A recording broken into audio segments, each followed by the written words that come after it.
British civil servant. This video is purely for entertainment and does not infringe on copyrights or laws.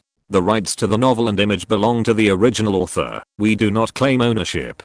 Don't like waiting and want to listen to this fanfic in full now? Subscribe to our Patreon, where you'll find the best fanfics. Chapter 1076, Father-in-law's support. Alan Wilson had already thought of this theory called the trickle-down effect as an argument to persuade the cabinet to agree to increase military spending. Since Reagan could come up with a trickle-down effect, he could do the same. In fact, the UK is more qualified to use the trickle-down effect than the US because of the existence of the sterling zone. The trickle-down effect is simply a theory that fools people, which is equivalent to economists not understanding economics. In the era of globalization, the trickle-down effect uses increased spending as a means to revitalize the economy, and the result is that the money issued will inevitably flow abroad. In fact, if the Soviet Union had not died, the United States would have inevitably brought about a debt crisis many years earlier because of Reagan's operation. In the era of globalization, the trickle-down effect ultimately benefits other countries because there are always countries with lower manufacturing costs than you, and fiscal spending will only go through a circle in the United States and then go to other countries. In the second half of Reagan's term, the US debt increased greatly, but the economy had slowed down. By 1990, the US economy had grown by 1%, and the trickle-down effect had failed, but it was at this time that the Soviet Union collapsed. The consequence of the Soviet Union's collapse was that victory came too easily, and the United States did not feel the danger of doing so at all. If you keep going down the wrong path, you will not be able to turn back when you really need to turn around. Because of the existence of the pound area, the British economic circle has a certain degree of closetedness. The consequences of the trickle-down effect will at least be locked in the pound area. If something really goes wrong, the UK can also get back the losses. What's more, Alan Wilson is just trying it out in the shipbuilding industry and is not prepared to practice Reaganomics in the UK. Given that the Conservative Party is in power, the Conservative Party should not adopt the method of subsidizing the British shipbuilding industry. But the Conservative Party should not object to helping maintain the scale of the shipbuilding industry through military orders. First of all, the cabinet must be made aware that the traditional shipbuilding industry in the UK has reached a very dangerous time involving employment and support rate. Maggins naturally took the lead and said that he would compile a report to prove this. The Ministry of Defense should not be a problem. Alan Wilson muttered. Marshal Mountbatten would never object to the increase in naval orders. He had previously asked the Treasury that financial health could support this plan. The last part is himself, the work in the field of diplomacy. First of all, let the British citizens know that the UK is facing the threat of Japanese shipbuilding at this time, and link the progress of Japanese shipbuilding with currency manipulation and illegal subsidies. At the same time, Alan Wilson was also prepared to put pressure on the United States. It might not work, but it was something that had to be done. This was not to throw dirty water on the United States, although it was also true that the United States balanced Britain and France by supporting Germany and Japan. This fact could not be made public, even though many people knew it in their hearts. Alan Wilson believed that the rulers of countries around the world were different, but because of the different national strengths, they had different tolerance rates. Of course, when thinking this way, people like Gorbachev had to be excluded. The difficulties that the Soviet Union encountered during his tenure were all created by him. Even with such continuous decline, it was much better than the situation of the Soviet Union's eastern neighbors. The United States would also make mistakes, but the United States had a comfortable environment to adjust. The American environment also had disadvantages. That is, the United States always believed that it could attack and defend, and if it really didn't work, it could live behind closed doors. Anyway, the United States in the 21st century would never be able to do this. If it dared to do this, the per capita income of $60,000 would be cut in half in an instant. Alan Wilson, who believed from the bottom of his heart that any country would make mistakes, dared to try to confront the United States. Of course, it was still a little early now. Let's start with Japan first. We can test the reaction of the United States through Japan's affairs. Since 1955, the trade friction between the United States and Japan has begun, mainly textile friction. Since the United States can have trade friction with Japan, Britain can certainly do so. If the United States thinks that Britain cannot, it means that the United States has ill intentions towards Britain. Collect the industries that Japan has developed in recent years, which may form industrial competition with Britain, are the industries of the European Community countries, and use this as an assessment to discuss countermeasures with other European Community countries at this year's European Community meeting. Countries will learn from each other's strengths and weaknesses, and cooperate with each other to build industrial barriers. The United States can turn a blind eye to Japan's plagiarism of intellectual property and barbaric development, but we have no such obligation. Understood, Deputy Minister. The officials attending the meeting of the Ministry of Foreign Affairs responded in unison. Japan's textile industry, shipbuilding and even automobiles are all booming. We must let other European Community countries know this fact. Be prepared in advance, which is also for the development of Europe. Since Britain was not locked out of the European Community due to his efforts, but became the leader of the European Community, and gave France a face by saying that it was one of them, then we must make good use of the European Community framework to deal with it together. The 2 years of tormenting Iceland before was just a small test, and it was the first time to deal with Japan seriously. Permanent Undersecretary in Washington, the new Secretary of State Dean Rusk informed us that the six-party talks should be restarted. The United States is willing to play a role in ending the Iranian oil crisis.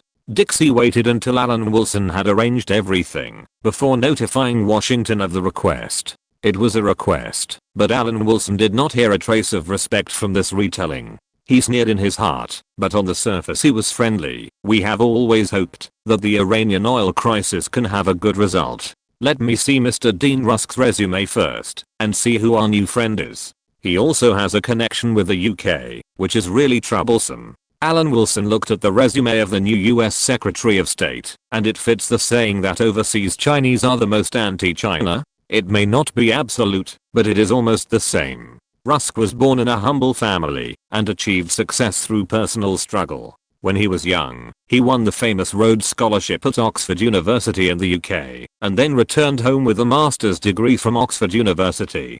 From then on, the two titles of Rhodes Scholar and Oxford University's top student became the ladder for his rapid rise. When the United States faced the challenge of World War II, he resolutely gave up his pen and joined the army. In the following 5 years of fighting, he made many military achievements and once served as Stilwell's Deputy Chief of Staff. Lax's performance in the army was appreciated by Marshall and other leaders. Chairman of the Rockefeller Foundation. When Alan Wilson saw this, he was basically sure that the attitude of the United States would not change. Even if he was ignorant, he knew what areas the Rockefeller family's industries were concentrated in. Although Standard Oil was dismantled due to Roosevelt's antitrust law, Rockefeller's energy in the oil field was still there, and this time the six-party talks were caused by the Iranian oil issue. We have to trouble Japan even more. Alan Wilson was determined. It seemed inevitable to suffer losses on the Iranian issue. We must make up for it from one place. Japan, a country with no resources, is more suitable to be a soft persimmon. Of course, this is under the banner of saving the shipbuilding industry. There is nothing to say about the righteousness in hand, but if he wants the cabinet to make the decision he expects, he has to discuss it with his father-in-law. Mountbatten is already 61 years old, but it is obviously not time for him to retire. He will stay in the position of the Commander-in-Chief of the British Armed Forces for at least another 5 years. This is a time when he is at the highest position in the military. When he arrived, Mountbatten's wife Edwina Ashley was also there. Alan Wilson greeted her politely. "Madam, is the Marshal here? I have something to do." "Alan, you are good in everything, but there is something wrong with the way you address us." Edwina Ashley couldn't help but shake her head and smile bitterly. "When you address us, you always use very formal titles. I don't know why it's like this." "Well, it may be caused by my father's education. When I was in the Ministry of Foreign Affairs, I also let others call me the Permanent Undersecretary. I don't like the title of Sir Wilson." Alan Wilson explained with a smile, "But this is just a problem of address. It doesn't mean anything." Pamela and I have a solid relationship. How can I be distant with you? That's great, but Pamela only comes back when the weather gets warmer and I see her less and less. Edwina Ashley couldn't help but sigh. Wealth is getting bigger and bigger, but we have to take care of the family. Alan Wilson couldn't help but twitch his mouth. He felt that he was justified in making any request to Mountbatten because his appearance caused Edwina Ashley to have an affair with Nehru. So how could she be a good wife and mother now? With this in mind, Marshal Mountbatten should give his good son-in-law 100% support within his authority. Trickle-down effect? How can you have so many terms? After listening to his son-in-law for a long time, Mountbatten was unmoved. Mountbatten was tall and had a good appearance. He was sitting there with an imposing manner. Specifically, it means increasing military spending through military orders, saving the shipbuilding industry, and benefiting the country and the people. Alan Wilson didn't care about Whitehall's careful training and directly said what the soldiers loved to hear. Increase military spending. Mountbatten straightened his already upright body like a cat that smelled fish. Tell me in detail. Although the shipbuilding industry cannot be called high-end, it is not a low-end industry either. It is currently facing competition from Japan. Whitehall means to prepare in advance. I have a few ideas, mainly the previous methods plus increased military spending. I think it will definitely be effective. There is still a lot of room for development in the current British military spending, and we can think of ways to do this. Many projects also need military support, and now the Conservative Party is in power. For these reasons, I think. The good son-in-law Bibby talked for a long time, but Mountbatten didn't hear a word he said, but he grasped the core, which is to increase military spending. What kind of response does the military need? In fact, there is no need for any response. We can't rush things. Before I go to Basra, I will start to shape public support by launching a dumping investigation against Japan. Alan Wilson lowered his voice, and Marshal Mountbatten nodded frequently. The father-in-law and son-in-law had reached a consensus on increasing military spending. I'm a novel writer. We're under lockdown here. I can't go out to earn a living, and I'm still 20 yuan short of 200 yuan in royalties. Can any big guy order all of them for me? This way I can buy a few more steamed buns next month and won't be too hungry to write anymore. Thank you all. You are all good people. Chapter 1077 I save the shipbuilding industry. The military expenditure of the United Kingdom has been fluctuating between 1.5 billion and 1.6 billion pounds. This was acceptable when the economy was tightening after the war, but in 1960, the military agreed to the disarmament because the size of the British Army was not proportional to its population. But this does not mean that the military believes that the current annual military expenditure is reasonable. The United Kingdom has many military projects to invest in. Even doubling the military expenditure is not excessive. Mountbatten also thought so and expressed his support. Alan Wilson also got the view of the Ministry of Defense, and the establishment of a united front was very successful. The Treasury informed him of the healthy financial situation. The Home Office expressed concerns about the increase in unemployment that threatened the British shipbuilding industry, and the Ministry of Defense was eager to increase military expenditure.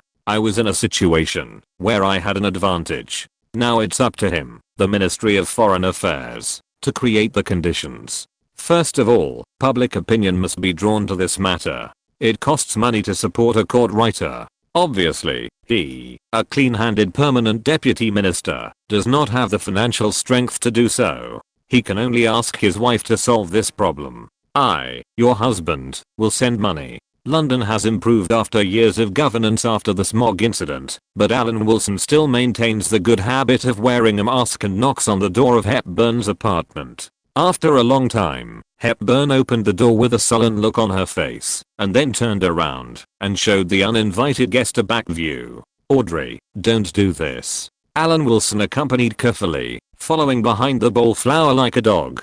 Don't do this? Hepburn walked to the sofa, stretched out her hand to support her body, and slowly sat down. What do you want me to do? I brought medicine, and it will be better soon. Alan Wilson came up, holding Meng Blanc in his hand, and said, I asked someone to bring it from the east. It is said that the effect is very significant. Will it work? Hepburn looked suspicious, still not wanting to give the man even a hint of a smile. In a country with thousands of years of history, there are always some things that are not dregs. Alan Wilson swore that it would work. The founder of Menglang invented this ointment for eyes at first, but he didn't expect it to be effective in treating hemorrhoids. At that time, people didn't pay much attention to eye care, but used it for other purposes. For example, in remote areas with poor conditions, there are relatively few medicines. People use Menglang eye ointment to treat mosquito bites, skin itching, and even burns and scalds. It is quite effective, and is known as a panacea. Later, a farmer suffered from hemorrhoids, and was in great pain. In a hurry, he also used Menglang eye ointment on the affected area, and he didn't want the hemorrhoids to be cured.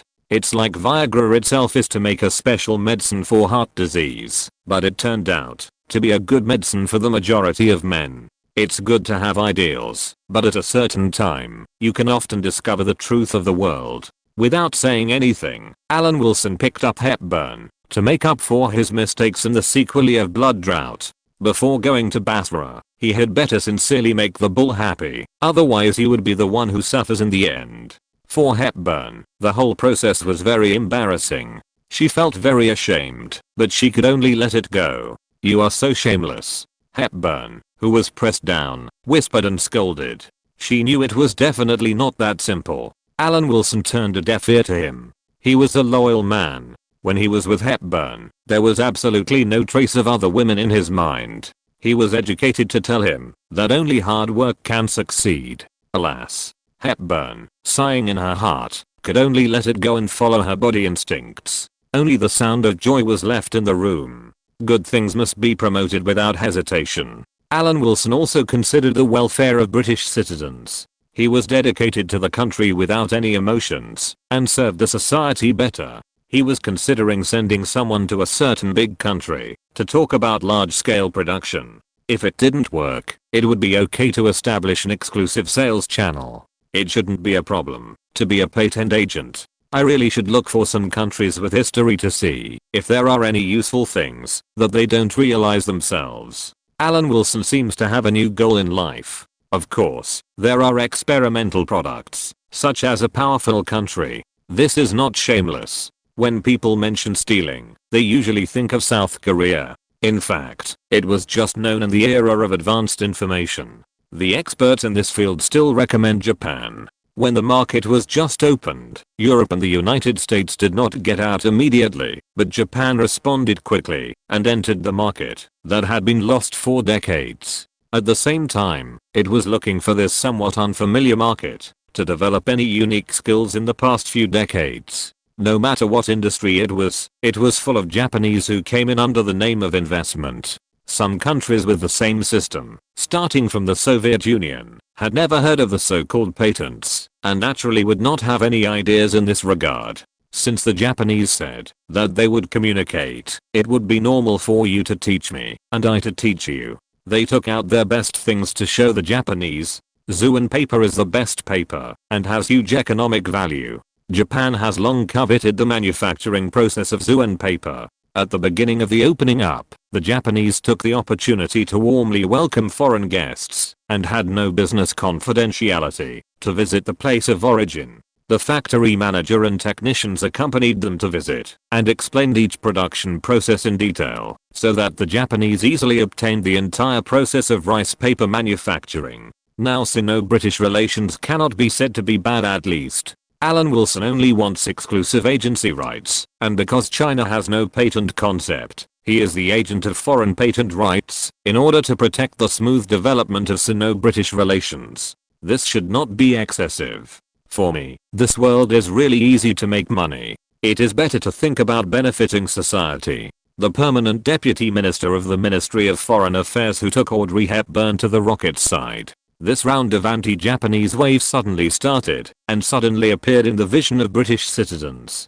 The landing point was accurate, and linked to the unemployment rate, and the worry about the impact on Britain's traditional strong industries was it. The London Maritime Arbitrators Association came down, and pointed out that Japan's use of textiles constituted unfair competition with the United States. Shipbuilding also constituted abnormal competition with Britain. The means was naturally to artificially lower the exchange rate, which was an obvious dumping policy. Clarkson immediately said that what he said was right, and announced the latest shipbuilding index to endorse the conclusion of the London Maritime Arbitrators Association. Japan has occupied 1/3 of the world's shipbuilding share, and it is growing rapidly every year. The threat is not just starting now, but is already imminent. For 5 years, the profits of the shipbuilding industry have been declining, and bankrupt shipyards have already appeared.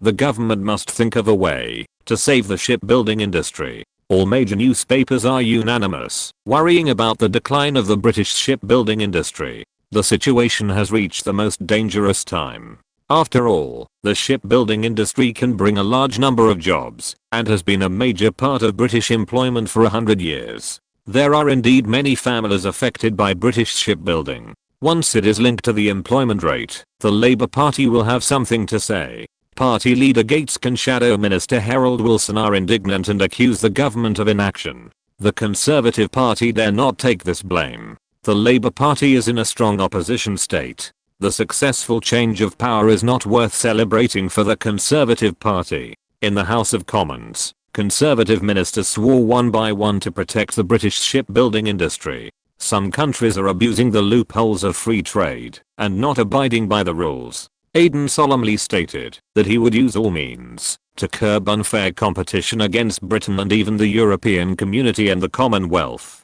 It's still my Great Britain. My Great Britain is invincible in the world. Alan Wilson, who was watching TV with Zia Meng in his arms, praised loudly. It was simply heart-wrenching. When the Jin dynasty was at its peak, it was fighting against the West and Xia, the Southern Song dynasty in Mongolia on 3 fronts at the same time. It was just like this, right? If this were changed to ancient times, I believe Aden should have ended up like Cromwell. Fortunately, the Cold War was not a hot war. I don't know how this round of trend came about. Zia Meng spoke softly. Her slightly bulging belly was covered by the warm palm. I don't know either. Alan Wilson touched Zia Meng's belly and answered proudly. He couldn't say that he took money. How could such a powerful money transaction occur in my Great Britain? It is well known that the BBC will not bow to the government. Are you interested in opening a pharmaceutical factory in Hong Kong? Alan Wilson was contentedly feeling the growth of life under his belly and smiled at Zia Meng. You can't act for the rest of your life, right? Even if you don't consider yourself, you have to consider your children. The social status of actors is just like that. But I have never had any experience in this area. Zia Meng was touched by the man's fatherly love, but she was still a little hesitant. Give me the money and land. I have never worked in Hong Kong, but I still have this network. I have seen the 4 major family groups in the Far East. Alan Wilson replied nonchalantly, just wait for me to finish this period, and I will definitely come back with good news. There is no need to wait for public opinion to ferment. The issue of employment is of concern to the public and the government. As for Whitehall, it is natural to pretend to care. We can establish an institution above the major public shipyards to manage them. This is also very normal. At number 70 Whitehall, Alan Wilson and several permanent undersecretaries of important departments discussed in front of Norman Brooke how to save the British shipbuilding industry. After rigorous discussion, they decided to set up a committee first. What does the Ministry of Defence think? Norman Brooke looked at the permanent Undersecretary of Defence, Thomas. Subsidies are not the style of this government. Thomas pondered for a moment and said, the conventional way is to increase military spending. I believe the Ministry of Defence will be very happy. Norman Brooke nodded. Frank, financial issues? No problem, Sir Norman. Frank made a solemn assurance. The financial situation is good. Still have to find a way to reduce costs? Norman Brooke said nonchalantly. It's not impossible to issue internships to learn technology. Alan, you handle this. I'll just copy a paragraph and look at the numbers mentioned in this chapter. Now I can be sure that many readers have been blocked recently. If you're listening to this novel on a channel other than Fanfic World, it means they downloaded and uploaded it without effort. We cordially invite you to visit our channel, Mundo Fanfic Novelos. There you'll find the original version of this story and you can explore many other novels of various genres. We're waiting for you to immerse yourself in a world of incredible novels.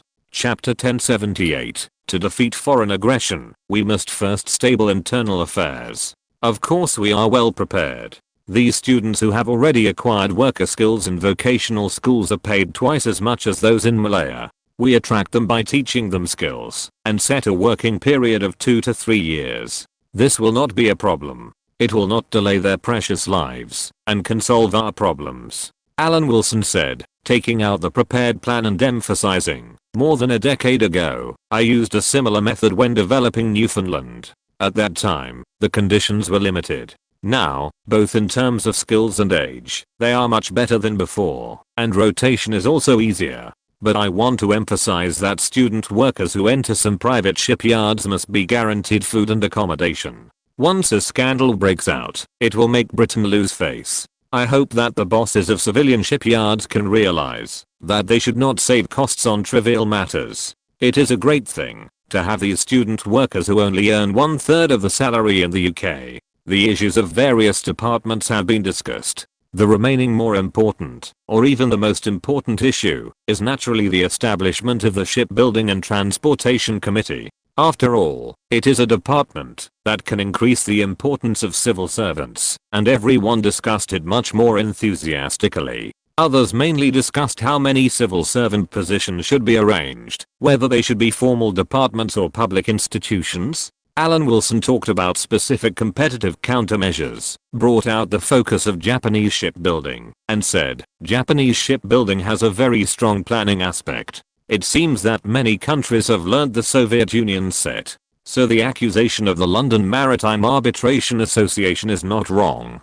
Japan is indeed engaging in unfair competition. I would like to add that it is doing so under the protection of the United States. Germany is also treated in this way. The United States is doing its best to narrow the gap between countries other than itself, so that Germany, Italy, Japan, Britain, and France can be compared. Exports to the Axis powers, especially Germany and Japan, have been given a green light. For Britain and France, they use the reason that Britain and France have colonies themselves and do not help if they can. The United States just didn't expect that there was a person in Britain who was much more skilled in playing the economy than Germany and Japan. He was very happy to cash in on the colonies, and he also knew where the precious minerals in the world were generally located, and he made countermeasures. The United States' attempt to wait for Britain to slowly rot on the side was frustrated. Not only did it fail, but it was also the first to get out of the quagmire. Looking back over the past decade, it is difficult for Alan Wilson to say at what stage he felt he could change anything, but one thing is very important. The moment when Pamela Mountbatten opened the door for him was a turning point in his life. In the following time, he began to spare no effort to enhance Pamela Mountbatten's wealth value, which can be said to be unreserved. Currently, Japan's shipbuilding is concentrated in two major areas, bulk and tankers, with bulk ships accounting for more than 70%. If the UK adjusts its shipbuilding focus, it should focus on containers, cruise ships, and even yachts. It should differentiate itself from Japan in the market segments, and at the same time, consolidate its design and patent barriers in container shipbuilding. The UK's advantages, that shipbuilding is a system engineering, and the importance of supporting industries is self-evident. In this world, the UK has the most abundant accumulation, but our costs are indeed high.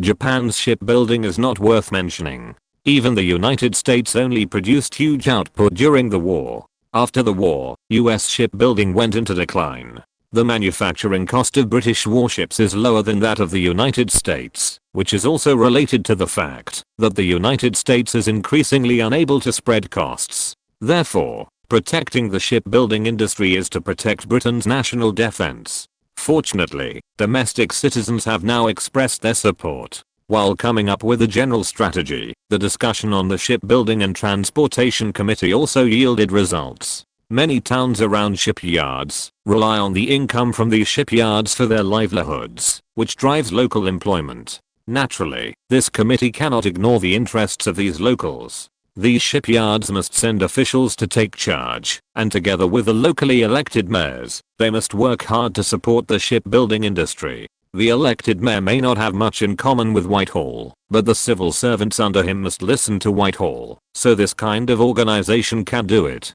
As for the specific allocation of Malayan migrant students, it will be investigated, but there is no doubt that the new committee will also be in charge of this matter. The next day, Norman Brook convened a larger meeting, and the topic of discussion has reached the aspect of national support. In fact, it is about how to come up with a military expenditure increase plan that takes care of the interests of various branches of the military. The protagonist is Thomas, the permanent secretary of the Ministry of Defense. In principle, Whitehall will recommend increasing military expenditure from last year's £1.65 billion to £2 billion.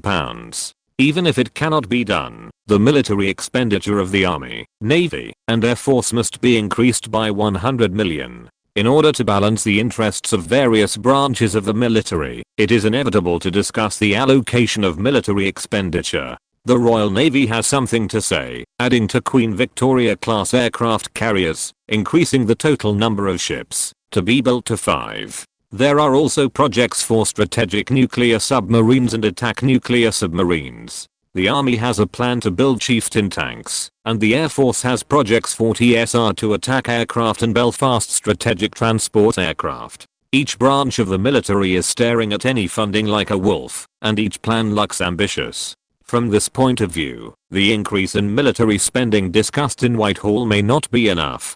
To Eagle class, to Queen Elizabeth class, and 5 Queen Victoria class, Alan Wilson calculated the number of aircraft carriers that were fully equipped with the plan. He couldn't help but grin. This is unrealistic. Even if the new construction plan is not added, to Eagle class, to Queen Elizabeth class, and 3 Queen Victoria class are completely enough, and there are 4 Centaurs in service. If the standards are relaxed, there will still be a powerful sea force with more than a dozen aircraft carriers. The Royal Navy is also going to increase the construction plan of the Queen Victoria class. Is it trying to compete with the US Navy? Marshal Mountbatten didn't mean that. He proposed to increase the construction plan of 2 ships, just to give the cabinet room for bargaining. It would be good to win 1 ship, mainly because of the funding for nuclear submarines. Under the guise of appropriations, to save the shipbuilding industry, there can't be no plan to build new warships, right?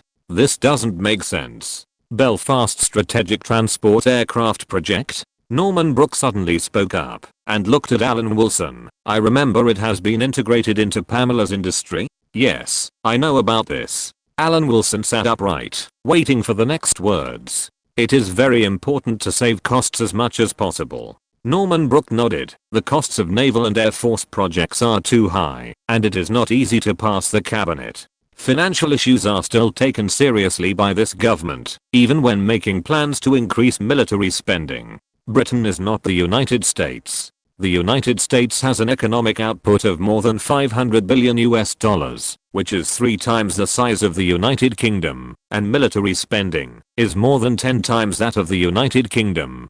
But the United States is far away from the Eurasian continent and does not have to worry too much about welfare, but the United Kingdom cannot. Increasing military spending to £2 billion is also a reason to save the shipbuilding industry, otherwise it would not be so easy. The entire plan was completed in the evening, and they left 70 Whitehall. The plan report will be submitted to the cabinet for discussion. If there is no problem, there will be a result that satisfies the military. In fact, there is another reason. The United States has been urging Britain to increase military spending to protect Europe.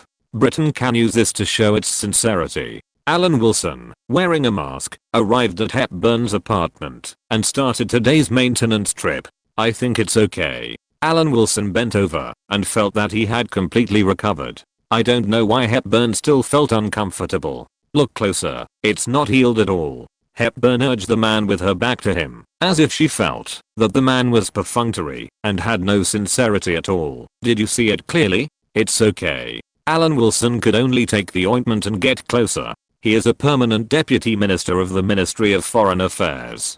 Can he lie? When thinking about this, Hepburn grabbed Alan Wilson's head and pulled it. Humph. The ballflower laughed evilly, and he was completely different from the noble and unworldly appearance in front of others. In addition to being humiliated by Greta Garbo in New Delhi many years ago, this time he was taught a lesson by Hepburn again, and he felt even more indignant than the time more than a decade ago.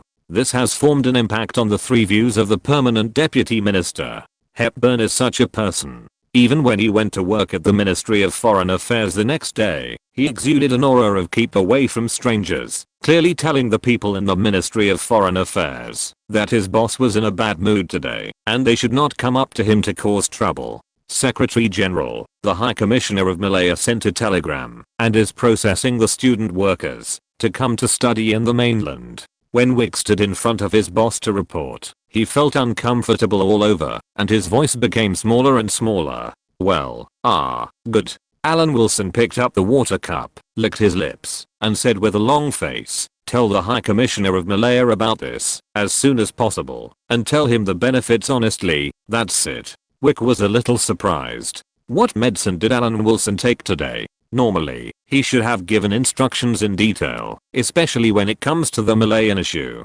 What happened today? Anything else? Alan Wilson stared with unfocused eyes, as if the KGB had seen the enemy of the people. "It's okay, Secretary General, I'll go and get busy first." Wick came to his senses, and turned around, and walked away quickly. When he turned his back, his face was full of horror, as if he was frightened. The Special Defense Appropriation for 1961 was passed by the Eden Cabinet after discussions among conservative ministers. With the United States proposing to hold the Basra Conference, Alan Wilson set out again. He believed that this six-party talks would be the first major test for the Kennedy administration. However, he had tried his best to make up for Britain, which perfectly matched the principle of the general principle that one must first stabilize the country before fighting against foreign enemies. The confrontation in the next 3 years should not be the same as in history. This time, it was Hepburn who came to provide logistics support.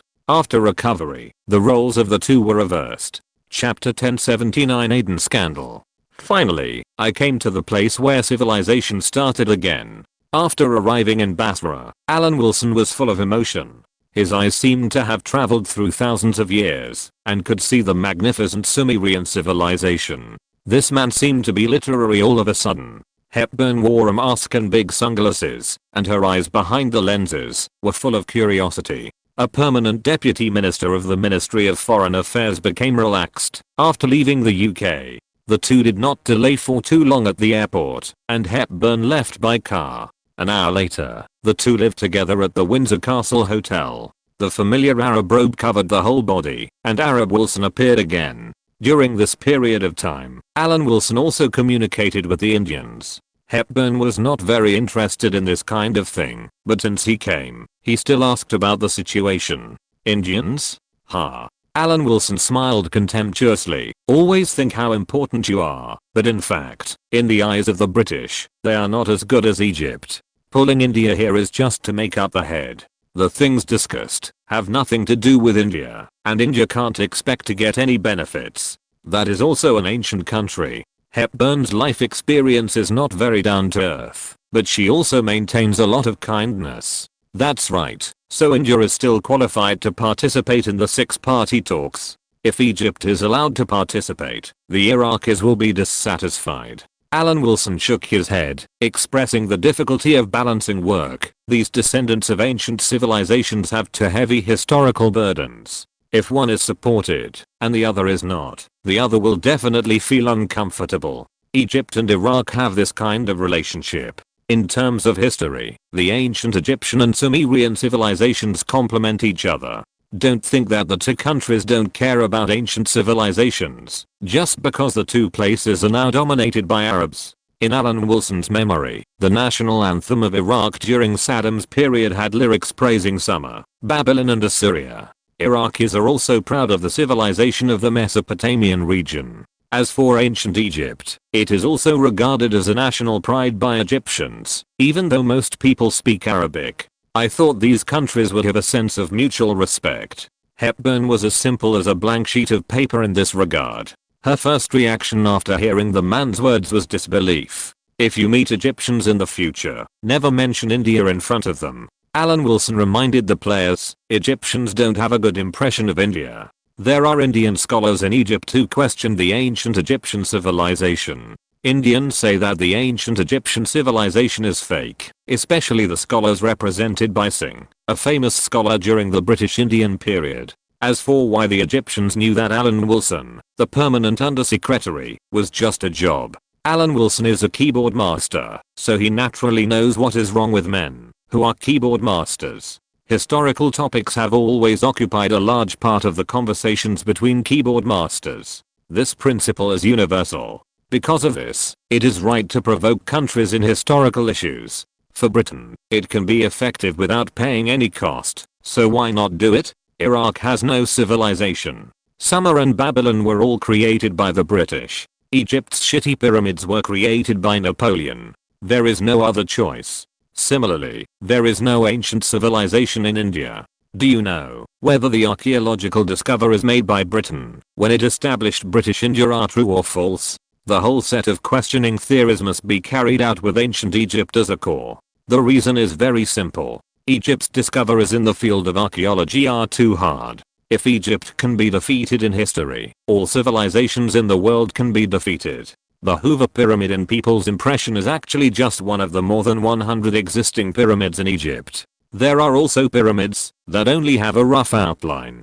In addition, the number of pyramids that have been exposed to wind and sun for thousands of years is a very scary number. In addition, the Egyptian Valley of the Kings, hundreds of thousands of various biological mummies and Egyptian artifacts unearthed. It can be said that Egypt is a unique existence among ancient civilizations. Only Egypt can question other civilizations, and no civilization can question Egypt. With this background, the spearhead of doubt should be directed at ancient Egypt, because ancient Egypt can withstand doubts. Compared with ancient Egypt, the ancient Greek city-states in the Mesopotamian basin and the eastern Mediterranean seem thin. As for other civilizations, they can really be classified as others. News in another field is that China, the United States, Russia and other two countries jointly announced that they would not fight a nuclear war. The locations of the ancient Egyptian civilization, the Sumerian civilization and the later Greek city-states are actually very close in straight line distance, and the area is almost the same as the area south of the Yellow River and north of the Yangtze River. This is also the place with the most archaeological discoveries in the world, and the dry climate is suitable for preservation. India is far from the first three, and is considered a remote mountainous area, so it is most suitable for attracting hatred. Mr. Singh, that is, Alan Wilson's pen name during the British Indian period, questioned the existence of the three at the same time. It is indeed a powerful country with a lot of sound and color. Here he is feeling the humanities and history of the place where civilization started, of course, with Hepburn. On the other hand, the British Eden government's support for the shipbuilding industry, by increasing the military budget, has also aroused doubts from the Labour Party in the House of Commons. Prime Minister Eden explained his defense budget increase in the House of Commons with three reasons. The first one is that the United States expects Britain to increase its military budget to protect European countries from the threat of war. The United States has called for more than 1 or 2 years. He did not accuse the Labour government of turning a deaf ear, but now the economic scale of the United Kingdom has maintained a budget of 1.5 billion or 1.6 billion pounds, which is obviously not appropriate. You have to know that the US economy is more than 3 times that of the UK, but its military expenditure is 10 times that of the UK. The US is also fed up with the UK only caring about making money, but not taking military responsibilities. The second point is that the Algerian war has not stopped yet, and the safety of shipping on the Mediterranean line must be taken seriously. You have to know that the route to the Asian market passes through the Mediterranean Sea. Britain must curb the threat of the war to Britain's lifeline. The last point is to save the shipbuilding industry. Eden stayed in the House of Commons for several hours to be questioned, and finally passed the danger. The increase in military spending means that the days of the British military's austerity after the war have officially ended. Mountbatten, the full-time commander of the 3 armed forces of the British Army, can breathe a sigh of relief. He also notes that the test has just begun. Since the military expenditure has increased, his biggest problem in the future will be to face the demands of various branches of the military. The US's position is still disadvantageous to Britain. I will convey the US's position to the cabinet truthfully. At the six-party talks, Alan Wilson said expressionlessly, Britain is quite disappointed with the perfunctory attitude of its close ally. The six-party talks were held, and Alan Wilson's expectation became a reality. The US's attitude would not change, because of the change of government. During the six-party talks, Dean Rusk, as the US Secretary of State, made a high-profile visit to Britain. As for the purpose, it was obvious. Before becoming Secretary of State, he was the chairman of the Rockefeller Foundation. Naturally, he had to represent the current US attitude and let Britain stop.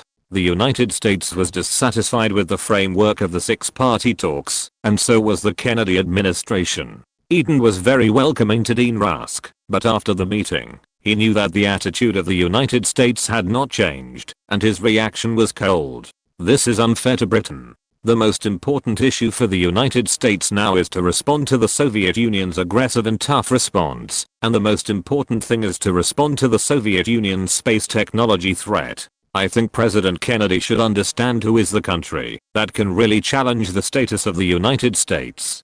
Dean Rusk was sincere. He was originally a gentle person. He was willing to take action in diplomatic work and travel back and forth without any effort. But since he sat in the position of Secretary of State, he had to try his best to turn the expectations of the funders and the US government into reality. At the Virginia meeting of the Rockefeller Foundation, Dean Rusk learned for the first time from the Rockefeller Foundation's directors that the Kennedy government wanted him to be Secretary of State. Not long after this meeting, Kennedy officially appointed him as Secretary of State. This appointment surprised many people. Such a resume was not convincing in front of Eden. He was the foreign minister during World War II, and now led diplomatic affairs.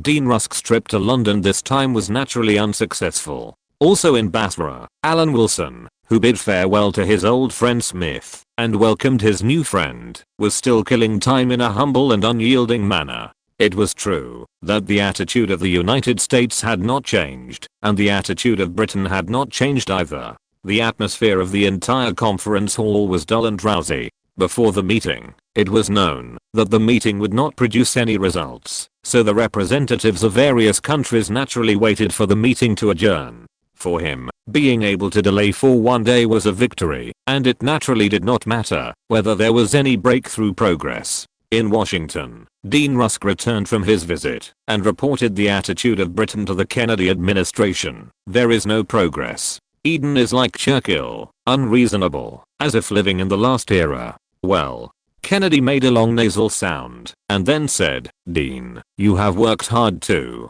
This is not your fault. After Dean Rusk left, Kennedy picked up the phone and said, ask the director of the Central Intelligence Agency to come to the White House. In the field of diplomacy, Secretary of Defense Robert McNamara, Attorney General, Director of the Central Intelligence Agency Alan Dulles and military officials had greater authority. Dean Rusk was more of a symbolic figure with a good image. We have a secret about Eden that might be useful. Alan Dulles learned of the British response. Maybe it can make Eden scramble. Just as Alan Wilson returned to London for a routine report, Eden's scandal was exposed. The report that the Prime Minister was a drug addict was reprinted by major newspapers. Soon, major American newspapers also joined the report, and the whole world's public opinion was detonated. Eden had a routine gallstone operation, but he didn't expect it to become a turning point in his life. Due to a mistake, the doctor cut off his bile duct. In order to stop the severe pain, the doctor used a new special medicine, amphetamine, also known as ice. Not only are drugs highly addictive, but of course, this matter is kept strictly confidential. Chapter 1080, Maintaining the Foreign Minister. Alan Wilson, who came back to report the latest developments, happened to encounter a scene of public opinion explosion.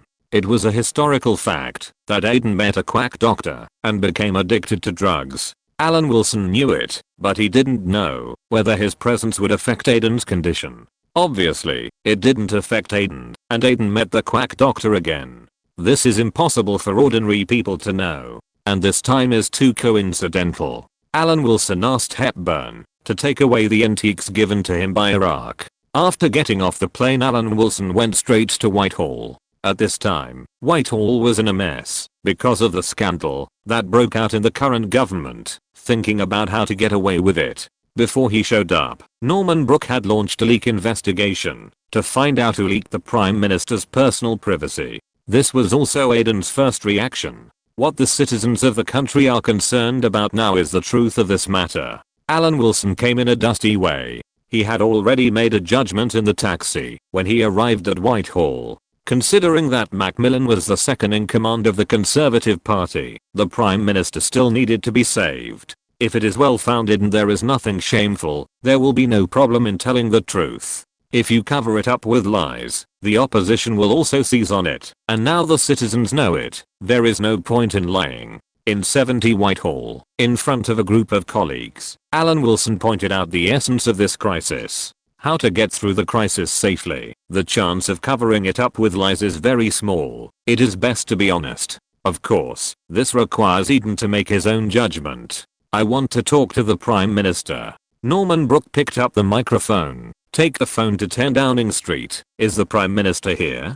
I want to talk to the Prime Minister face to face about the leak investigation. Only the closest people knew that Eden was addicted to drugs because of the operation, and the scope of suspicion was not large. It was either Eden's family or the senior officials of the Conservative Party. It couldn't be that the doctor leaked it himself, right? Alan Wilson had just taken office as the Secretary General of the Joint Intelligence Committee. This was his responsibility. He first informed the Prime Minister of his suspicions through Norman Brooke. He then went directly to Philby, the person in charge of MI5 and the central figure of the Cambridge Five, to discuss a leak investigation. He believed that Philby was quite trustworthy when it did not involve the Soviet Union. The two had a good personal relationship. In name, Alan Wilson was already Philby's boss. Philby was born into an aristocracy, but in this era, aristocrats could not decide everything. But what if aristocrats and wealth were combined? It would be like Pamela Mountbatten. According to historical time, Philby had already begun to be suspected. How could he be so leisurely like now, and even become the head of British counterintelligence? This matter is so important that you ran back from Basra? Philby was a little surprised by Alan Wilson's arrival. Coincidentally, I was about to return to the country to report on the progress of the negotiations. I ran into this matter. Alan Wilson shrugged, then talked about the leak investigation, and speculated on the scope of the leak. It should be a leak from within the Conservative Party. However, at this sensitive moment, we cannot rule out the possibility that the United States will embarrass the Prime Minister after learning about it. Philby agreed with Alan Wilson's reasonable suspicion and added, "Of course we don't want to suspect anyone, but there is indeed such a possibility. You are a Soviet spy, and you look like one." Alan Wilson sneered in his heart, but at this moment, someone with Philby's identity is needed to move things forward. Alan Wilson actually has a suspicion, but it is not easy to say it directly. The person he suspects is Foreign Secretary Macmillan, because Macmillan has an American background and is a senior member of the Conservative Party. He may know that Eden is addicted to drugs. When the two discussed launching a leak investigation, Norman Brooke of 10 Downing Street had already arrived at the Prime Minister's residence to discuss with Eden how to overcome this government crisis. Eden himself also suspected that it should be the senior members of the Conservative Party who leaked the news, but he didn't know who it was. "Dear Prime Minister, if there is a problem with the operation, my advice is to admit this reality, because it is not your fault, and you are also a victim." Norman Brooke heard Eden explain the whole story, and he breathed a sigh of relief. It is not long term to cover up another lie with a lie, not to mention that the Labour Party has been following up on this matter. If you want to stop the matter here, it is best to express your attitude immediately. An honest and credible response, questioning in public opinion. This is the best way. We can help communicate with the media about the rest of the matter and reduce the heat of public opinion first. The key is that I don't know who leaked the secret yet. Eden was very angry. Someone wanted to drive him out of the position of Prime Minister. This was not a small problem. He now suspected almost everyone. This was also very normal. On such a major issue, he actually told the facts. What was the intention? There will be a result. Norman Brooke made a solemn promise. He was the cabinet secretary and he would definitely stand on the side of the Prime Minister.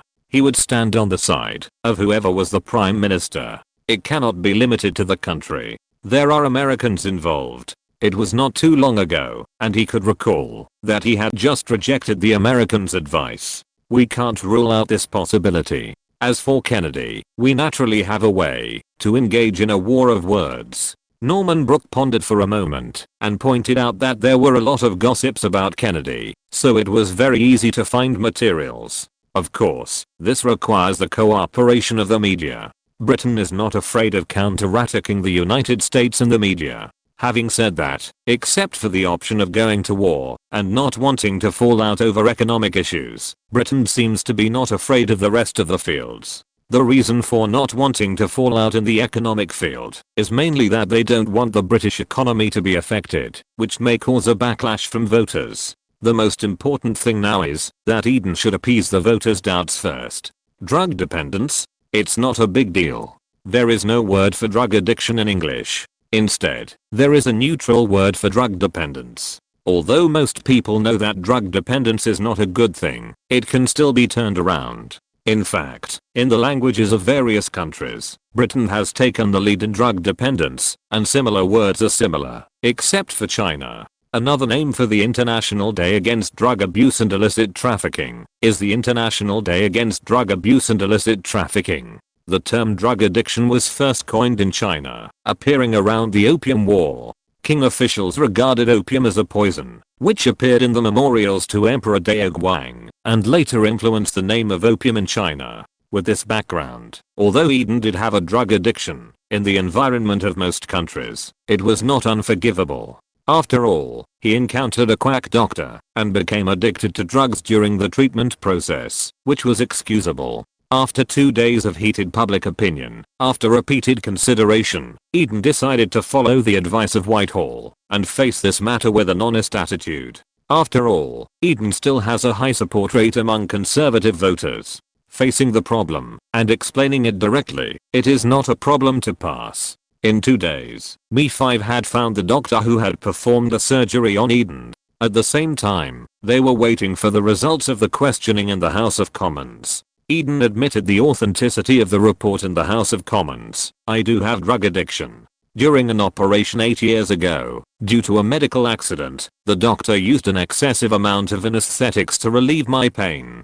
As soon as the voice fell, the entire House of Commons fell into a noise. However, the British House of Commons has its own rules. The questioners still asked questions one by one according to the tradition of the House of Commons. It was chaotic but orderly. Unlike the so-called democratic countries, where fights are staged from time to time, this is absolutely prohibited by the British House of Commons. Eden answered all the questions from Labour Party leader Gates and Shadow Chancellor Wilson. The whole questioning lasted for 2 hours, and was all about Eden's personal issues. Eden, who was determined to be honest, did not shy away from it. I can even provide the name of the doctor, but I don't recommend doing so, because it may affect the rest of the doctor's career. Although he gnashed his teeth at the quack doctor, Eden had to pretend to be magnanimous in order to win public praise for himself, and regard this incident as a matter of consolidating his support rate when he was questioned in the House of Commons as the British Prime Minister.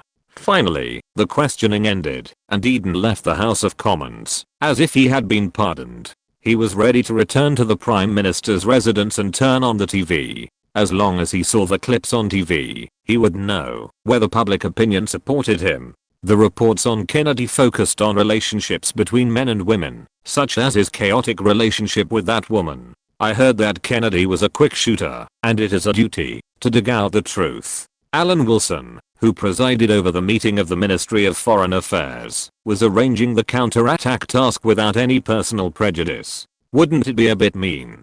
Dixon said with a wry smile. The diplomatic counterattack is focused on the president and the relationship between men and women. This is the mildest counterattack. Are we going to fight back against the US national policy? Alan Wilson spread his hands. This will destroy the special relationship between Britain and the United States. Even if we are dissatisfied with the United States, we must distinguish the targets when we take heavy measures. For example, Japan is very suitable for venting anger. Alan Wilson looked compassionate and said with great restraint, this is an internal conflict, not an enemy-enemy conflict. In the following 2 days, the doubts about Eden gradually disappeared as Alan Wilson made efforts to show that you are not bowing to the government. There were more gossips about US President Kennedy. As for the identity of the quack doctor, it was not announced because of the Prime Minister's leading role in protecting citizens' privacy. But Mi5 has confirmed the existence of this doctor, proving that Eden's statement is true.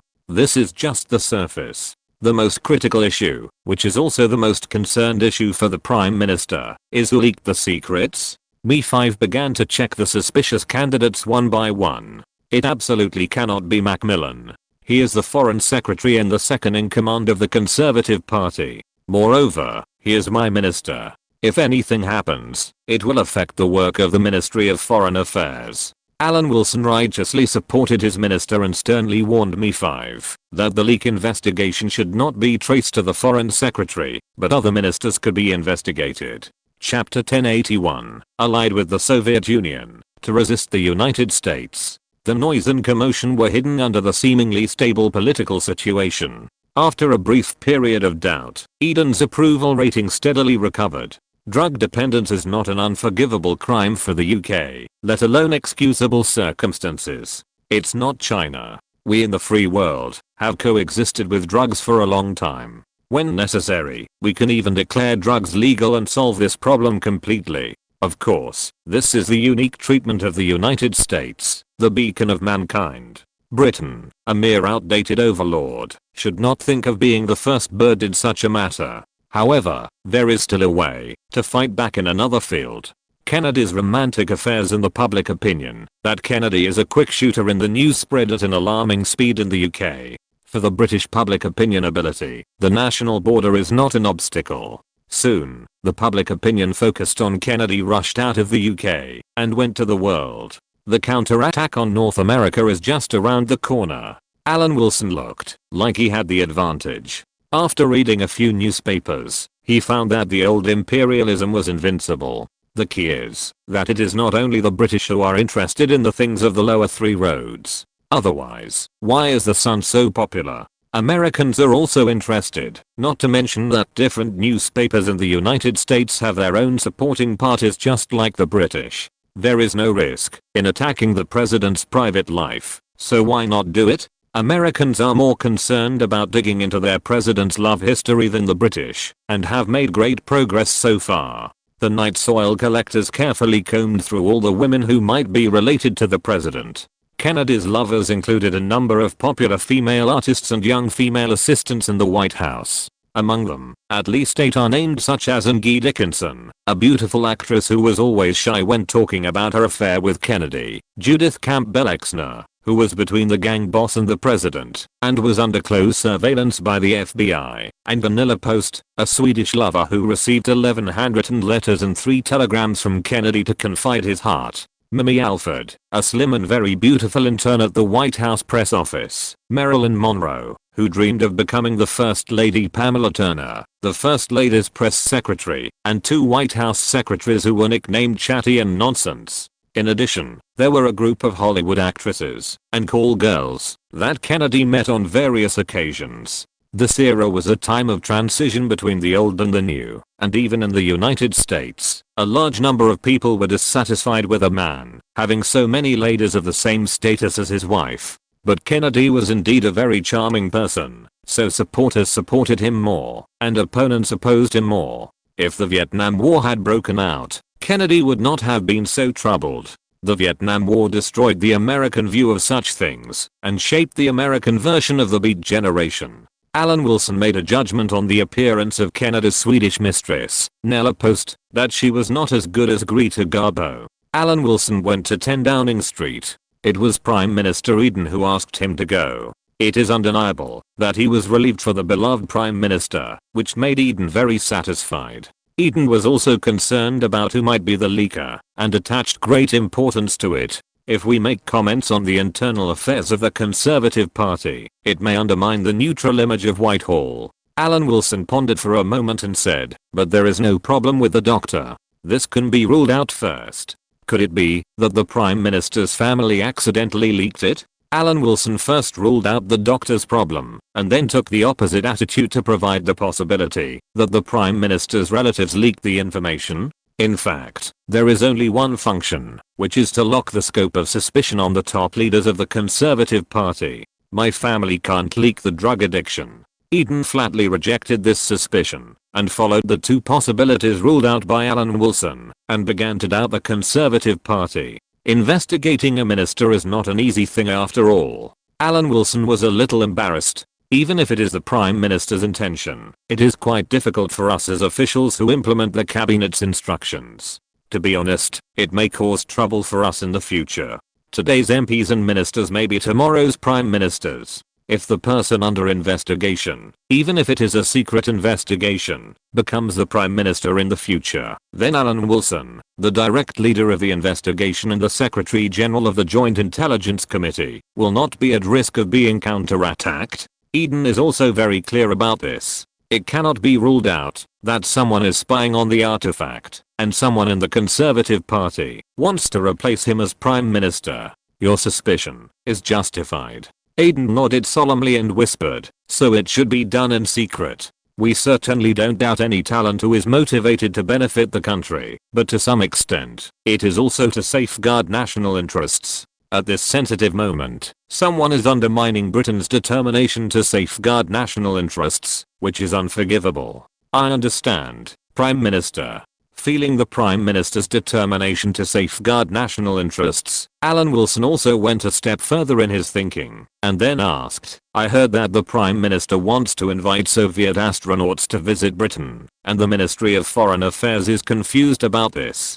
Some voices think that it will cause dissatisfaction in the United States. I'm an expert in foreign policy. After Aiden finished speaking, he suddenly frowned, as if he remembered something. Well, Prime Minister, I'll go back first. Alan Wilson pretended not to see Aiden's strange look, and turned to leave number 10 Downing Street. It was another day to benefit society. Since the invitation was made with the courtesy of the Soviet space industry for the great progress of mankind, it should be within the scope of cultural exchange. With no objection from others, Alan Wilson formally issued a visit invitation to Moscow through diplomatic channels. Wearing a mask and leaving the Ministry of Foreign Affairs, Alan Wilson sneaked into the warm harbor.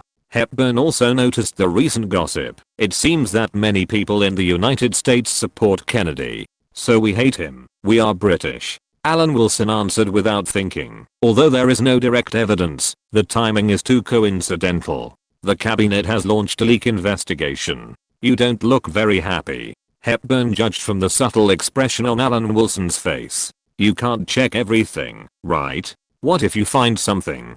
Alan Wilson shook his head and smiled bitterly. It's difficult to deal with. Isn't it normal to be both a leader and a legislator? What facts are needed for major issues? The Constitution of the Second Republic stipulates that any French citizen has the right to associate, but the Constitutional Assembly law stipulates the abolition of workers' clubs, and workers lose their right to association. Isn't the problem solved? It is best for Eden himself to have a range of suspicion in this matter, and then the civil servant will help the Prime Minister to confirm the result. This is good for everyone. I don't know if Eden will have a clear mind after today. The UK is doing public relations for Eden's drug addiction, and the US is doing public relations for Kennedy's private life. It is obvious which side the world is interested in. Eden is just an old man, and his drug addiction is caused by surgery. What inside story can be dug into?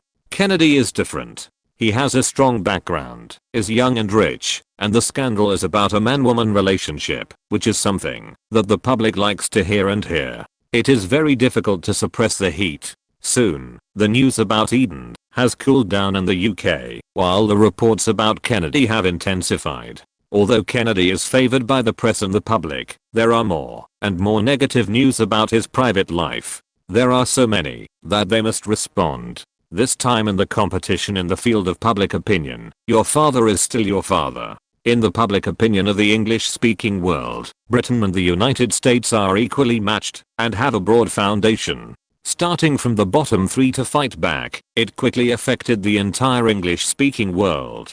This is not a problem between Britain and the United States. After Eden's matter lost its heat, it became a problem for the entire English-speaking world in the United States. The invitation of Yuri Gagarin to show goodwill to the Soviet Union has caused discussion in the Kremlin. We underestimated Britain before and made the Americans flustered. Shelepin said in surprise, "It's been so long, and you still won't give in on the Iranian issue. This is good for us." Kozlov made a direct judgment. "There is nothing more worthy of joy than the disunity of the enemy camp." Comrade Kozlov's opinion is very important. Furtsever said softly, "In fact, Britain and France are now very unwilling to be the followers of the Americans. We must also carry out targeted struggles so that we can achieve the final victory. Germany and Japan have been deeply controlled by the United States. If Britain and France become like this, the situation we face will be much more difficult than it is now. Although it is a dog-eat-dog struggle within imperialism, Furtsever still unconsciously wants to speak for Britain, absolutely public-spirited, and absolutely no personal emotions in it. As the first person in space, Gagarin is now undoubtedly the absolute star of the fifth planet. He has received more than a dozen invitations to visit. From the perspective of the Soviet Union, it is natural to make good use of this wave of traffic. Soon, the Kremlin made a decision to accept the invitation to visit Britain. Together with the invitations from France and Italy, this diplomatic visit will consist of 1. There is no need to rush the time, as some preparation is needed. After returning home, Furtsever looked around at herself in the mirror, and a look of dissatisfaction flashed across her face. She should exercise recently to maintain a good physical condition. Kennedy, on his part, was struggling to cope with the shameless personal attacks. He did not expect that his private affairs would cause such a big disturbance. His wife Jacqueline also understood her husband's difficulties and knew that she should take the initiative to clarify, at least to clarify the matter about her husband and her sister. New book recommendation. Chapter 1080 to Honor and Punishment. It turns out that Kennedy and I do have something in common.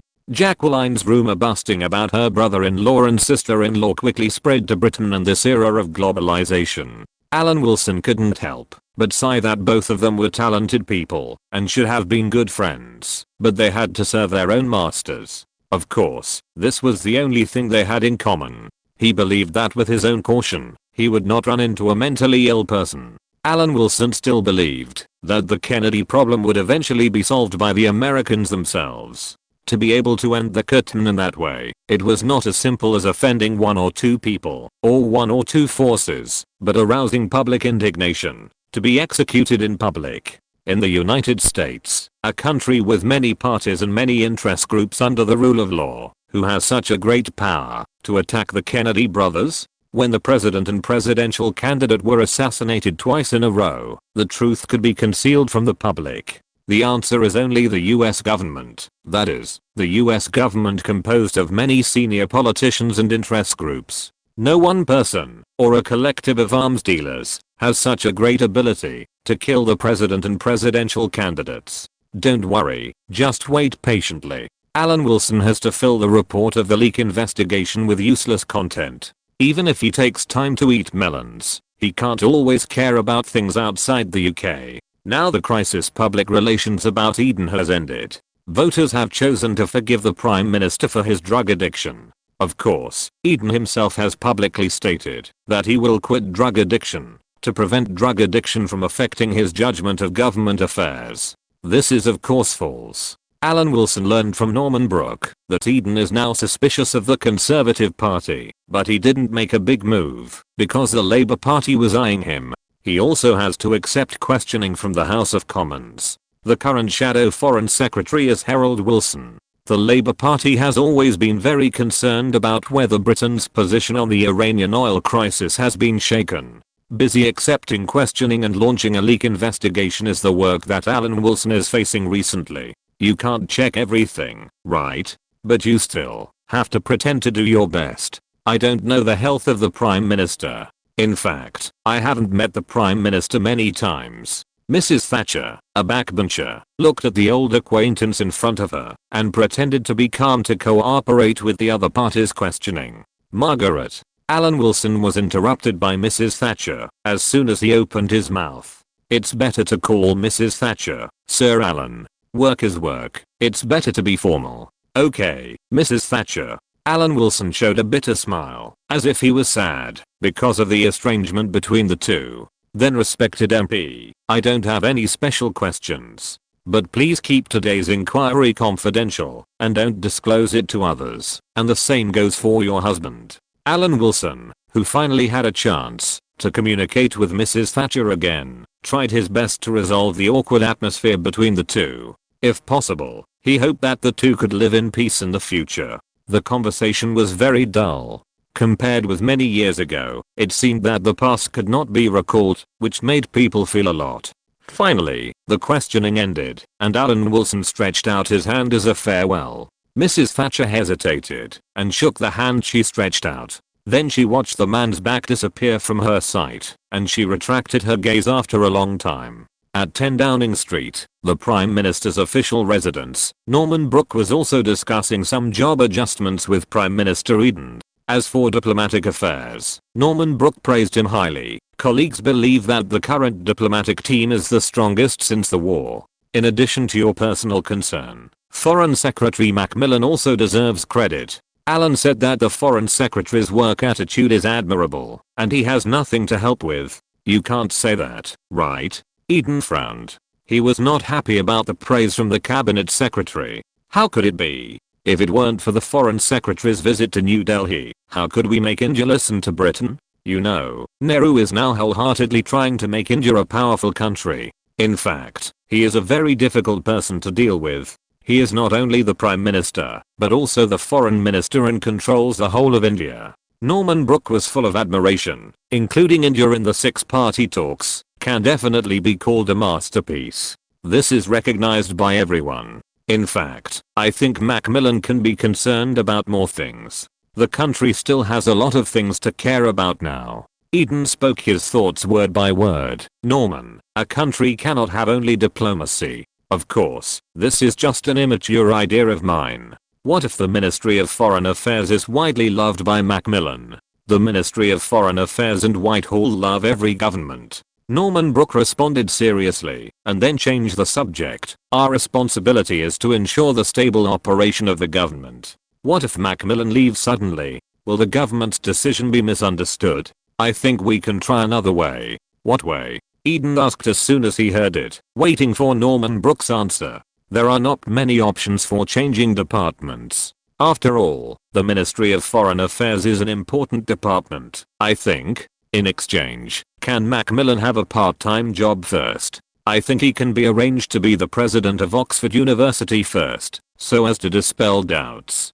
When the cabinet is reorganized, it will be natural to transfer. Most ministers will not object. Of course, this decision must be approved by the Oxford University Parliament, the highest authority, before it can be implemented. But for Norman Brooke, this is not difficult. Otherwise, how can Norman Brooke maintain a harmonious relationship with every head of government? Once such a thing happens, Norman Brooke never shies away, but stands from the Prime Minister's perspective and personally solves the problem for the Prime Minister. While the Cabinet Secretary was busy solving the Prime Minister's problems, Alan Wilson finally completed the report on the leak investigation with the most powerful reply, which seemed to be his own lengthy written proof material. Conclusive evidence, detailed description of the leak report. Most of the material is a dry narrative, but it also reveals indignation at the slanderous insinuations it has received, almost like a response to the indignation of the House of Commons. The statements about the internal investigation are fabricated with great effort until it is determined to be a fact, and then it is spread as a fact.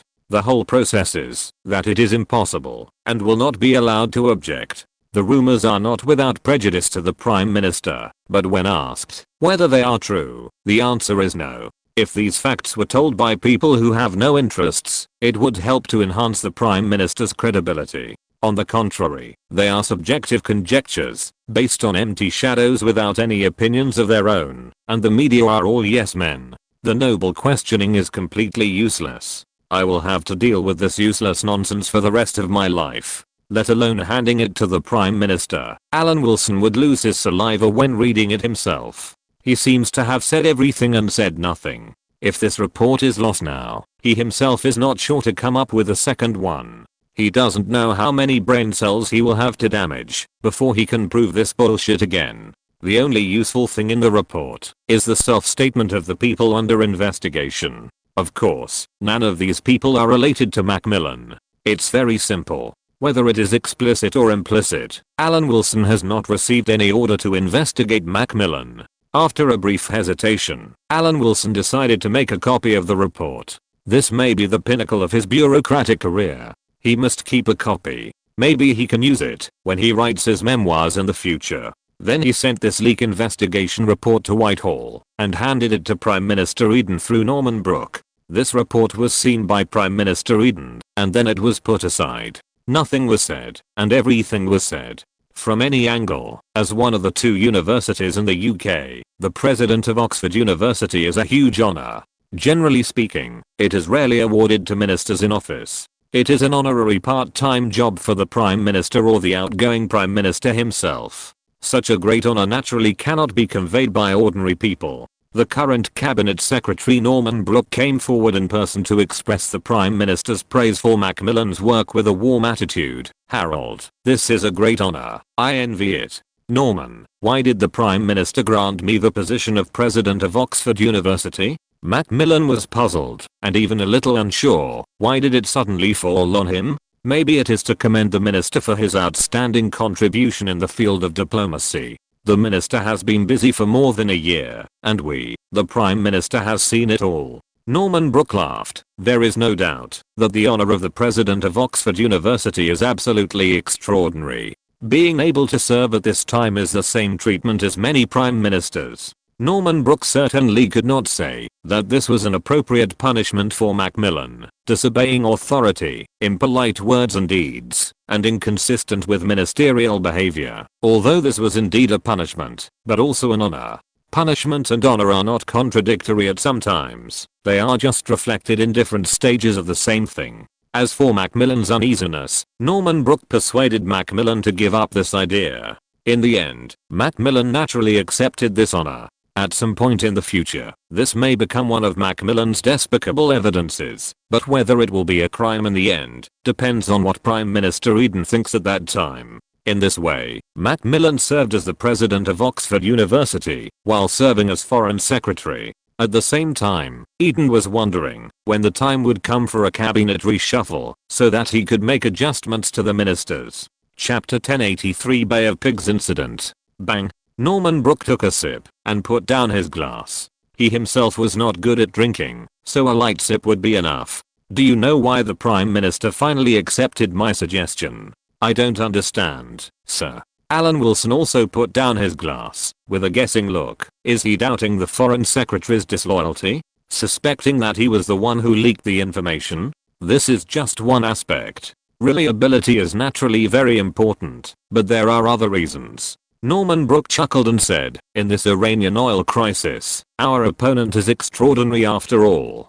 Although we have tried our best up to now, it is also a fact that we are under pressure from the United States anytime and anywhere. You are the permanent Undersecretary of the Ministry of Foreign Affairs, and you know it best. Alan Wilson nodded, and Norman Brooke continued, the cabinet will naturally do its best to strive for a result that is beneficial to Britain, but what if it goes against one's wishes in the end? Of course, they will not hold anyone accountable, but someone will need to bravely take responsibility and give an explanation to the citizens at that time. So Macmillan's position as Foreign Secretary will not be changed for the time being, and Macmillan will be relieved after a while. Norman Brooke said calmly, this is the current value of the Foreign Secretary and the Prime Minister's own idea. We are just following the trend and creating a condition that should be done. The top leader enjoys flowers and applause, and the second in command takes the blame and resigns. Alan Wilson sighed secretly, as expected. The whole world is self-taught in this field. The so-called other countries will not be so, and so are just the imagination of the common people. Once Britain finally has to compromise, Eden will be in trouble in order to ensure that his support rate does not drop. Naturally, everyone in Whitehall knows that the current British foreign policy is personally concerned by the Prime Minister, but voters don't know that Macmillan is still the Foreign Secretary. It is indeed natural that the responsibility for compromise is attributed to the Foreign Secretary. The Prime Minister is already invincible. Alan Wilson sighed.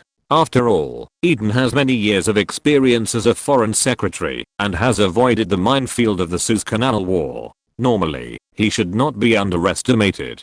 Aren't all these politicians like this? Norman Brooks said in a condescending tone. Those mediocre and impetuous guys all want to rise to the top, get promoted, make money, and live a more and more luxurious life. Once things don't go well, it's either because of lack of opportunities or someone is obstructing them. Every level is the same. People are greedy, and naturally politicians are too greedy. Some people could have accepted a position in the city council, where they could be free, have their own house, and grow flowers and vegetables in the backyard. But they have a kind of stubborn pride and overconfidence in their own abilities and science. They don't want to bury themselves in a barren land with only 3 streets and pigs everywhere. They live there in obscurity, and spend their time playing cards in the parliament. So it's like the stubbornness of the greedy civilians who expect wealthy patients to come for treatment, expect to be hired by the school, expect to visit relatives and friends in their own car, and expect to have a blonde with a dowry as his wife. He believes that he has the right to obtain these happiness, but happiness is delayed. He gradually becomes depressed and desolate, and is full of resentment towards life. Day after day, more and more time is spent in silence, biting my nails and holding hatred. On better days, I use a mouthful of sarcastic witticisms. The unpleasant sound is like a cold blade. Alan Wilson was silent. He could feel that when Norman Brooks said these words, it seemed as if he had seen them with his own eyes. Maybe Ed was a friend in the past, and maybe the two of them had a good relationship. The top level is also full of mediocre people, with their own sophistication, but as long as you don't think you are extremely smart and have self-knowledge, even if something goes wrong, there is a chance to remedy it. After accepting the position of president of Oxford University, everything was calm as usual. After a few days, Macmillan also put aside his worries. The sun will rise as usual tomorrow morning. There is nothing special. Alan Wilson has nothing else to do, just to find trouble with Germany and Japan, which are deeply controlled by the United States. Especially the Hellman Oil Company, that tried to dig into the British corner. The Dragoon sisters had to accept the iron fist of the Sagan boxing champion, and were frequently investigated by the British Joint Intelligence Committee. They ran between the channel for this, which also caused protests from the federal German government. What can a defeated country protest, unless it wants to betray the free world? Alan Wilson, holding a half-smoked cigar, had a satisfied look on his face, leaning lazily against the head of the bed. We have already gained benefits from Iran, so what's wrong with us British looking for trouble? You guys are just laughing secretly? The room was well insulated, and the Dragoon sisters didn't need to wear disguises. They lay naked on one side, listening to the man's complaints and strange words, saying that Britain had the greatest sincerity, which was a vulgar statement. How are the sun studies now? Putting down the cigar, Alan Wilson squeezed between the two sisters, and his shoulders were evenly wet, like a loving father. Alan Wilson still had high hopes for the Hanscotch brothers who followed the two sisters. Federal Germany is an old power. Although it has lost the territory of democratic Germany, its population is still higher than that of Britain and France. Now it has surpassed France in terms of economy and ranks second in Europe. The first in Europe is naturally Britain. From this point of view, Alan Wilson deserves Britain. He has been running around the world for many years, which has created such a situation. Not to mention being a backbencher, even if it is the special treatment of the princess, he accepts it with peace of mind. You still know you have a child. Anna raised her head and showed her pride. After all, this man's first child was born by herself. In Moscow across the Iron Curtain, the cultural Tsar sweated profusely, reshaped his body through exercise, and uttered bursts of muffled groans. Although Anna is like a parasite in life, she is absolutely not soft when educating the next generation. The standard is to place hopes on children. What your mother can't do, you must do, when you grow up. If it is a family with average conditions, Anna's means of transferring pressure will only bring huge pressure to the brothers, which is harmful to their growth. But the Hermann Manor in Bonn has this condition, to support all the growth of the brothers. Even Bokina is very satisfied with Anna's performance. The two brothers are very good, which makes her, as a mother, very relieved. When they grow up, they should know about the existence of my father. Alan Wilson's selfish character was also revealed as soon as he spoke. Women take care of children after they are born, but when it comes to picking peaches, he must be the father. Why, hey. Anna just expressed her dissatisfaction, and a palm landed accurately on her hips. In an instant, Anna's eyes were filled with tears. I gave birth to your child in vain. I was so young at that time. Something happened in Germany recently, which should have lasted for a long time. A large number of deformed babies were born. Bokina spoke to divert the man's attention. Now some rumors have spread in society, and the government is also very embarrassed. Is there such a thing? Alan Wilson looked curious. Of course, he didn't know that German drugs had been banned in the UK long ago, and the number of victims, which was second only to Germany in history, was naturally cleared. Of course, the government is conducting a secret investigation now. Bokina frowned and asked, doesn't the UK have it? What are you talking about? Why should the UK have it? Alan Wilson was unhappy when he heard it. I only heard that happiness is contagious. Is the disaster going to bring Britain with it? However, since Germany has begun to investigate this matter, I believe there will be results soon. It is inevitable that my Great Britain will win again. I just don't know what the situation is in the United States. If it weren't for Bokina talking about this, he would have forgotten the credit of silently protecting Britain again. But as for the social control of the United States, it's hard to say what the result will be. Bokina is considered to be a person who knew about it very early in Germany, because as early as during the occupation period, Bokina was the leader of German women. It is normal for her to hear the news that there are problems with mothers and babies. How can he, a British Foreign Office official, interfere in this matter? He is not a German. Although he has caused Germany countless troubles recently around the Iranian issue, these are two different concepts. Some mistakes will only be dissatisfied if others point them out. For this reason, Alan Wilson pretended not to hear it and waited for the Germans to discover the mistakes and remedy them themselves. Needless to say, Britain and the Commonwealth countries that supported Britain during the Iranian oil crisis do not have a large number of SEALs. As for the situation in the United States, the exact data can be obtained through the Kennedy administration at that time. After being punished by Alan Wilson on behalf of the British Empire, the Dragoon sisters returned to Bonn. He recently had to sort out the international situation and determine the way of struggle in the next stage. At this time, a piece of news came from America that a group of 1,500 American mercenaries raided Cuba under the command of two CIA officers. They landed in the southern part of Las Villas province in central Cuba under the direct cover of American aircraft and US Navy warships, occupied Long Beach and Giron Beach, and continued to advance northward. The Cuban army and militia fought against the invading American mercenaries, and two ships carrying ammunition were sunk by the Cuban army. The battle lasted for 3 days, and the mercenaries were completely annihilated. The long line of prisoners was photographed and became the talk of the world. 10 years ago I said that the United States could not defeat the Chinese. It seems that I made a mistake in judgment. The fighting capacity of the Americans has not improved at all in the 50 years since World War I, especially in terms of willpower. Alan Wilson said solemnly at the Foreign Ministry meeting, "We expressed our concerns about the fighting capacity of the US military to Washington. If it is really not suitable for going to the battlefield, the US military will have a greater effect if it does not take action, and it can also scare the Soviet Union if it does not take action." Chapter 1084, Son's Future.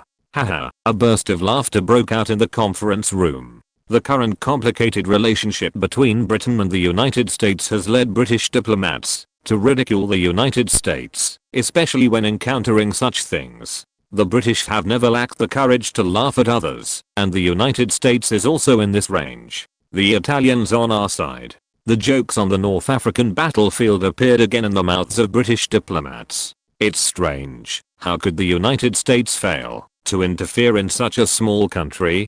Dixon said puzzledly. In this case, we are really worried about the US troops stationed in Europe. The Soviet Union is much more difficult to deal with than Cuba. It's not that serious. Alan Wilson opened his mouth and stopped the ridicule. He just took the opportunity to ridicule the United States, not really thinking that the United States is not good.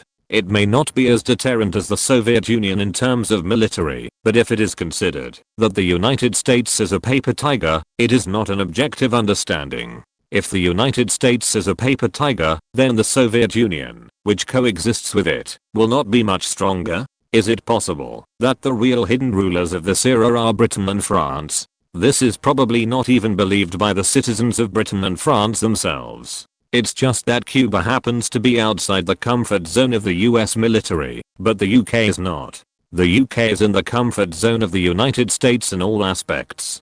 The United States cannot deal with other countries. If it wants to do something to the UK will be the most uncomfortable. What is a comfort zone? It is to match the best opponent. The most obvious example is the war between Germany and France during World War II. Although the French army is not worse than the German army in hardware, its tactical thinking is one era behind. When the two countries collide, the French army can show the style of the first army in Europe in a local position, but it will be cut by the German army in an instant. This is a relationship between Britain and the United States now. The strongest Royal Navy is just a reduced scale US Navy. In fact, it is in the comfort zone of the United States. It must lag behind in a position that is just firmly grasped. It is not okay to lag behind too much. If it lags behind too much, it will also make the opponent deviate from the way of fighting that it is best at.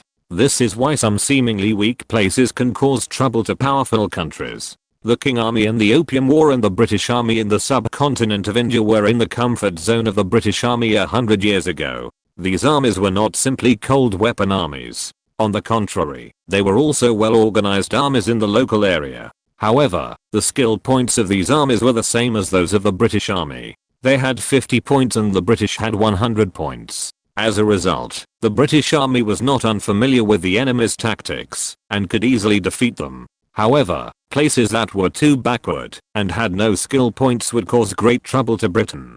For example, the Zulus in Africa had no skills at all, and the British Army was also completely unfamiliar with this kind of combat. If they were not careful, they would overturn. What is the solution? Let the Indians become Britain's helpers to deal with these enemies who had no skills at all.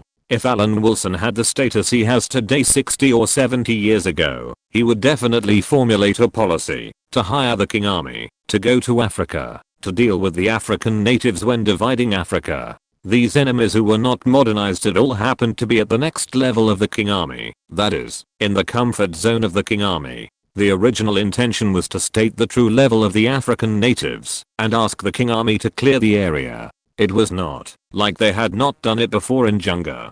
This was the reason why the King Army, which had been invincible in East Asia before the British Army arrived, was beaten by the British Army. Specifically, the United States is in disgrace in the Bay of Pigs incident.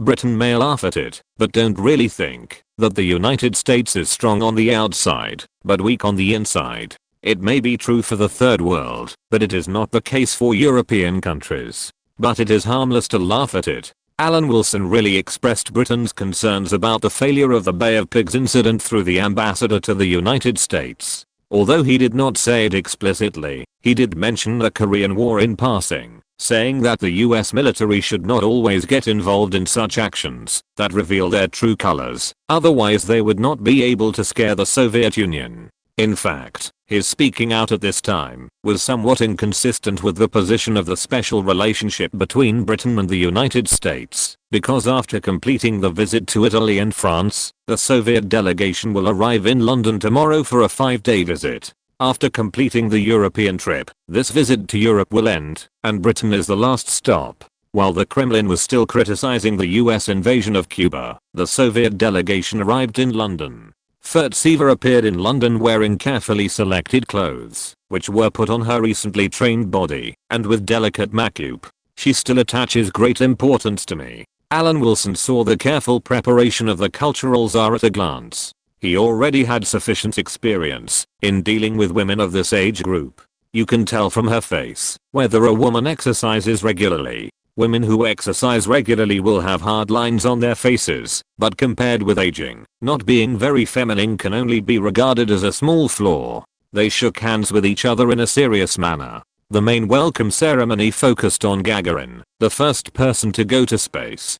among the mainstream countries in the world, Gagarin is now indeed a hero of all mankind. When he walked out of the airport, London citizens also flocked to see the demeanor of the first person in space. In the final itinerary, Gagarin will also go to Buckingham Palace, where he will be personally entertained by Queen Elizabeth, showing the highest courtesy of Britain to this hero of all mankind, and paying high respect. Of course, that was the last arrangement. Gagarin rode in an open car, and was warmly welcomed by British citizens wherever he went. Many people, even women, climbed onto the roof hoping to see clearly what the first person to escape the Earth's gravity looked like. On the first day's schedule, at the strong request of the Soviet side, Gagarin would lay a bouquet of flowers at Marx's tomb. Macmillan had to go against his conscience, and said that Marx was a great man with such a far-reaching influence. 600 reporters flocked to the Earl's palace, where Gagarin was interviewed, which shows how popular the first person in space is in the UK. I didn't expect it. Macmillan, whose position was temporarily stable, was shocked. He did not expect that Britain would welcome a Soviet so much. Who let him be the real first person in space? Alan Wilson pondered for a moment and asked in a low voice, "Do you want us to spread some rumors?" Well, reasonable doubts, saying that the Soviet Union's spaceflight was fake. To be fair, this trick is more suitable for the social environment of the United States where there are many fools, and may not be suitable for Britain. Macmillan, whose mother is American, felt a little uncomfortable after hearing this, but it was difficult to say anything. It's better not to do it. What is the majesty of a father? Alan Wilson thought the problem was that he had just ridiculed the Americans, but because of Gagarin and the Soviet delegation's visit to Britain, the Americans still expressed their concerns about Britain, emphasizing that the special relationship between Britain and the United States has occasional twists and turns, but has always been stable. Generally speaking, it is Britain that emphasizes the special relationship between Britain and the United States. This time, Gagarin's visit actually made the United States take the initiative to mention the special relationship between Britain and the United States. This is really rare. Alan Wilson was in a good mood and replied that the special relationship between Britain and the United States is unbreakable. This is just a normal visit. In the evening, he excitedly went to the hotel he personally arranged to share this joy with the cultural czar. Obviously, Furtsever was also waiting for him. The identities of the two were destined not to meet often, and every meeting was worth cherishing. Without your decisive actions in Congo, we would have been in a very difficult situation. Alan Wilson hugged the body of the cultural czar, looking like he had the world in his hands. But Britain is still under considerable pressure in Iran. If we withdraw, the next step for the United States will be you. Alan Wilson still didn't talk much about the latest Cuban issue. He still had some reservations. It was more in the interests of Britain that the Cuban Missile Crisis still occurred. At least the British Foreign Office could mediate. Are you very proud? Furtsever lightly hit Alan Wilson. Have you forgotten that you are just a civil servant, not the Prime Minister? You are only elected every few years. What is there to be proud of? Power is eternal. Alan Wilson was unmoved, holding the plumpness of the cultural czar and not letting go, and suddenly bent down and whispered, "No." Furtsever flatly refused. She could not accept the man's request. She also had her own bottom line. Ekaterina, just this once. Alan Wilson came over and whispered, but the cultural czar said he would not agree to anything, and was very determined. Finally, Alan Wilson had no choice but to say, "Do you know how many spies there are in your Soviet Union? They are in your intelligence system and their status is not low. One may have prepared to escape, and the other is hiding deeper. If I don't tell you, the KGB won't be able to find out who it is in a year or two. It would be a great achievement for any counterintelligence personnel to find out. Of course, you are not an intelligence officer, so you are definitely not interested." Furtsever hesitated when she heard this. She would not care about this achievement, but her son would graduate soon. She didn't want her son to work in the KGB, but what could she do if they were willing? What if her son had a share of this achievement? Just once. Furtsever hypnotized herself in her heart. This was all a sacrifice for the child, and she finally compromised. "No problem. Will I hurt you? I won't hurt any woman. I will only take extra care of her." Alan Wilson agreed immediately. As long as there is a first time, there will be countless times. Fertsiva rolled her eyes at the man, who was taking advantage of her. She thought it was for her son's future. After all, she had already let the other party get so much from her, so she didn't care about the bottom line. The cultural czar, who was only thinking about paving the way for her son, was willing to go all out this time, as long as what the man said was true. You are not an officer in the intelligence department. Why do you care so much about this? Alan Wilson glanced at Fertsiva. If you're listening to this novel on a channel other than Fanfic World, it means they downloaded and uploaded it without effort. We cordially invite you to visit our channel, Mundo Fanfic Novelos. There you'll find the original version of this story and you can explore many other novels of various genres. We're waiting for you to immerse yourself in a world of incredible novels. Chapter 1085 Andropov. Me. Are you going to tell me or not? Fertsiva almost blurted out, but she held back. Once her son's identity was revealed, he would be suspected by the country. She wanted to protect her child and make his dream come true. What? Forget it. Alan Wilson pondered for a moment. I don't have any other requests. I just hope that the Soviet Union can give Britain and France some strategic space. I believe you know very well that Western Europe cannot become a Soviet system country. Our lives are much better than yours. The Soviet Union has no other way to win this confrontation except to defeat the United States. If the Soviet Union can make the United States admit defeat in the competition, European countries will naturally follow the strong. Any move to weaken European countries is to help the United States deepen its control over Europe. I believe you also understand that the Soviet Union does not have any allies at all. From beginning to end, there is only one country. Alan Wilson also hopes that Britain will avoid the result of being tacitly targeted by the United States and the Soviet Union. That is a problem that Britain can never deal with. As long as Fertsiva's position in the Soviet Central Presidium is stable, even if she only says a few words, it will be much more useful than the so-called senior spies. Is the intelligence network lurking in the enemy country useful? It depends on how you say it. If these people are controlled by Alan Wilson, then it is definitely useful, because he has real history in his mind to compare, and he can maximize the role of spies at keynotes. But in the normal world, the role played by senior spies is definitely not greater than that of Fertsiva, a member of the Soviet Central Presidium. You don't know how much I have helped Britain. Fertsiva seemed to be aggrieved, hoping that Alan Wilson would quickly say the names of the two imperialist running dogs. The Deputy Minister of the Polish General Staff Intelligence Department, Michael Goleniski, codenamed Sniper. Fertsiva was shocked. It was indeed a high-level spy, and the Deputy Minister of Counterintelligence. Only God knows that the other party betrayed the intelligence of the Soviet Union and the Warsaw Pact. If Fertsiva had not heard this name and identity from the man's firm tone, even if the Soviet Union began to investigate, it would not be possible to hide it from this Polish senior official in charge of the Counterintelligence Intelligence Department. This is indeed the case. In the process of capturing Michael Goleniski, the KGB acted faster than their British and American counterparts, but they also returned empty-handed. Because Michael Goleniski was mainly responsible for counterintelligence work in Poland, and the KGB had always trusted him very much and directly handed the investigation work to him. Michael Goleniski was shocked, and chose to defect in panic. Just like the UK cannot capture Philby now, who would have thought that the person in charge of Mi-5 is a Soviet spy? Compared with Philby, Michael Goleniski will be less difficult. I tell you the truth, he may defect at any time. Alan Wilson interrupted Fertsiva's shock. Although you are a top figure in the Soviet Union, do you have influence on the powerful departments?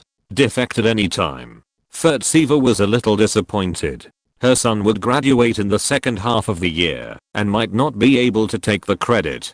Who is the other one? This person is more hidden than Michael Goleniski. If you don't know it from me, the Soviet Union will only wake up after suffering a big loss. Moreover, he is very careful. Even if you start monitoring, you won't find evidence in a few months. Alan Wilson boasted complacently, and then when he met Fertsiva's eager eyes, he stopped keeping it a secret.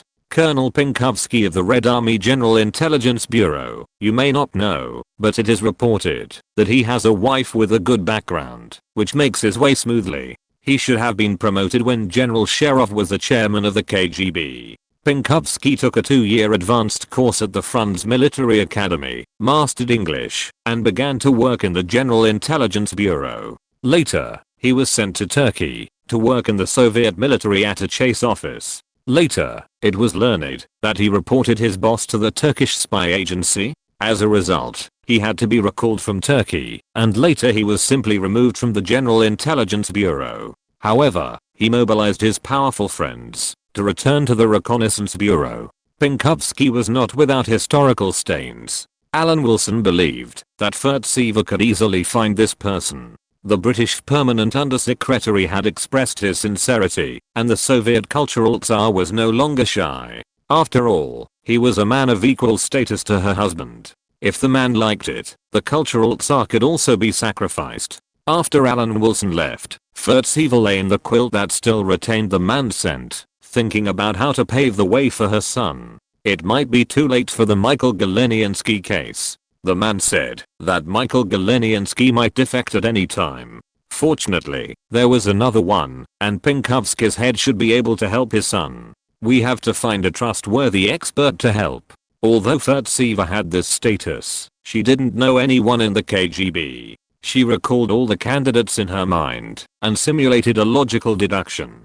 Furtsever had also been a senior Soviet official for many years, so it was naturally impossible for her to be useless except for loyalty. The Cultural Tsar took a long time to fall asleep with his harvest. Gagarin's visit to Britain was a perfect cover for the two of them, not to mention that the place where the Soviets stayed was carefully arranged by Alan Wilson. As long as they were not caught in bed, nothing could be said. In public, Furtsever was still a benchmark for independent women and a cultural czar. Alan Wilson was still a walking British-American special relationship. He told his American friend McCarthy all the details of the visit to the Soviet Union, except for the part about the cultural czar, which was naturally accompanied by endless complaints. When Gagarin visited the Manchester Foundry Workers Union, the workers gave Gagarin a gold medal with the words "Let's shape a better world together" written on it. On the same day, Alan Wilson and Furtsever confronted each other and exchanged sharp words.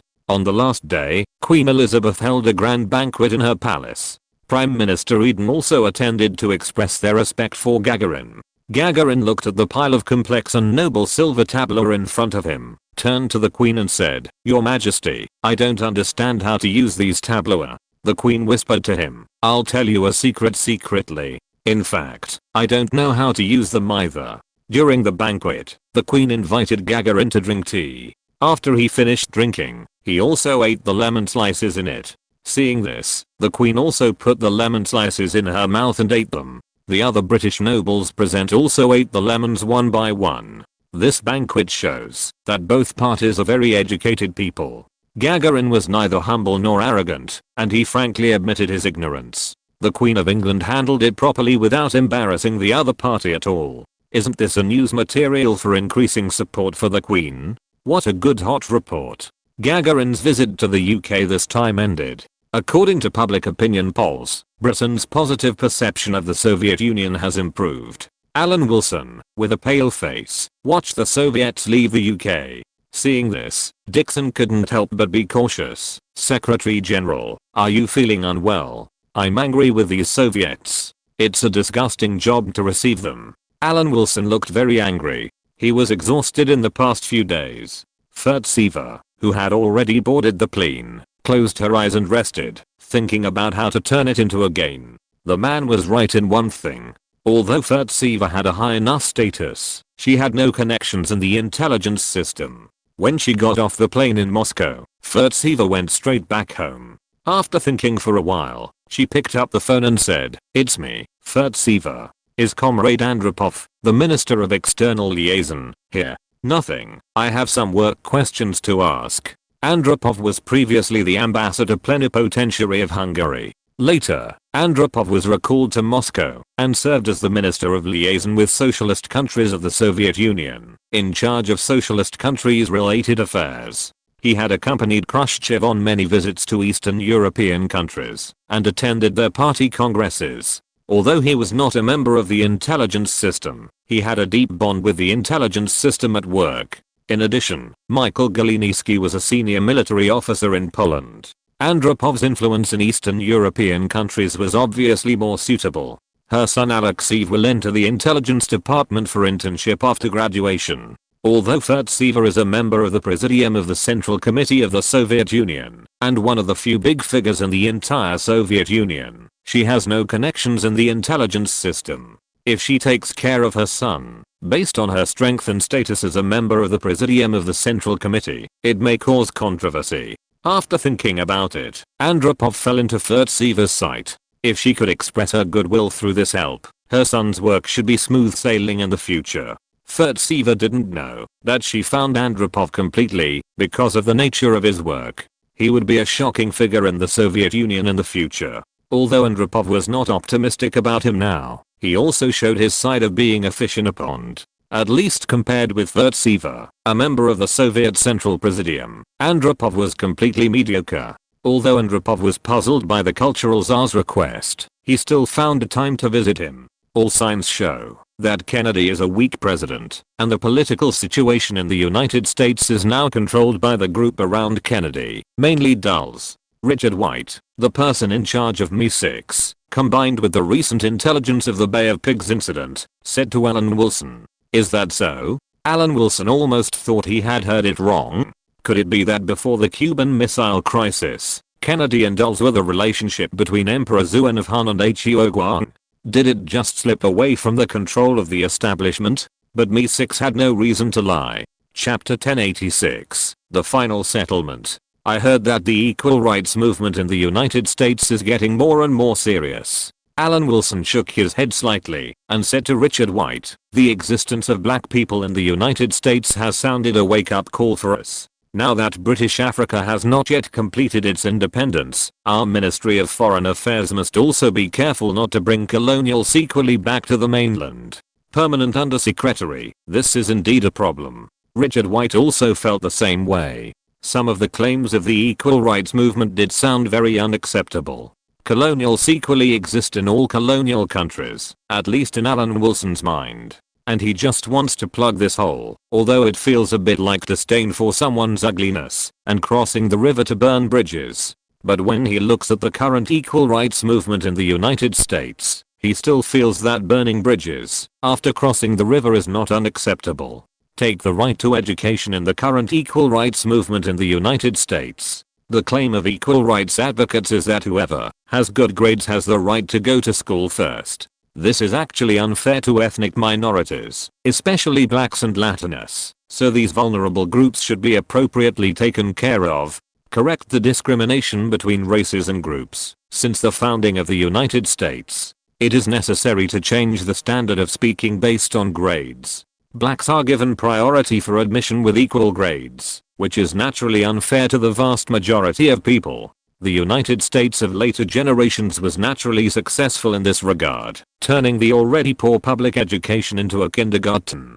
Battle records can lie, but battle lines cannot. The level of ignorance of Americans in the 21st century can be seen by other countries. Richard White wanted to know which ethnic group Alan Wilson thought would invade the British mainland, but he could only ask indirectly, and was embarrassed to express his concerns too much. In terms of geography and population growth, it is naturally black Africa. Alan Wilson said without thinking. British protectorates in the Middle East usually have a small population, while in Southeast Asia, Malaya's land carrying capacity is still very large. Moreover, the economy of Malaya and its surrounding areas has opened up a gap, and the locals may not want to immigrate. If Alan Wilson wanted to curb the population growth in Malaya, he would start directly with real estate. The second generation of Singapore once said that, if Singapore blindly pursues good-looking statistics on the books, it can learn from Hong Kong to speculate in real estate, and at least double Singapore's data.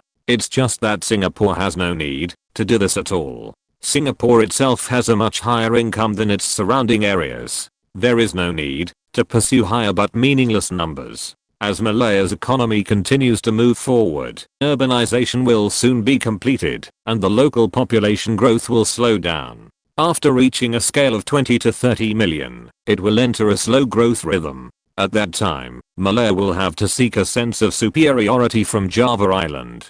It is still early, and Malaya does not need to worry too much. The key is still the blacks. The 400,000 Indians in British Kenya are a time bomb. Macmillan, the Foreign Secretary, has been slow to act on this matter, and now he has no intention of doing so. When necessary, Alan Wilson may repeat the old story of Northern Rhodesia, in order to avoid the recurrence of history. It is much better to die than to flood into Britain. Alan Wilson said fairly that equal rights are definitely not smooth sailing, and tend to make the minority group dissatisfied. If there is no equal rights, the United States did practice slavery, and racial segregation still exists. No matter what you do, there will be people dissatisfied. This process of being neither inside nor outside must be experienced. It is better to seal the hole, and not let Britain face the same problem. At this moment, Alan Wilson needs to make a very valuable report on the ultimate far-reaching impact of equal rights in the United States, and send it to the cabinet, which can be regarded as a warning to Britain in advance. The central idea of this report is that once there are ethnic minorities, this dilemma is inevitable. If you want to avoid the dilemma of today's United States, you can only ensure that there are no immigrants from the colonies in the mainland. This report also links equal rights with the colonial issue. Once all the colonies are lost, in order to maintain the influence on traditional colonies, some people may want to open up some immigrants and bribe the upper class of the colonies. If this scale is not grasped, it will cause immigrants to flood into the mainland. Therefore, all colonies must not be lost. Keeping the existence of important colonies is itself a buffer for the mainland. The offshore balance must continue, and important nodes must not be withdrawn. If you have to optimize the global layout of the British Army, Africa must be the most worthless place, and it can be optimized first. Taking advantage of the American equal rights movement to bring up the colonial issue, Alan Wilson was relieved when this report was submitted. The reason why he kept showing goodwill to the cultural Tsar was to avoid the tacit agreement between the United States and the Soviet Union to attack Britain at the same time. If they must fight, it is best to do it one at a time. If two come, Britain will definitely not be able to bear it. The Soviet Union cannot reach places too far now, but it does not mean that it cannot reach them in the future. In another 10 years, Africa may be full of the current Congo. Brezhnev's billions of subsidies are not a joke. During the global offensive, the Soviet Union really took out billions of dollars. In terms of the Soviet Union's own group, the Soviet Union has more influence than a certain big country in any country with the same system. Whether it is Vietnam, Tanzania, or North Korea, when the Soviet Union was alive, they all firmly followed the Soviet Union. During the Brezhnev era, Vietnam alone received tens of billions of dollars in foreign aid. How can a certain big country snatch influence? The Tanzania-Zambia railway is indeed sincere, but compared with the Soviet Union's loan of $2.5 billion US, it is still too shallow. In other words, Nehru is not an extreme leader, and can maintain relations with various countries. Otherwise, as long as the Soviet Union gives a look, the Tanzania-Zambia railway will be completed on the first day, and Tanzania will become Vietnam on the second day.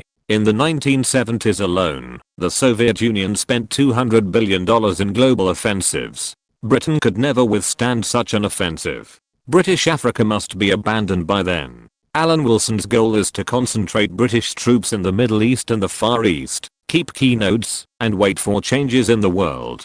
This detailed report was soon delivered to Prime Minister Eden. Eden also felt that the speculation about the loss of colonies and maintaining influence on traditional colonies made sense. Then, Eden, who had gotten rid of the drug addiction incident, picked up the phone and prepared to have a good talk with Macmillan. In the past, Eden was in the limelight. In order to avoid being taken advantage of by the Labour Party, he could keep silent. Now he should deal with Macmillan, the rebellious man. How to deal with the 400,000 Indians in British Kenya. As the foreign minister, you can't even communicate with India about this matter?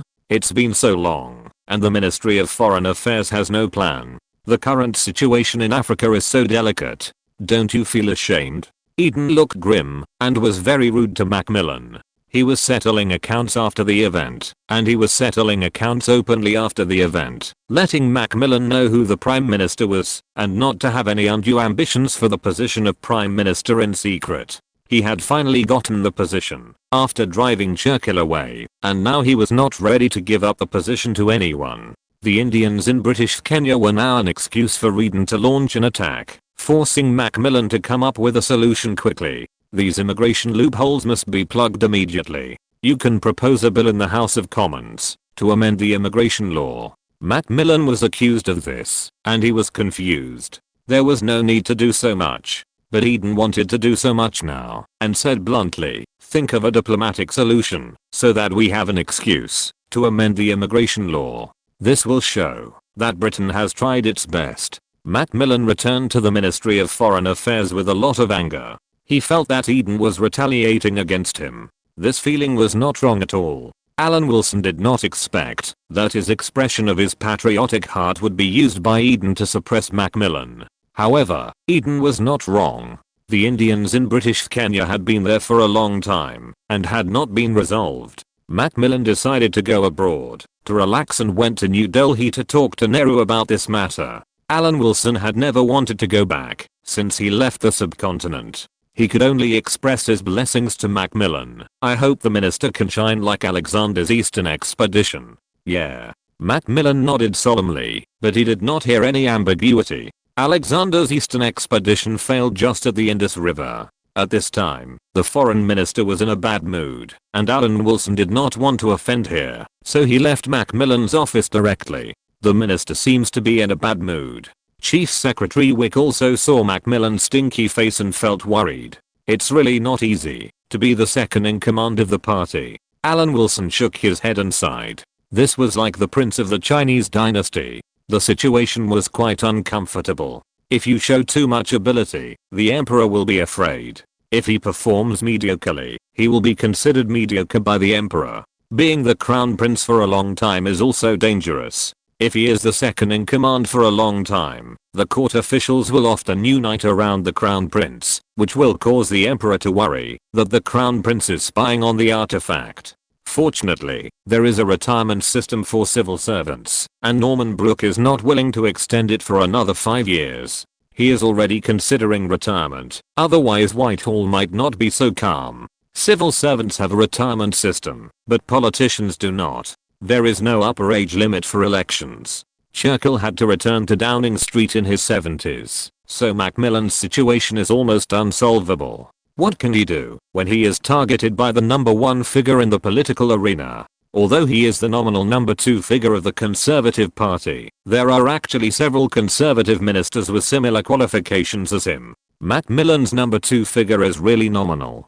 Chapter 1087 Espionage Case. With Macmillan's visit, the Ministry of Foreign Affairs became quiet, which made Alan Wilson very happy. In fact, he did not object to the foreign ministers going around. Of course, if he always went to the United States, considering Macmillan's family background, it was indeed worthy of vigilance. As for going to other countries, it should be encouraged. Now no one can interfere with the normal operation of the Ministry of Foreign Affairs, and there has been nothing worth paying attention to recently. Alan Wilson was possessed by Louis XVI, muttering that he had nothing to do today, and decided to take a holiday for his running around for many days. At least he could enjoy the joy of family. The permanent deputy minister, who was essentially still a dog, was busy running around, leaving the pregnant Zia Meng to stay aside, while he struggled with pots and pans, and enjoyed it. Actually, I have no problem taking care of myself, and the maid treats me very well.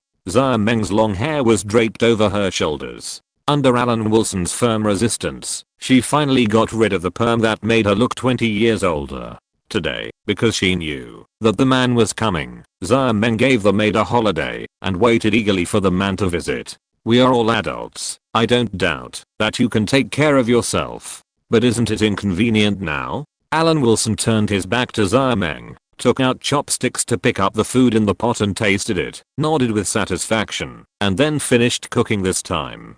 Thank you. Zia Meng touched her belly and praised shyly. In fact, this man is not bad, and his patience is really amazing. He never complains about the world, and he is never angry even when recalling the past. The so-called neither humble nor arrogant is what this man is talking about. Sometimes he will appear dazed and thoughtful, and all the expressions on his face disappear completely. It's as if it was wiped out by an invisible hand, replaced by a mask, a sculpture, cold and serious. Although handsome, he is lifeless. He will smoke cigarettes one after another, and he doesn't even bother to put out the cigarette butts. Xia Meng waited quietly for Alan Wilson to finish his work. In fact, apart from the cultural differences, she thinks this man is a good match. The food in Britain is not very good, except for the aristocracy. Alan Wilson brought the cooked dishes and pushed them in front of Xia Meng, muttering, "But with the help of the International Aviation Department in Kuala Lumpur, you don't have to change your taste.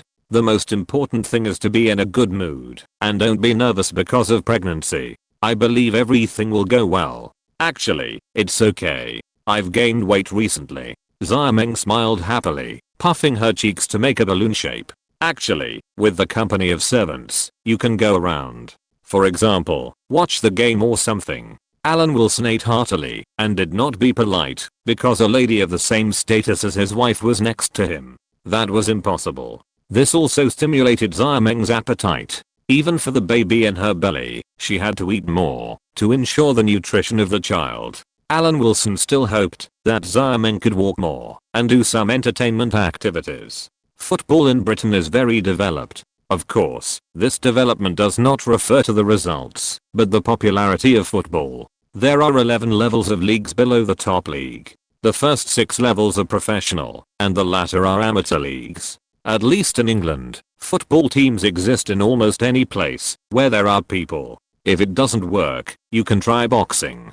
The British boxing is popular. Alan Wilson was still talking. Now he was obviously not in a state of meditation, but seemed very talkative. "Are you talking about martial artists who compete in martial arts?" Xia Meng shook her head slightly, indicating that she was not interested in this. "There are many filmmakers in Hong Kong who have a background in martial arts. They are not the same thing. Martial artists are not competitive. Humans are also animals, and meet all the criteria for judging animals. In simple terms, the one with a larger tonnage wins. But as for movies, I believe that these martial artists may push Hong Kong movies to a peak in the future. There are similar types of movies. The United States has westerns and Japan has samurai movies. It depends on who can seize the opportunity." Alan Wilson said in a tone that no one knows movies better than me. After all, he has a good relationship with some movie stars. Even among them is the future US President Reagan. He speaks so ordinary but so confidently. After dinner, Alan Wilson took out his camera and said that he wanted to leave a souvenir for Xia Meng. He almost destroyed Xia Meng's accumulated good impression, even though he had taken pictures before. It's better not to let Mr. Jinyang know about this, otherwise, Lin Ping's and the smiling, proud wanderer might change his surname to AI. According to unconfirmed rumors, the character of Lin Pingxi was chosen because Xia Meng's original husband's surname was Lin. "She still loves me." Alan Wilson, who was trapped in the 3 major illusions of life, walked with the wind. The life of the permanent deputy minister was so simple and unpretentious. He decided to spend the night at Ms. Vivienne Lay's place today. In Warsaw, the capital of Poland, Michael Garliński was directly broken into while sleeping and was captured on the spot by a group of stern-faced soldiers in front of his family. Michael Garliński struggled angrily and shouted at the soldiers who came in, "Do you know what you are doing?" "Of course I know, sniper." With this response, a man in military uniform came in, bent down and looked at Michael Garliński, a senior Polish officer lying on the ground, stretched out a finger to guide Michael Garliński's sight, and then pointed to the position of his arm. "Do you recognize this badge?" Strong shield and sharp sword, with a red 5-pointed star in the middle, and a sickle and hammer pattern in the center. This revealed the identity of the visitor, the Soviet State Security Committee. In an instant, Michael Garliński's heart fell into an ice cave. "Take him away." The officer with a straight back glanced at Michael Garliński's panicked family members and said in a calm tone, "Take him away together. He is such a selfish person." A few minutes later, the officer met Andropov, who came to Warsaw in person and reported, "Comrade Andropov, Michael Garliński has been captured. Should we start the interrogation immediately?" "Of course." Andropov's answer was concise and to the point. He came to Warsaw in person to ensure that everything was foolproof. Andropov was accompanied by an unusually young boy with a resolute look on his face. He stood there quietly and said nothing. He was Alexeyev, who was preparing for the last round of exams. This time, he listened to his mother's words and came to Warsaw for internship. Alexeyev, no matter how realistic a mock interrogation is, it cannot replace a real interrogation. Andropov looked at Furtseva's son and said in a gentle tone, "Comrade Furtseva hopes that you will have a deep understanding of this industry. If you cannot adapt, you can make a judgment as soon as possible. At your age, you still have many choices in the future." "I'm ready," Alexeyev responded calmly. "The school told me that there is no mouth that cannot be opened. This time I should know whether this is true or not." Michael Galeninsky was not a determined anti-Soviet element. When his body was still quite intact, he had already admitted his crimes and poured out everything he had done in the past few years. Even Andropov was deeply shocked as the interrogation progressed. He really wanted to shoot Michael Galeninsky's family members. If Michael Galeninsky had not repeatedly expressed that he would exchange his meritorious performance for the safety of his relatives, and Andropov had agreed, he would really want to go back on his word now. The case of Michael Galeninsky was immediately reported to the Lubyanka, which shocked Shalapin. Michael Galeninsky was arrested, and the intelligence network connected with him was wiped out. Moreover, this was a good opportunity to purge Poland. At this time, Shalapin did not care whether Andropov had exceeded his authority. The powers of various departments overlapped. Since Michael Galeninsky had confessed, it was no longer important how Andropov found out. There is no doubt that the cracking of this spy case will deal a heavy blow to the infiltration of imperialism within the Warsaw Pact. The cockerel Decali and 7 hens lived in the yard of a frugal widow. Alan Wilson hummed traditional poems and came to work at the Ministry of Foreign Affairs. The cockerel Decali was arrogant, and he strode with the attitude of a local lord, but he was timid and suspicious by nature. He liked others to flatter him and was easily deceived. Alan Wilson wondered if the original author of the poem was describing a person in officialdom. Isn't this the life of a politician? As for the 7 hens, he didn't feel offended. He and his wife had more than 7 ladies of the same status. "Secretary, the head of number 6 is waiting for you," Chief Private Secretary Wick immediately reported when he saw Alan Wilson. "Why is he here?" Alan Wilson was a little surprised, then nodded. "Waiting in my office?" Chapter 1088, the Tsar's arrangement. Of course, this is not important. Alan Wilson just wants to see what Mr. M. Richard White is doing. Richard White is actually very interested in what Alan Wilson has been soaking in the thermos cup, but today is obviously not the right time, so he directly explains his purpose. He asked Alan Wilson what he thought about the arrest of Michael Galeninsky and the destruction of the Polish intelligence network. Michael Galeninsky? Who is he? Alan Wilson drank a sip of wolfberry with a blank face. He seemed to be quite unfamiliar with this name, and had no demeanor to point out the world in front of Furtseva. This attitude almost made Richard White ask what he was drinking. He is a senior undercover agent of the CIA, and he is involved in the war behind enemy lines in the free world. It turned out to be a spy, but since he is a spy of the CIA, what does it have to do with us? Alan Wilson acted like an amateur, but not a particularly amateur. This is also in line with his experience. More than a decade ago, he was a foreign agent and got intelligence about the Pacific War by chance. He also received a medal for this, but other than that, he had no outstanding achievements. This is the general impression of Alan Wilson in the eyes of insiders, including Richard White. Of course, this can also be understood as jealousy. Alan Wilson does have only this one merit, but this merit alone is enough to leave a strong mark in the history of world intelligence. These so-called insiders will be forgotten as time goes by. After Richard White's detailed explanation, Alan Wilson finally expressed his position. "We express our most sincere condolences to the CIA. The United States seems to have been a little unlucky in the past year. May God bless the city on the hill." Regarding the unfortunate news that Michael Galeninsky, a freedom fighter, was captured by dictatorial forces, Alan Wilson expressed deep regret, but from the perspective of the UK, he had no regrets. Michael Galeninsky listened to the Americans, not him. On the contrary, Furtseva might at least sometimes remember the old friendship and help the UK a lot. Of course, necessary concern is also needed. Alan Wilson said, why don't we ask through diplomatic channels whether a rescue operation can be taken if this gentleman named Michael Galeniansky is still alive? You are so naive. Richard White's eyes flashed with contempt, and he had to veto it. Secretary General, open channels are not likely to save a spy, and he serves the United States. Then it's better to discuss it with the Americans. Alan Wilson nodded in agreement, no longer expressing his layman's opinions. Isn't the expert right in front of him? Just leave it all to Richard White. He is so busy now. For the Ministry of Foreign Affairs, a peaceful life is hard won. He must seize the time to cultivate intelligence. Various bowl game finals and boxing matches, and even the score records of the bullets hitting the pockets in the billiard room, can save people from boredom.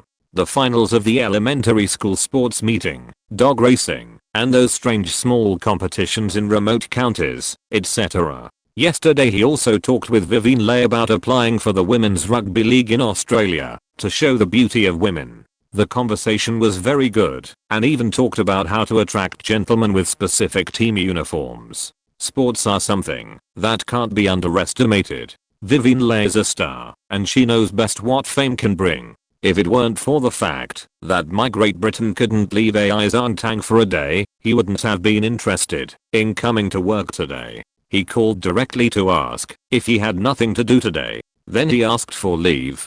Before leaving this morning, the two discussed whether to start testing the waters from the local area first, such as buying a football team first. What's the big deal?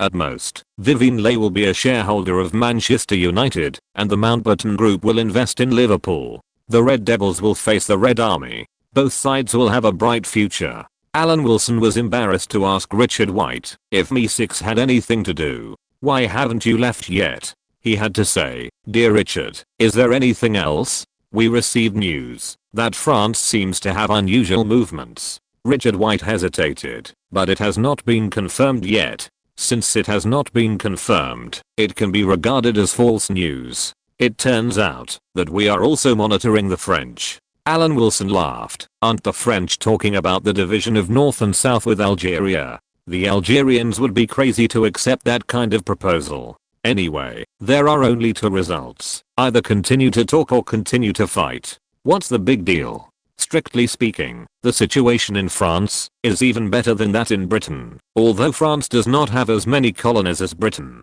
But the French colonies are close and concentrated, unlike the scattered British colonies, which forced Britain to disperse its own strength. However, after Nigeria's independence, this situation may be better. After all, the Dominion of Nigeria can indeed be independent, and it can consider becoming an African version of a powerful country in the future. Richard White left the Foreign Office, and Alan Wilson imagined Macmillan's diplomatic achievements. Is India a country? Without the existence of Britain, what kind of powerful country is it? The current international status is largely due to Britain's traditional influence, which makes Nehru have a great reputation in the Commonwealth framework and the extensive British colonies. You only have 1 year. Alan Wilson put his hands in his pockets, and he already knew that Nehru's time was running out. It was exactly the same as the situation of the Chinese football team. Whether India will be beaten depends entirely on whether the Cuban Missile Crisis will break out.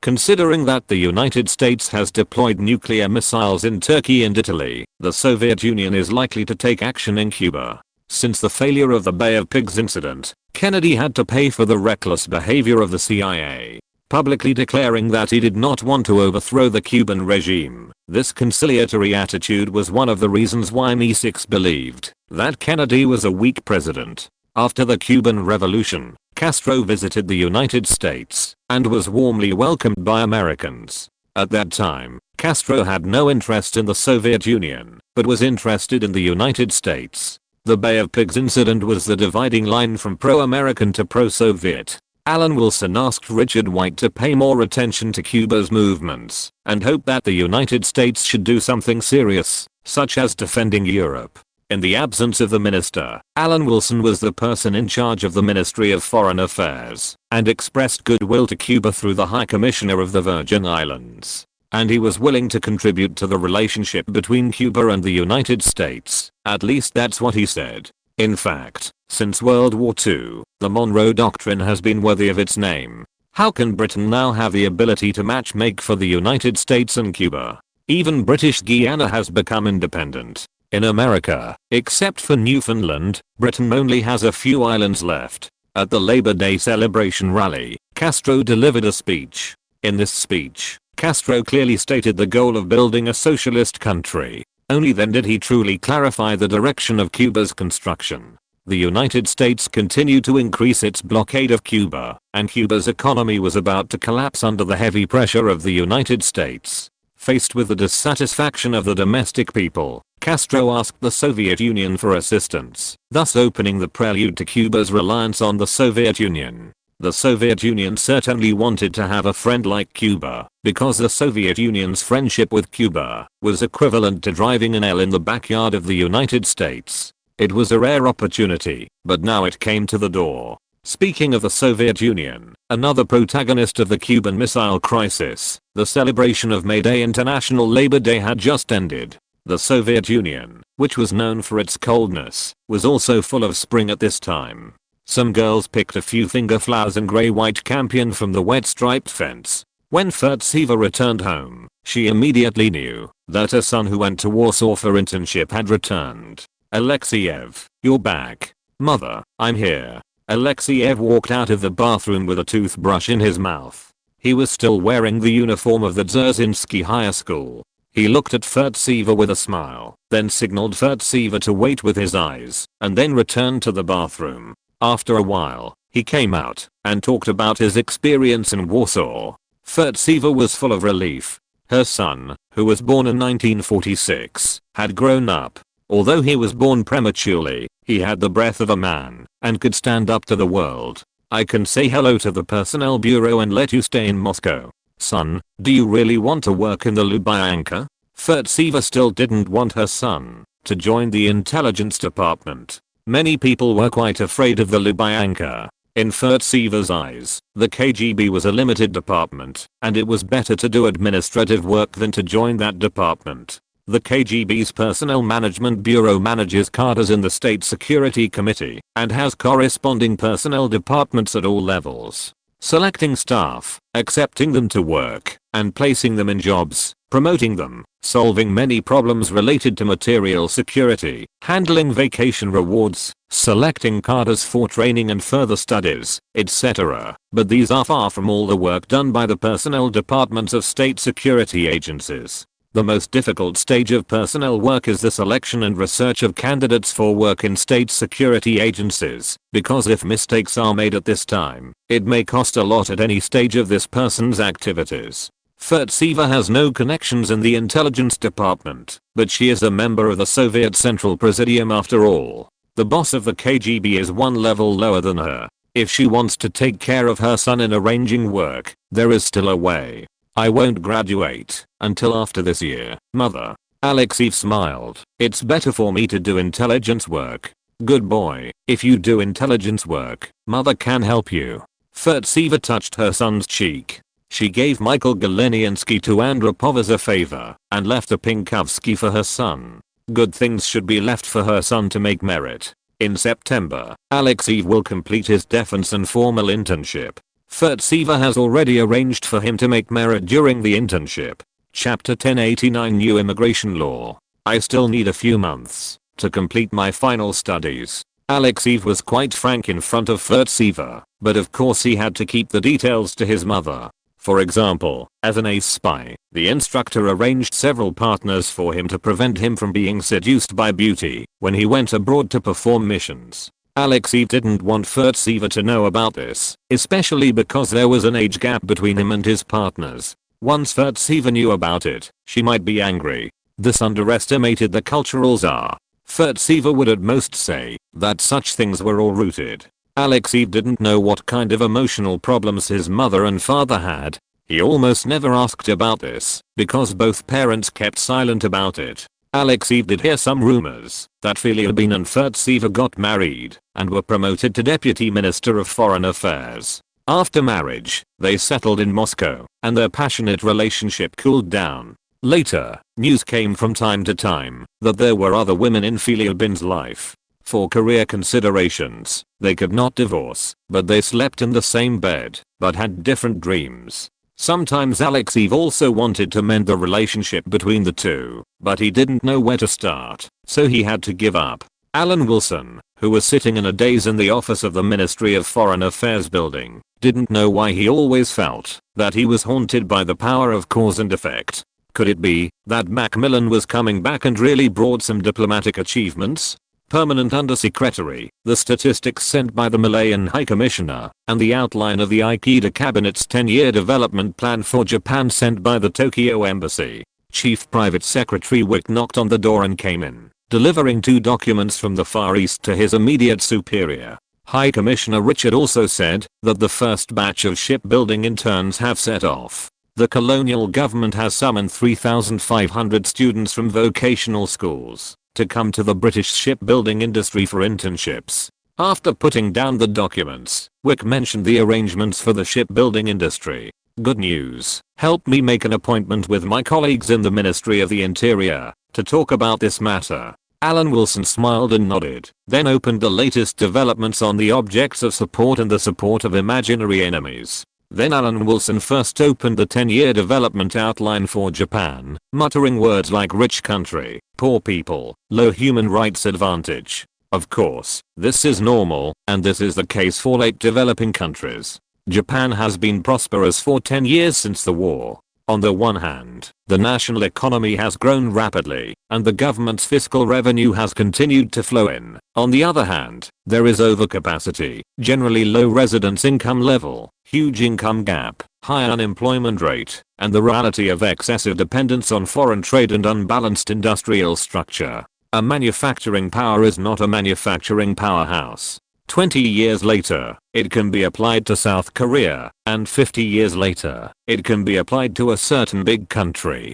However, countries like Japan and South Korea have no resources to offer except for their hard-working population. The situation they face is even more extreme. If they fight for a bloody way, the failure of a big country will be seriously injured, but the failure of Japan and South Korea is not a serious injury. This has led to Japan and South Korea having to rely on external markets, and the internal markets of the two countries are better than nothing, and can only play a decorative role. After 10 years of development, Japan has begun to try to go overseas. If Lee Seung-man had not just stepped down, and South Korea was still in turmoil, Japan would definitely have chosen South Korea as its first target. But what's wrong with Grace? Is it so difficult to kill a leader of a small country who has stepped down? Alan Wilson suddenly put down the document. He swore in front of Princess Margaret many years ago that he would kill the whole family of this bastard who cursed Britain for not sending troops to the Korean War. He has such a good memory, how could he forget it? Grace also felt deeply wronged. He wanted to use Lee Seung-man's head to show his sincerity, but he didn't know if he had done too many bad things. This outdated president of a nation country was much more difficult to kill than his African counterparts. He hadn't found an opportunity to kill him for several months. That guy lived in seclusion. What could he do? Because of Lee Seung-man's existence, Japan will first go south to Southeast Asia. Now it depends on whose agent is more powerful. Alan Wilson finished reading Japan's 10-year development outline. The Malayan colony has a geographical advantage, as well as the widespread Chinese population in Southeast Asia, and is richer than the locals. Japan also has its advantages. First of all, Southeast Asian countries do not dislike Japan. Some countries that were colonies at the time were fond of Japan's attack on the colonizers. Now it depends on whose agent is stronger. Britain can use Malaya as a medium to infiltrate through the Chinese community. Japan can use its traditional influence, but it is essentially a confrontation between Britain and Japan. Now Britain can't do anything to the United States, and I can't beat Japan. Alan Wilson immediately took up the statistics of Malaya, including the completion of the West Malaysia Railway. Radios are now in every household, and exports are spread throughout Southeast Asia. Black and white televisions have entered the eyes of local people. Of course, the current Malayan colony can be summarized as a rich country with a poor people, which is the same as Japan. But it's good to have changes. Bank balances can grow in the future. British refrigerators, washing machines and black and white televisions have entered thousands of households. Such changes are enough to keep Malaya stable. Should I try the mother-in-law economy? Alan Wilson thought, a good way to stimulate market vitality. But after careful consideration, he decided not to. He made a mistake when he was a high commissioner. Simply put, he got the order wrong, which led to the mother-in-law economy not being easily transplanted. That is, he has already done the real estate thing to revitalize the country once, which has led to the idea that if you don't have a house, don't marry my daughter. Not to mention all of them, housing is not a problem for most residents of Malaya. Now if we want to brainwash the residents of Malaya to promote consumption, we can only start with black home appliances. That is, refrigerators, washing machines and black and white TVs. It will take 5 to 10 years to popularize them, and then the technology should be updated and replaced, and we can cut a wave of leaks. Houses can't start again, so we can only think of ways to deal with these consumer goods. Alan Wilson thought hard, what else can we do? Since houses are not okay, then there is only cars. We can also think of ways to deal with maternal and child products. Although he left Malaya, Alan Wilson still worked hard for the development of the colony. It's a pity that Hepburn is not here. At Hepburn's age, it is very suitable for developing the maternal and child products market. It is definitely not a problem to come up with a milk powder brand. After thinking about the consumption areas that can be stimulated, Alan Wilson called Richard back. In recognition of Richard's achievements, it expressed the important role that Malaya played in restoring Britain's traditional influence, such as the restoration of traditional influence in Myanmar. As for the disputes caused by some men and women in Thailand, Alan Wilson meant that it was inconvenient to interfere. People are not machines, especially armed garrisons. The garrison officers and soldiers were willing to increase the income of Malaya's aviation industry and did not cause trouble to the colony. The colonial government should not have friction with the garrison. If it was strictly managed, it might turn the dissatisfaction of the Thais into dissatisfaction within Malaya. Of course, the colonial government can use 1 or 2 incidents to prove its responsibility, such as taking a few melons and 2 dates, but it is definitely a huge sum of money for ordinary people to compensate women who gave birth to illegitimate children for British soldiers. This money is not much, but it must not be saved on advertising effects. It is best to make it known to everyone, leave the stereotype in Thailand, and improve the happiness of Malaya by dragging Thailand down. Macmillan returned from his visit to India. The core issue is whether the Indian government can take over the core area of British East Africa, British Kenya, with 400,000 to 500,000 Indians. Nehru simply expressed his refusal. I told Nehru that, if Nehru is willing to let these Indians return home, Macmillan said in front of Prime Minister Eden at 10 Downing Street, Britain can use its diplomatic influence to let Portugal have a good talk with New Delhi on the issue of Goa, set a return deadline, and start the return procedure in steps. So there is nothing. Eden looked at Macmillan with empty eyes, and then ignored the foreign minister who had just returned from a visit. Ask both Homer and Butler to come and discuss the draft of the new immigration law and vote on it in the House of Commons. Alec Douglas Home and Rabbo Butler are also Conservative Party leaders. Eden wants to start a new immigration law. In Britain after the end of World War II, the immigration problem has become an increasingly serious social problem due to the increasing number of Commonwealth immigrants. Now the number of people of color in the country has reached 200,000. With the independence of the colonies, this trend will certainly increase. The previous immigration law is still too tolerant. Moreover, judging from the polls, Eden felt that this was a good way to increase his support rate. British society was generally quite tired of the increase in foreign immigrants, so social discussions were common. Not to mention that according to the previous immigration law, Kenya might lead to an influx of hundreds of thousands of immigrants. As Macmillan's visit to India did not solve the problem of the belonging of Indians in Kenya, Eden used this to increase his support rate. On May 20th, in the British House of Commons, Eden proposed a new immigration law on immigration and a new principle of belonging, which was voted on in the House of Commons. In fact, the principle of belonging implemented in Malaya has a very good effect when implemented. Facing the Labour Party's doubts, Eden calmly explained the facts. The issue of the belonging of Indians in British Kenya may lead to a large influx of immigrants. The scale may be as high as hundreds of thousands, and I hope the opposition party will carefully consider this issue. Eden was full of confidence. For him, the immigration issue was an open call, and the immigration bill was broadcast live on the BBC. He wanted to see what the Labour Party would say.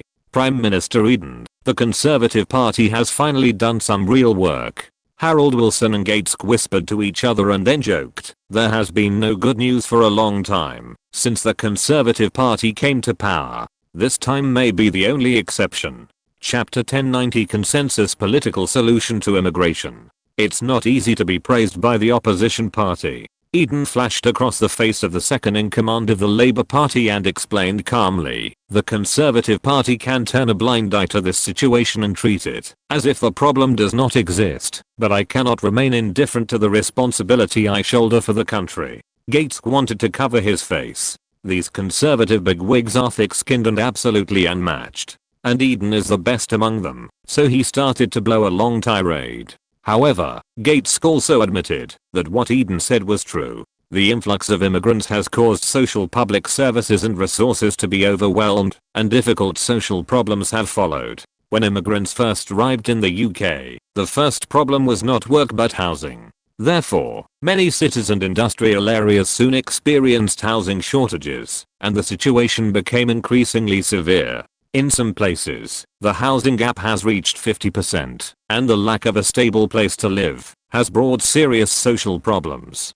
The unemployment problem of immigrants is another serious chronic disease. Economic factors are the main reason for the post-war immigration wave. While Commonwealth immigrants continue to supplement the labour force needed by the UK, the number of unemployed immigrants continues to increase due to skills, language, customs, discrimination, etc., resulting in a high unemployment rate. Similarly, the unemployment rate of these immigrants is more than twice that of local citizens, and the immigration problem is more than that. Take the Indians in British Kenya that Eden wants to operate on this time. The Indian immigrants who entered the country before had gonorrhea 20 times more than local citizens, and tuberculosis patients were 30 times that of local citizens. These problems have caused conflicts between local citizens and immigrants. As early as the Labour Party's rule, the Conservative backbenchers had formed an anti-immigration force and demanded that the Labour government respond to questions about immigrant diseases, crimes, and specific numbers. The Labour government does not exclude immigrants, but it also has to protect its own support rate. However, from the nature of the Labour Party, it is impossible to use immigration issues as the main means to increase support. But today Eden is operating on immigration, and Gates and Harold Wilson cannot oppose it in the House of Commons. The two know in their hearts that this matter should be resolved. Since the Conservative Party is willing to solve this problem, the Labour Party is in opposition and cannot set up obstacles on the immigration issue. Otherwise, it will be extremely unfavourable for the Labour Party's support rate. The seats of the Labour Party in the House of Commons are not much different from those of the Conservative Party. If the Conservative Party succeeds in its bet and uses anti-immigration groups to increase its support rate, Eden may hold an early general election next. This kind of thing is not uncommon in the UK, so the two cannot take the risk of blocking it, but instead support the passage of the new immigration law. Consensus politics is the cornerstone of the two parties' joint maintenance after the war. We just think that some issues should be amended. As for this bill, the Labour Party will not oppose it in principle. Nothing can be more important than ensuring the stability and development of the UK. Gates stood up and expressed his support for Eden's proposal, and then the House of Commons began to vote on the new immigration law. During the Labour Party's rule, the radicals and the traditional left joined hands, because of similar views, dominated the Labour Party's attitude and position on immigration issues, and clearly expressed their firm opposition to any form of restrictions on foreign immigrants, and even upgraded to interpreting the free immigration policy it advocated from a moral level. But isn't the Labour Party an opposition party now? Even if it is fiercely opposed, the Conservative Party can still pass the new immigration law. Instead of doing this, it is better to use this opportunity to improve the new immigration law and increase the Labour Party's colour in it. Consensus politics, Eden said, so this bill is jointly launched by the Conservative Party and the Labour Party. The credit cannot be taken by the Conservative Party alone, and the benefits must be shared equally. If it causes a backlash, the Labour Party is the opposition party anyway, and can maintain the status quo of being a strong opposition party, so the Labour Party will not lose. Politicians really don't think about anything except the approval rate. Alan Wilson happened to be a guest at Magin's place, and through the BBC broadcast, he saw the two parties hypocritically claiming consensus politics. This matter is of course related to Alan Wilson. The principle of residence mentioned by Eden was first implemented by Alan Wilson in the Malaya colony, and this time it was brought to the House of Commons for discussion by Eden. What else are they thinking? Magin's also chimed in. With their trilobite-like brains, they can only think about how to increase their support rate. Thinking too much will only cause trouble. Our workload will increase again. That's true. After rejecting the whiskey handed over by Magin's, Alan Wilson picked up the thermos and took a sip. The issue of the Indian identity in British Kenya is not the first time it has appeared. At least the cabinet has known about it for several years. This is only the first discussion in the House of Commons. If we expect them to do something, we really need to maintain great patience. Magin's was not shy. He held the wine glass and drank by himself. He asked, I heard that your visit to India returned empty-handed. Now India has reached the point of ignoring us. Ha. Alan Wilson said with a snort on his face. It's a powerful country. Isn't it normal to reject us, an outdated suzerain? Just wait. One day we will come like gods and save these Indians from the water and fire. Alan Wilson thought that the Cuban Missile Crisis was an opportunity for Britain to show that it was very busy. It was also an opportunity to enhance its influence. Wasn't there a war in the Himalayas? It was a good time for Great Britain to be sublimated. It could enhance Britain's influence. The specific operation was that when the war started, Britain pretended to be attracted by the Cuban Missile Crisis. Then, after careful consideration, it still felt that the United States could handle the problem alone, so it decided to pull Nehru. Of course, there are some particular ways to pull. It is well known that the British Army is the weak point of military strength, so this arduous task must fall on the Royal Navy. However, from a realistic point of view, the Royal Navy fleet in Malaya is some old warships in the eyes of Britain and big killers in the eyes of other countries. It is normal that it takes a while for old warships to be dispatched. They need to be refueled and running. When they are dragging their feet to the Bay of Bengal, you have already finished the fight. This cannot be blamed on Britain's dragging feet. Who made you India not resistant to beating? At that time, Alan Wilson will also support Nehru at the diplomatic level, so that Nehru can persist, and reinforcement will come soon. Sir Wilson, for the sake of the Commonwealth, lend a hand. Prime Minister Nehru, please hold on for the last 5 minutes. The Royal Navy is approaching you at a speed of 14 knots. In a short time, Alan Wilson had already imagined the sublime scenes of Great Britain during the Cuban Missile Crisis. Although he did not catch up with the war in the end, he could be a good spectator. As for Nehru's failure to hold on, it was because India was too weak, and it had nothing to do with Great Britain. Magin's naturally didn't know Alan Wilson's inner thoughts, and he was still sighing. It seems that the development of India's strength has made India full of confidence now. When have they not been confident? Alan Wilson heard what Magin said, and said with the tone of an experienced person, my biggest understanding of Indians is that Indians have almost stupid confidence. In fact, what is there to praise about them? The time when India had the highest international status in thousands of years was when it was British India. Indians are just like the zero they invented, which is really a zero. Maybe it's because of the heavy historical burden. Ancient civilizations all have some problems. By the way, you also know something about the bamboo curtain. How do you feel compared with India? Maggins asked the Orientalist expert. If we can turn a place into a colony, we will do it directly. Since we can't do it, then we really can't do it. Of course, I'm not saying that they have no problems. In fact, in the past 600 years, they have indeed taken a big detour in some fields. Alan Wilson was referring to the field of mathematics. In the 21st century, the Song and Yuan dynasties are generally discussed together with the Ming and Qing dynasties. At least in the field of mathematics, it makes sense to say so. After the four great masters of the Song and Yuan dynasties, Chinese mathematics not only did not make any progress, but also disappeared from the classics. I will meet with the interns from Malaya when they arrive in the UK. Without thinking too much about the previous insult, Alan Wilson changed the subject. You know them. Maggins nodded. It is most appropriate for you to meet with these interns from the colonies. Of course. I personally compiled the English-Chinese dictionary in the UK. Alan Wilson stiffened his neck and said with a face that he was not afraid of losing. Congressman Churchill's royalties may not be as much as mine in the future. Even now, with the income from the popular unsolved mysteries of the world and various countries, Alan Wilson no longer takes the Nobel Prize winner Churchill seriously. What's the use of that? Maggins frowned slightly. A big English-Chinese dictionary? Who can sell it to? Why is it useless? You don't understand. I don't want to explain to you. Alan Wilson waved his hand. Don't think that translation is useless. If it were a Chinese, Rolls-Royce cars and Rolls-Royce cars would definitely not be accepted at the same level. Take Marilyn Monroe for example. Monroe is actually the feminine translation of Monroe.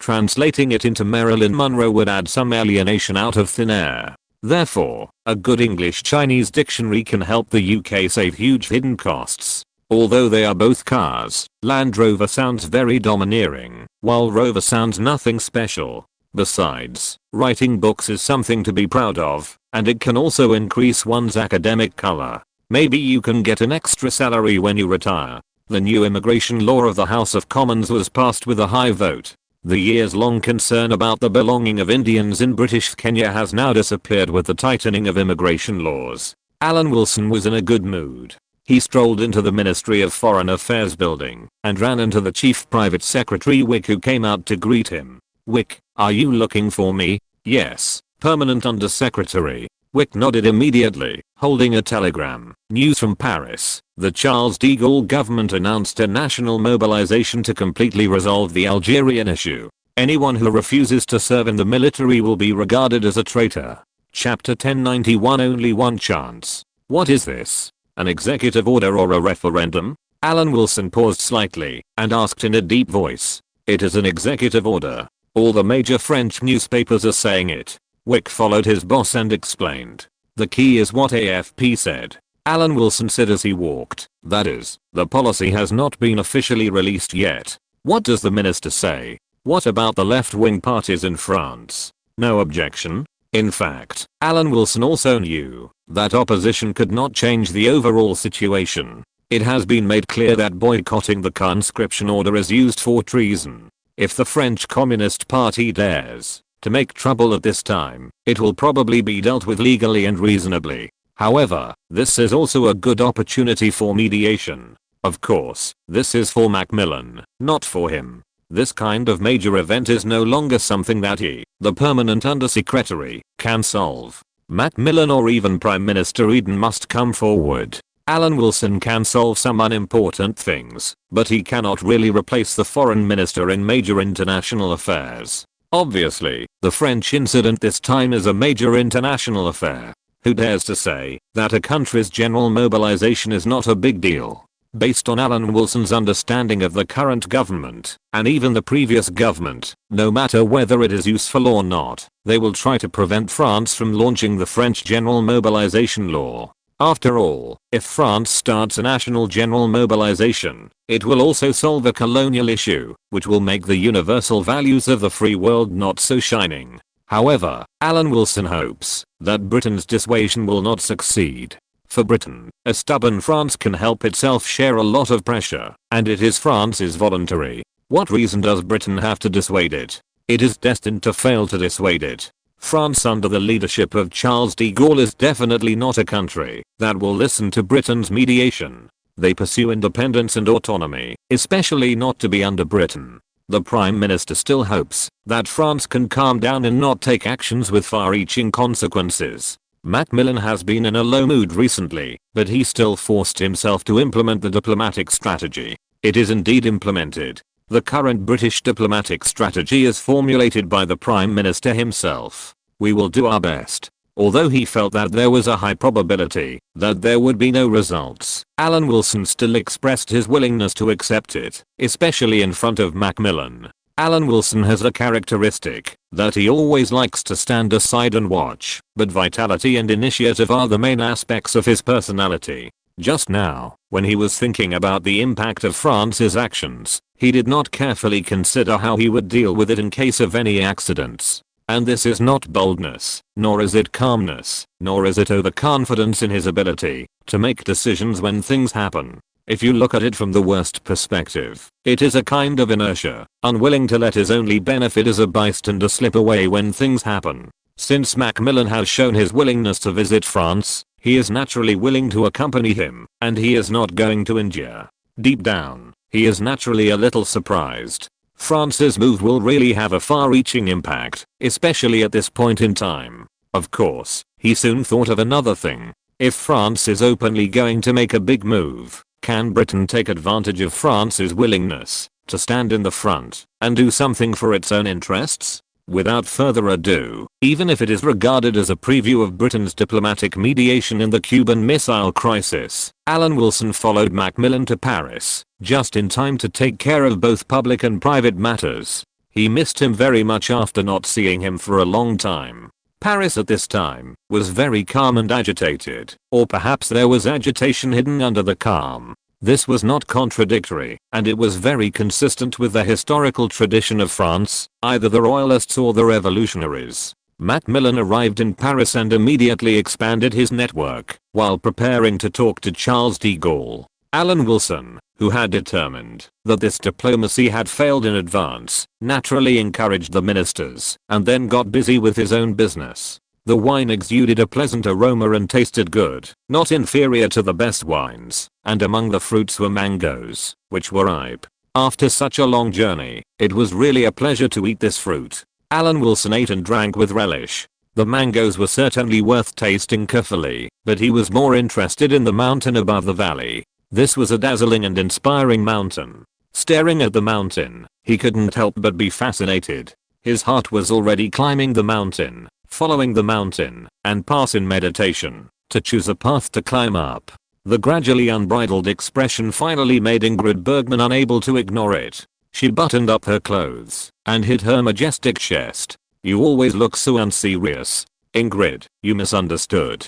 Alan Wilson looked like a gentleman. What about the trust between people? He was obviously a gentleman, but Ingrid Bergman treated him as a villain. This was a blasphemy against his character. "Oh, really?" Ingrid Bergman responded absent-mindedly, as perfunctory as possible. "If that's the case, I won't come next time." Alan Wilson's face turned from sunny to cloudy. He didn't feel respected here, and he didn't enjoy any treatment as the head of the family. It was really unreasonable. He worked hard for the country, and women should provide excellent logistical support, which would be worthy of his efforts. Even if Ingrid Bergman and Hedy Lamarr were not British, they should understand him. Macmillan performed his duties as foreign secretary, and tried to persuade Charles de Gaulle not to take actions that might have far-reaching significance. At the Woodpecker Pictures headquarters, Alan Wilson was also discussing the current international situation with Grace. Historically, the Independence Army of Katanga province persisted for 2 or 3 years before it was finally defeated.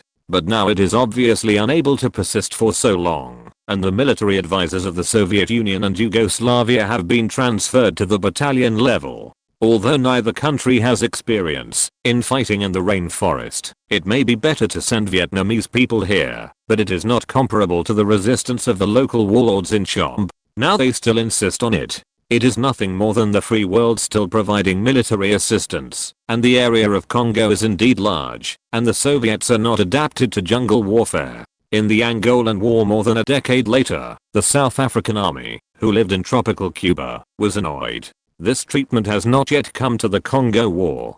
Soviet military advisors have a long history. In long-term practical work, Soviet military advisors have formed basic rules of conduct. That is, actively cooperate with foreign commanders, and help the assisted countries establish basic military systems on the basis of fully considering various local conditions. Therefore, Soviet military advisors are also quite respected by local people. Based on my understanding of the French, especially the current Charles de Gaulle government, Alan Wilson said slowly, this diplomacy should be fruitless, but it is not the case for you. On the contrary, it may be a good opportunity. Although it is not 100% certain, the opportunity to solve the problem of the salient has come. We have been waiting for this opportunity. Grace nodded solemnly, indicating that he had been paying attention to the progress of the Congolese civil war for more than half a year. Naturally, he was also uneasy about the gradual decline of the Katanga Provincial Independence Army. Sir, do you think that France's mobilization will be helpful to cover our actions? Of course. Alan Wilson nodded solemnly. Of course. This premises that you have the ability to do things well. If you have problems, no one can do it for you.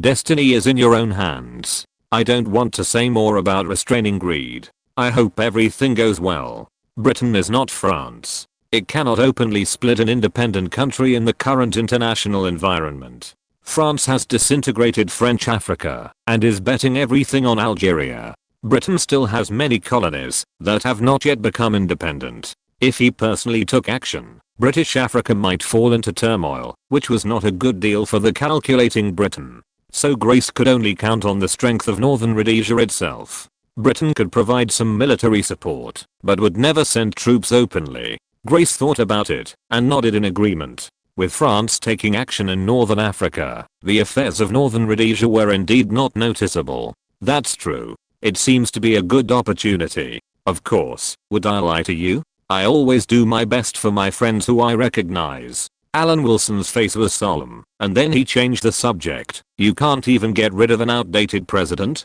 Alan Wilson still didn't forget Syngman Rhee. He had said in front of his sister-in-law that, if he couldn't do it, he might leave an unreliable impression, which would not help his close relationship with the royal family. Even if he hides in there and doesn't come out, I will send someone to blow up his house. Grace was forced to do nothing and said that he would definitely get things done as soon as possible. That's fine if the situation in Katanga doesn't deteriorate to a certain extent. If there's enough time, we still have to wait for France to officially issue a general mobilization order to take action. It can provide a certain cover. Of course, in terms of interests, we share the mineral interests of Katanga with the Mountbatten Group.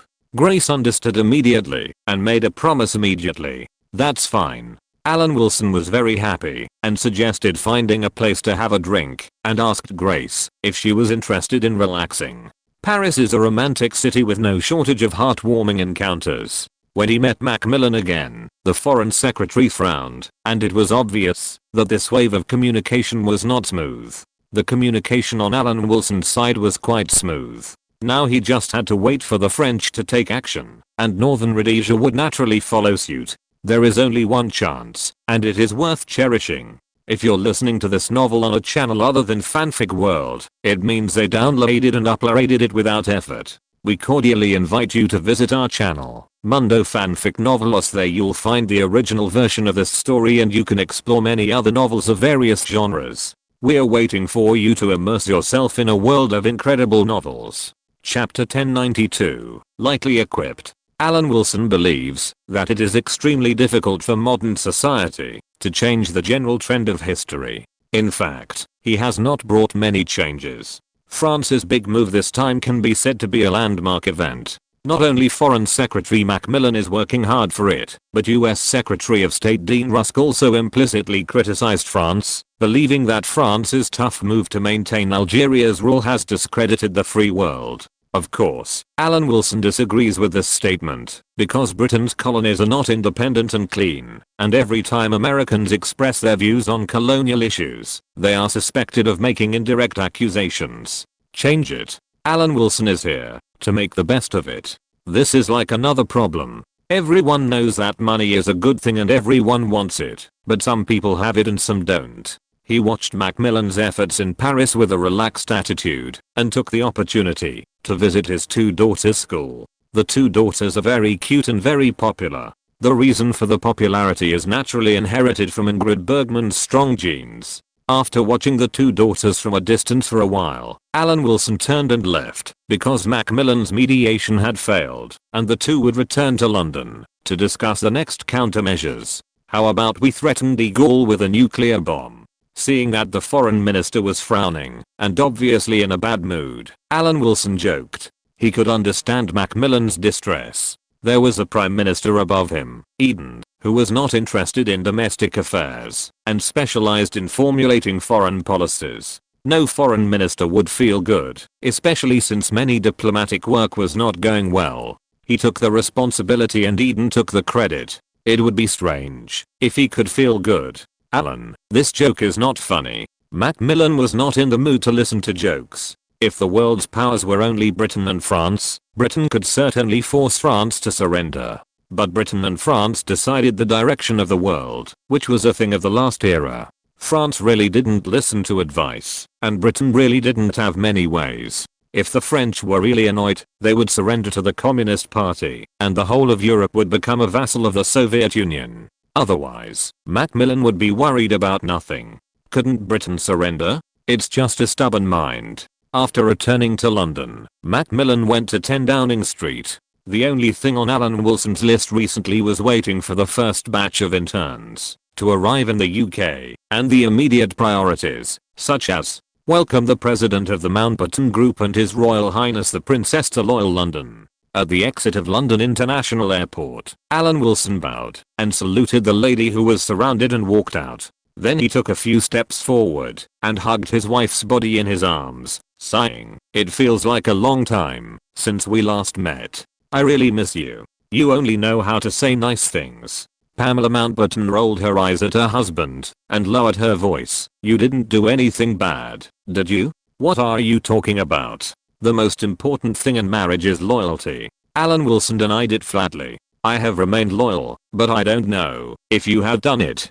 Pamela Mountbatten muttered in a low voice. "There is only one son in my heart, Pamela." Alan Wilson swore and swore that he would not recognize anyone except Pamela. Seeing his wife, who was like a migratory bird returning to her nest, Alan Wilson was extremely attentive and did not forget to boast about himself. "The Iran issue is not over yet. I will take time to pick you up. On my way back, I have already talked with several protectorates with industries in the Middle East and the Kingdom of Iraq. In a few days, the Kingdom of Iraq will announce that the Mountbatten Group will give up its share of oil." Pamela Mountbatten followed her husband and recounted what she had done on this trip back. "It's a matter of time, so don't be sad about it," Alan Wilson consoled. "It's an unequal treaty. You and I both know that it will be abolished sooner or later, especially under the attention of the United States and the Soviet Union. The key is that at the juncture of the Iranian crisis, if the Mountbatten Group does this, will it have a negative impact on the six-party talks?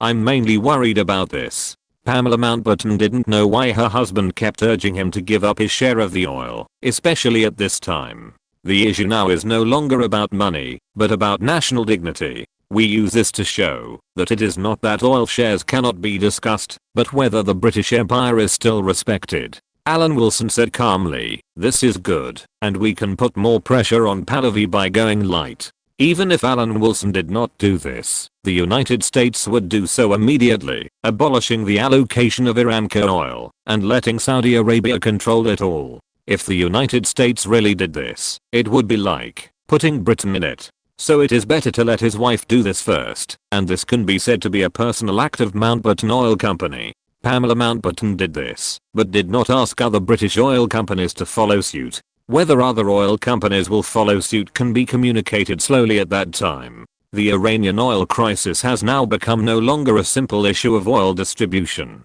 Britain has squeezed Iran's oil exports out of the international community and formed a small OPEC with several countries that it can control to ensure the stability of oil resources in Britain and Europe. Now biting Iran and not letting go is completely to show Britain's attitude. It is not that someone will nationalize it and let Britain bear the losses and the matter will be in vain. Britain is far away from Latin America, and the United States, with the Monroe Doctrine, has turned a blind eye. Britain is unwilling to be the first to do so, but in some hot spots, such as the Middle East, it will pay a price if it dares to do so. "You are amazing. You are noble. You use my company to pay for the country." Pamela Mountbatten looked at her husband with displeasure and moved herself. Although she had said before that oil refining could be used instead of crude oil. Who would complain about having too much money? Dear, if Britain fails, who will protect your industry? Alan Wilson asked back with a smile. Looking at your aggrieved look, people who don't know would think you have become a proletarian. But it's true. In addition to some iron ore, oil, food, water, electricity, and cars, you also meet the definition of the proletariat. Alan Wilson thought about preparing some unique catering for his wife when she returned home, and the location was set in Hoxton. Of course, the beloved Princess Royal cannot be omitted, otherwise the sister-in-law will be angry. There is a banquet table in the yard, which is piled with rich candies and snacks and gorgeous tableaux. The two ladies, dressed in their proper attire, sat under a green trellis of newly cut branches, which were carefully tied from end to end with golden, silver, and blue silk threads. Colorful fruits, including artificial fruits made of gold, silver, and wax, hung, or rather, peaked like beautiful eyes among the green leaves of the plane trees and the bodhi trees. All this fully demonstrated how sincere Alan Wilson was, and Princess Margaret bowed with a very proper and deep respect, as if to thank her brother-in-law for his hospitality. There was a dish that, whether it was venison, rabbit, lamb, or poultry, would be roasted very deliciously when stuffed into the cow's stomach, retaining their original essence, and absorbing the essence of the roasted cow's juices. It's delicious. I wonder what it's called? Margaret asked her brother-in-law with a smile, very satisfied. What kind of name is this? Alan Wilson couldn't help but smile. It looked like Fuluan, but when he thought about it, the name was too unlucky. Britain is a monarchy, so forget about naming it. Pamela Mountbatten, who was separated from her husband, was in urgent need of her husband's comfort. It makes a woman's temperament tend to be gentle. The path to the heart is open. Words are insignificant, and actions are more expressive. Any action at this time makes a woman's senses greatly comforted and become docile and obedient. As an Orientalist, it is normal to drink wolfberry and take Liu de Huang pills. This comes from the love of Oriental traditional culture, including but not limited to 3 wives and 4 concubines. The announcement by the Kingdom of Iraq that it has signed a new oil agreement with the Mountbatten Group and recovered all its oil shares in the Mountbatten Oil Company marks that the Kingdom of Iraq's autonomy has reached a new stage. Both the king and the regent expressed their joy at this victory. It is considered a staged victory, especially compared with Iran, which has been squeezed out of the international oil supply system. Similarly, Kuwait, Qatar, Bahrain and other protectorates also announced similar news. While achieving a phased victory, these countries also expressed that they would still maintain their traditional close relations with Britain. They also believed that Britain was an important force for Middle East security.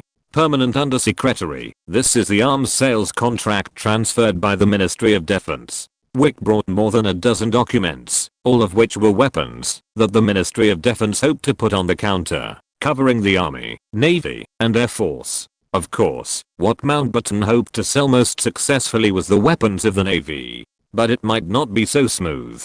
For most countries in the world, army weapons are the most urgent. Tanks and armored vehicles, armed helicopters, and then fighter jets of the Air Force. Advanced weapons can be given, but they cannot form a system so as to ensure that the initiative is still in the hands of Britain.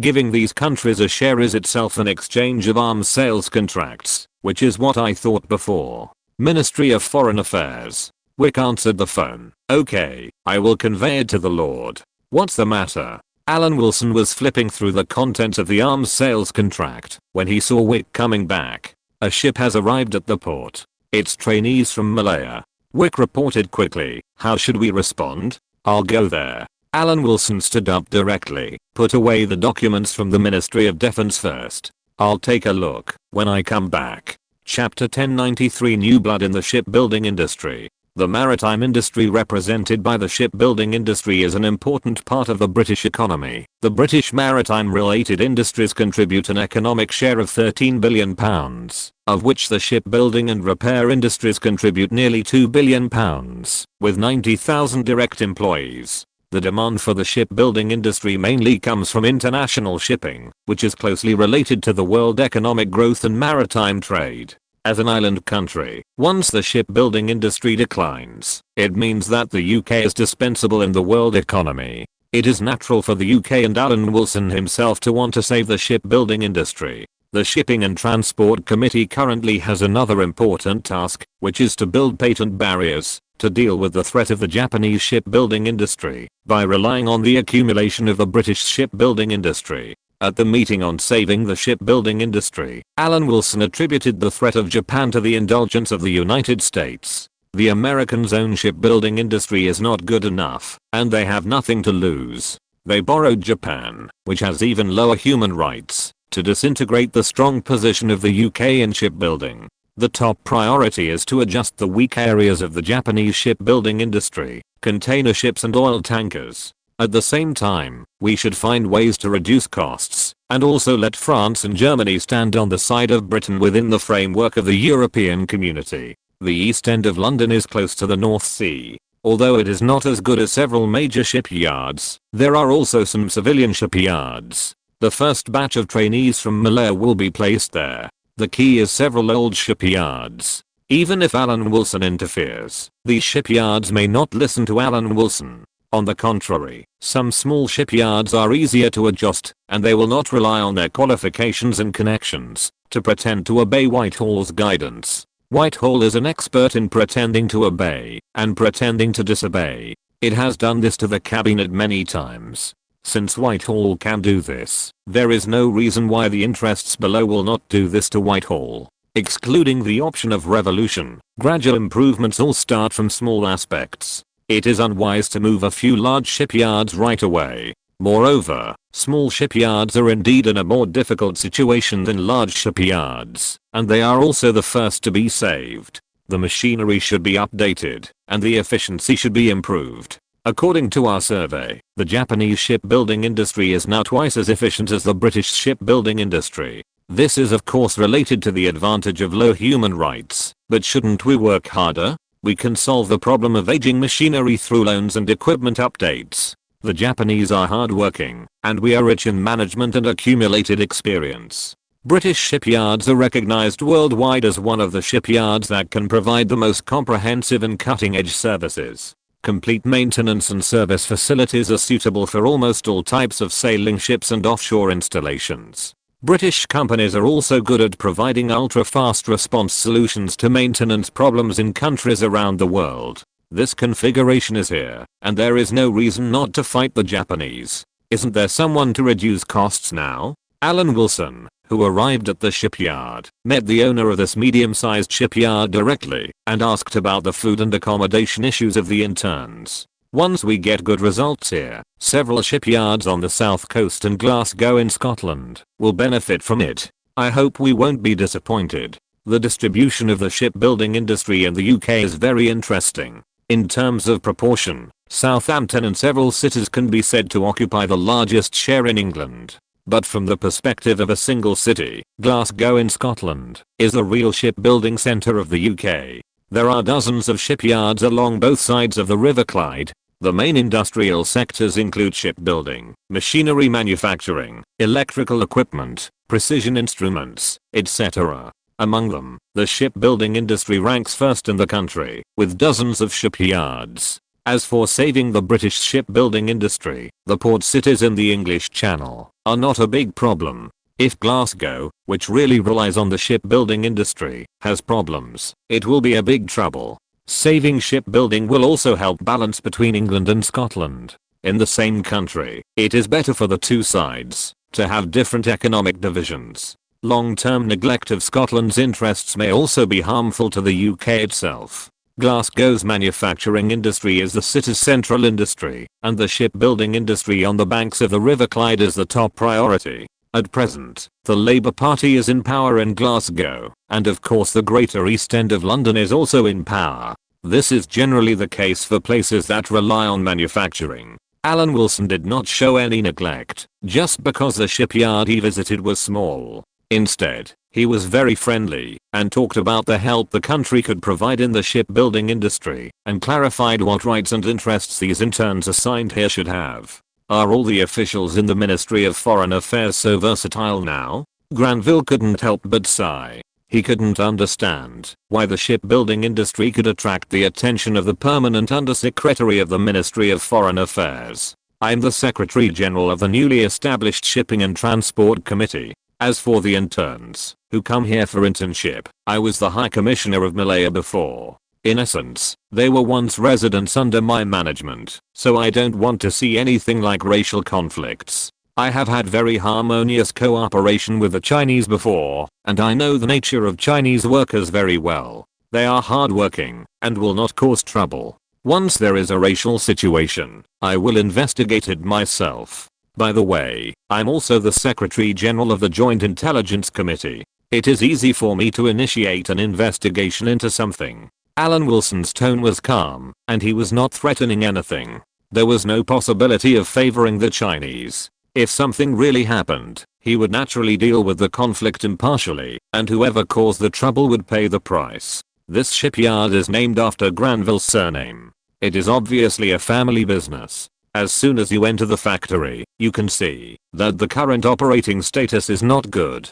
The entire factory is empty. If you ignore it and pretend to be dead, a shipyard of this size should be the first to go bankrupt. It is precisely because of the poor situation that Alan Wilson chose to start from here. Maybe it will be easier to achieve results. There are 4 other shipyards of similar size near the shipyard.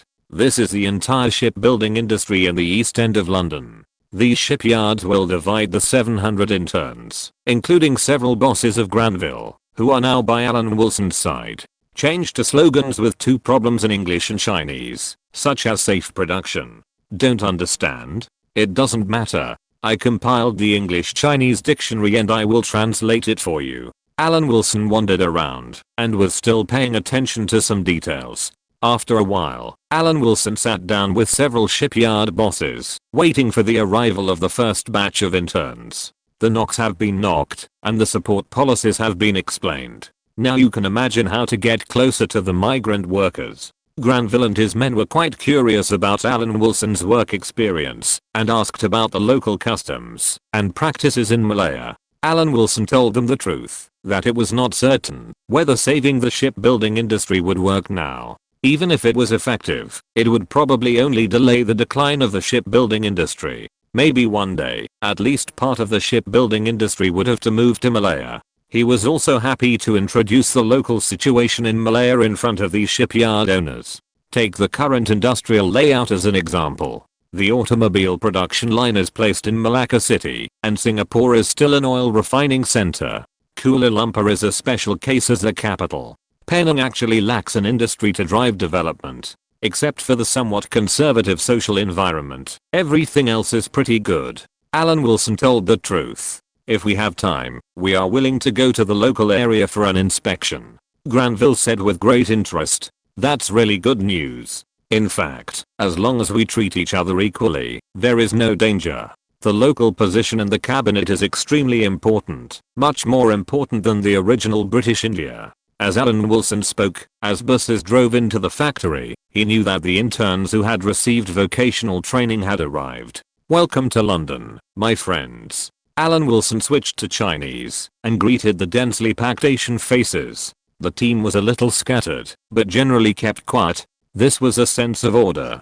Hello, Lord Zhang Tang. The visitors obviously knew in advance that the person in front of them was the previous chief executive of Malaya, and they responded to Alan Wilson's greetings directly. It's a nostalgic name, thank you. When dealing with different groups, if there is nothing to say, start by expressing your admiration for the profound local culture. Alan Wilson has sufficient experience working abroad, so this is not a problem for him. The speech was full of humility, showing pride in the British Empire, and recognizing the superior characteristics of the Chinese community. More than a decade ago, I also took your parents to work in Newfoundland. However, the work at that time was far less technical than it is now. The entire internship period is 2 years. It depends on you how much work experience you can accumulate. I hope you can go back with an understanding of the entire shipbuilding industry after 2 years. The intern's master Zhang Tang was not polite at all. He started by giving them chicken soup, using a bright future to cover up the embarrassing fact that interns only have 1/3 of the British native workers.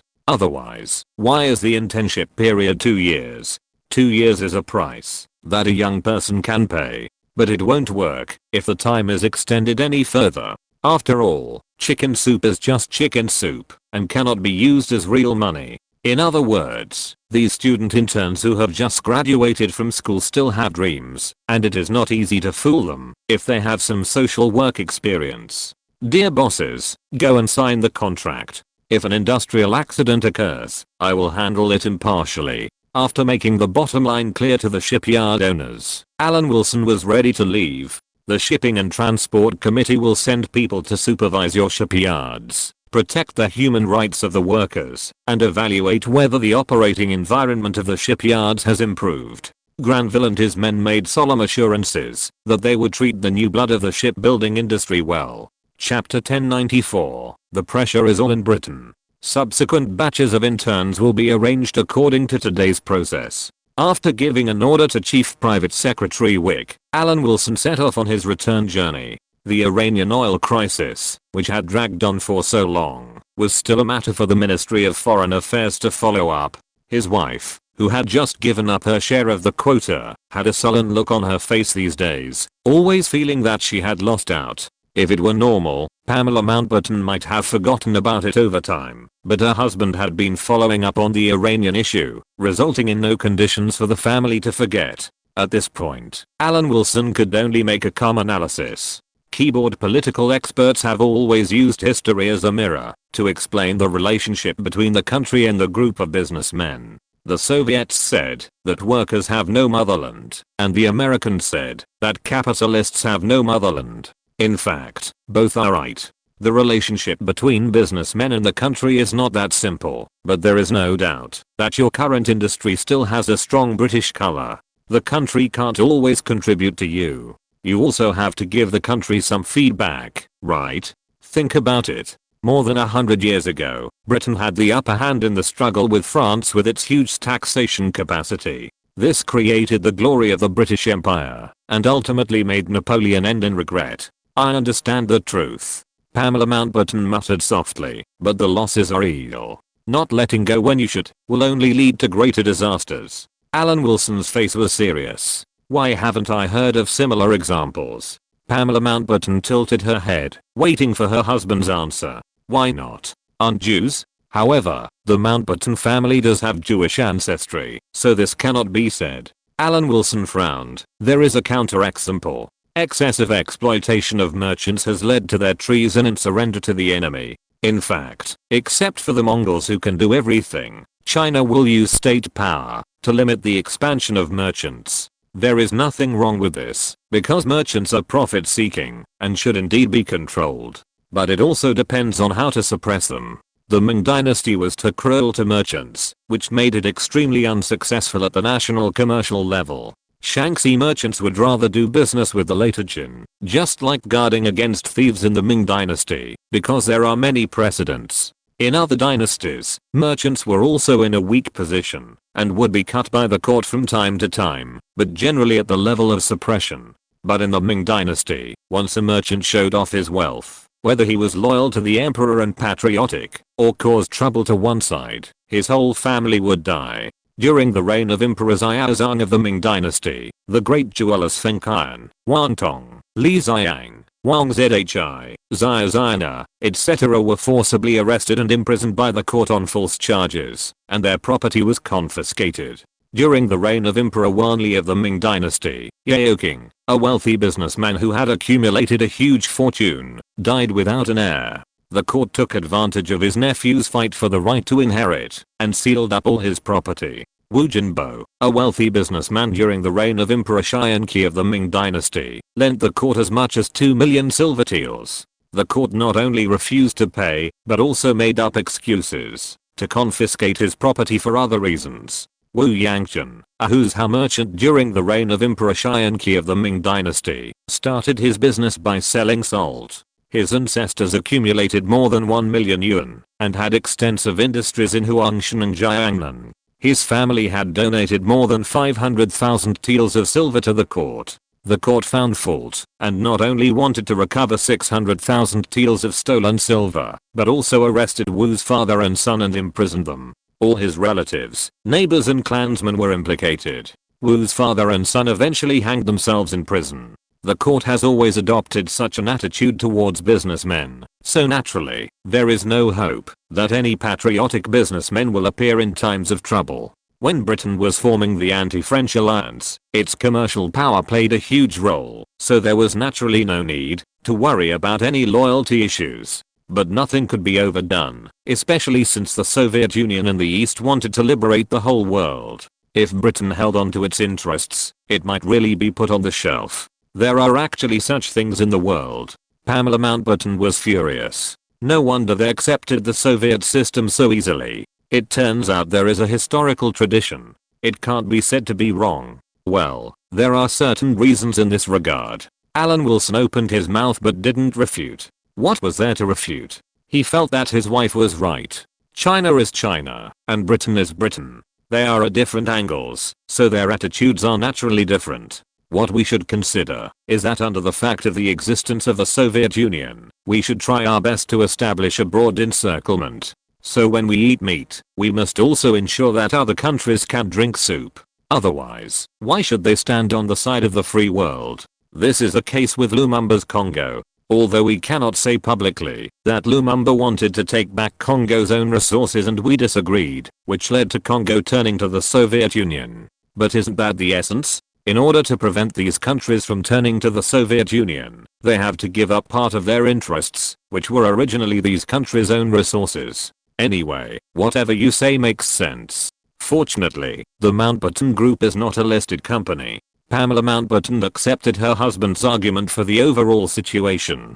Otherwise, the decline in stock value alone would make many people dissatisfied. Speaking of this issue, let's see how the government will talk to Egypt about the Suez Canal Company. Alan Wilson's mood suddenly became bad. The Suez Canal Company is a joint stock company. Historically, the reason why France was determined to follow Britain to go to war was because the nationalization of Egypt caused a large number of French shareholders to suffer huge losses. The usury imperialism was attacked in this matter, which was almost like asking for the lifeblood of the French. All crows are black. In this world, there is hunger, humiliation, ignorance, evil, greed, blackmail, fraud, torture, despotism, and inhumanity of people to each other.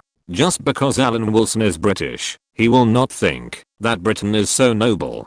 On the contrary, some Chinese, Persians, Indians, and Arabs show no less character, elegance, tenderness, wisdom, and holiness than Europe and the United States. Everyone in every part of the world is heading for classification. Some people take the long way, while others take the shortcut. Everyone sets his own destiny in his own way. No one can help anyone, but can only show kindness, generosity, and patience. Just as Alan Wilson cannot fight for the French in person, France cannot continue to fight the Iranian oil crisis on behalf of Britain. Both countries still have their own affairs and essentially have no obligation to advance and retreat together. According to the Paris embassy, France officially launched the French mobilization law today, with large-scale conscription, claiming to solve the Algerian problem within half a year. In Macmillan's office, Dixon, the chief private secretary of the foreign secretary, reported the latest news from the Paris embassy, that France has launched the general mobilization law for partial mobilization. All male people of French nationality who are at least 18 years old should register their address, occupation, relatives, protectors, employers and all levels of education they have received in school with the municipal government where they live. All persons who are not subject to military service obligations and do not hold any occupation or public office shall register with the provincial government of their place of origin or residence in order to serve in the service and work for the national interest, and the service period shall not be less than 1 year. According to the lowest level of partial mobilization, France can add another 500,000 troops to the current Algerian garrison and deploy them in the Algerian war. Together with the immigrants from French Africa who have been brought to Algeria, the French troops in Algeria can be increased to 1.5 million. This is what Macmillan tried to prevent when he visited France some time ago, and it is also something that the United States does not want to see. At such a tense moment, France is making great efforts to solve the problem of the colonies in one fell swoop. Alan, where are you now? Macmillan looked at Dixon and asked. He should be in his office. The permanent secretary has been very family oriented recently. He has been preparing materials for the Basra conference during work hours. Dixon asked, "Do you want to ask the permanent secretary to come?" Macmillan had already picked up the microphone. Not long after, Alan Wilson came and also learned about the news that France had launched a partial general mobilization, but he had no choice. "I don't think this is a problem that can be solved by a single department of the Ministry of Foreign Affairs. The key is what the cabinet, or the Prime Minister, thinks now. Now let's consider the worst angle. If the French succeed, and the resistance in Algeria is quelled, it is not all good for Britain. After Algeria stabilizes, France's national strength will definitely be enhanced. With the power of the British Isles, it may be difficult to suppress France. The total area of Algeria is close to 2.4 million square kilometers, even if the habitable land area is not large. There are more than 300,000 square kilometers of the Mediterranean coast that can be used. France, which straddles both sides of the Mediterranean, will become difficult to deal with. Once this result occurs, the pressure will be all on Britain. If Britain retreats step by step to the British Isles and lives with its head down, then in Europe in the future, it will not only have to deal with the Soviet Union, but may also rely on France. It was precisely because of this vision that Charles de Gaulle took the risk of launching the mobilization order. After analyzing the current population comparison, under pressure from other countries, he made another effort on the Algerian issue. There is no doubt that what should Britain do now? Macmillan also frowned. At this moment, the phone beside him rang. It was a call from Prime Minister Eden, asking Macmillan to go to 10 Downing Street for a meeting. Alan Wilson could guess the content of the meeting. He watched Macmillan leave directly, turned around and returned to his own office, sat down. There is no sign of saving Britain, and France is about to be pulled out of the quagmire by me.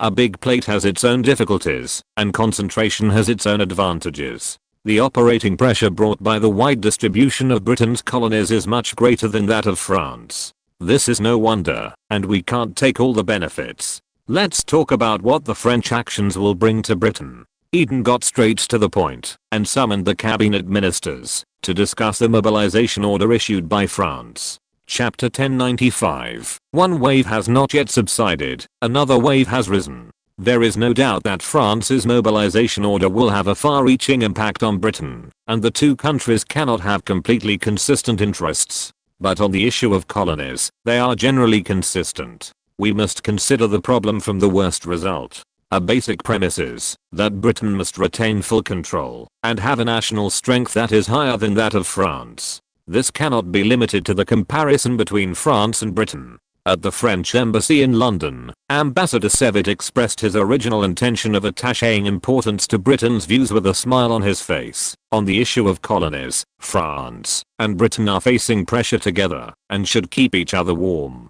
It's difficult. In principle, we understand France's policy, but we have to consider the views of Americans. The European situation still needs help from the United States. Alan Wilson looked embarrassed, explaining how difficult the diplomatic environment of Britain is, and now it is still biting the Iranian issue. Like this. Sevitt smiled and said inexplicably, "In fact, Sir Wilson, we judge that you are a pro-European faction of the British government. The judgment may not be correct, but Britain said a few words for France, and it is also for Britain. At the Basra conference on the Iranian oil crisis, France has always firmly supported Britain, right?" This, Alan Wilson did not answer, with an expression of non-committal. It was obvious that this set of rhetoric could not impress him. If your wife knew that you had a mistress in Paris and an illegitimate child, Celt sighed. "Are you threatening me?" Alan Wilson's face changed, and his attitude became impolite.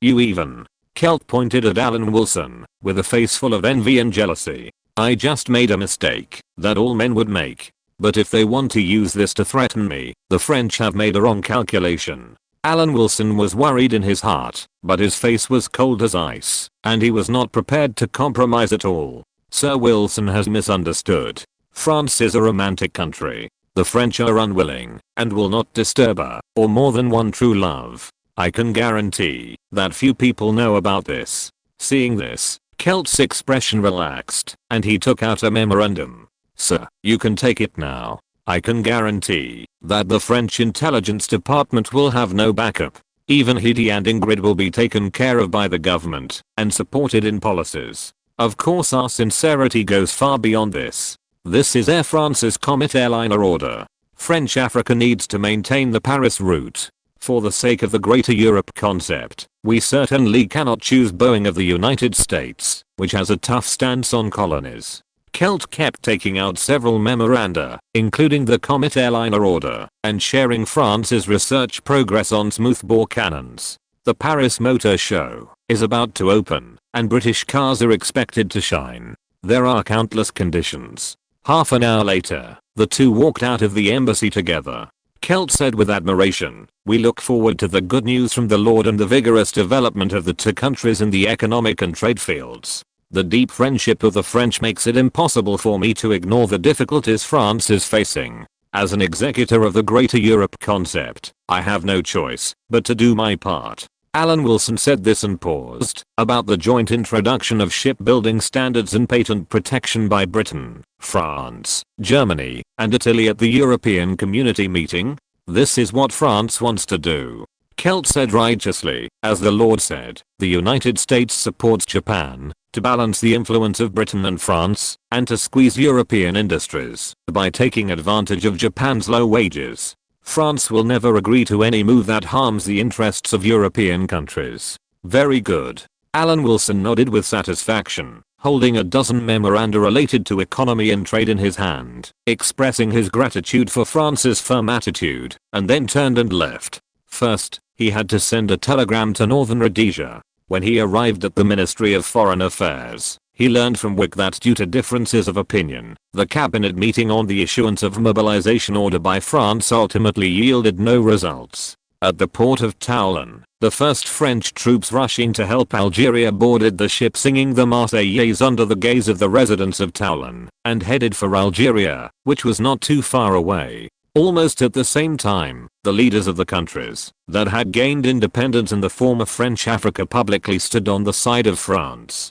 In fact, everyone knows that Algeria is different from other colonies. It is of course an inseparable part of the French mainland. These founding fathers who gained independence from France only last year, each of them showed that they followed the lead of France, and each of them was a staunch supporter of de Gaullism. The lessons learned from the past are not far away. They don't want their own land to be swept by the French army, and not even a telephone pole can be found. I always can't get a little free time. The exhausted Alan Wilson rested his chin on Princess Margaret's shoulders and complained in her ear that he had paid too much for the country. "Is there no free time here? I have time and Pamela." Princess Margaret pouted, and her red lips were still crystal clear, which was the sequel of the verbal battle just now. "What is your highness saying? I want to see your highness all the time." Alan Wilson embraced Princess Margaret in his arms, feeling the care from the royal family, and said gratefully, "Even if I die for the benefit of Britain, I will never say anything.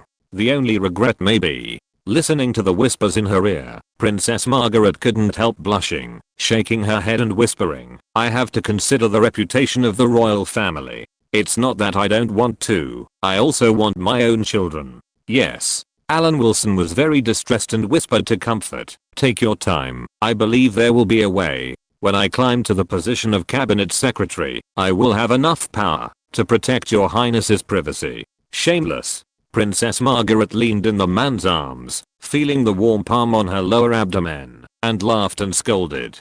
Didn't the man say that to make it real? It was as if giving birth to a child for this man was an obligation.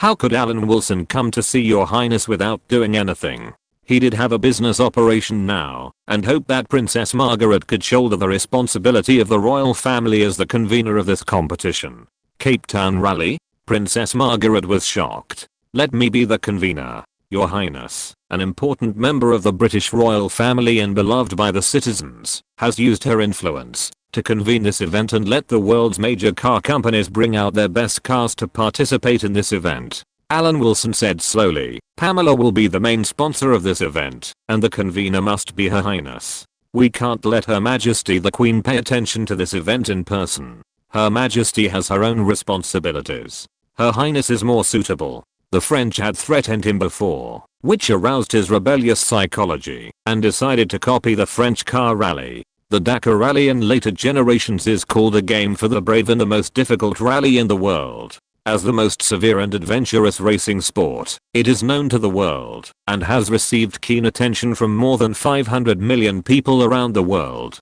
On the one hand, holding such an event can consolidate Britain's influence on Africa to a certain extent, and on the other hand, it can advertise British off-road vehicles, especially Land Rover. As for Toyota, which has just started to develop small cars and has not made any achievements in off-road, it is not eligible to participate.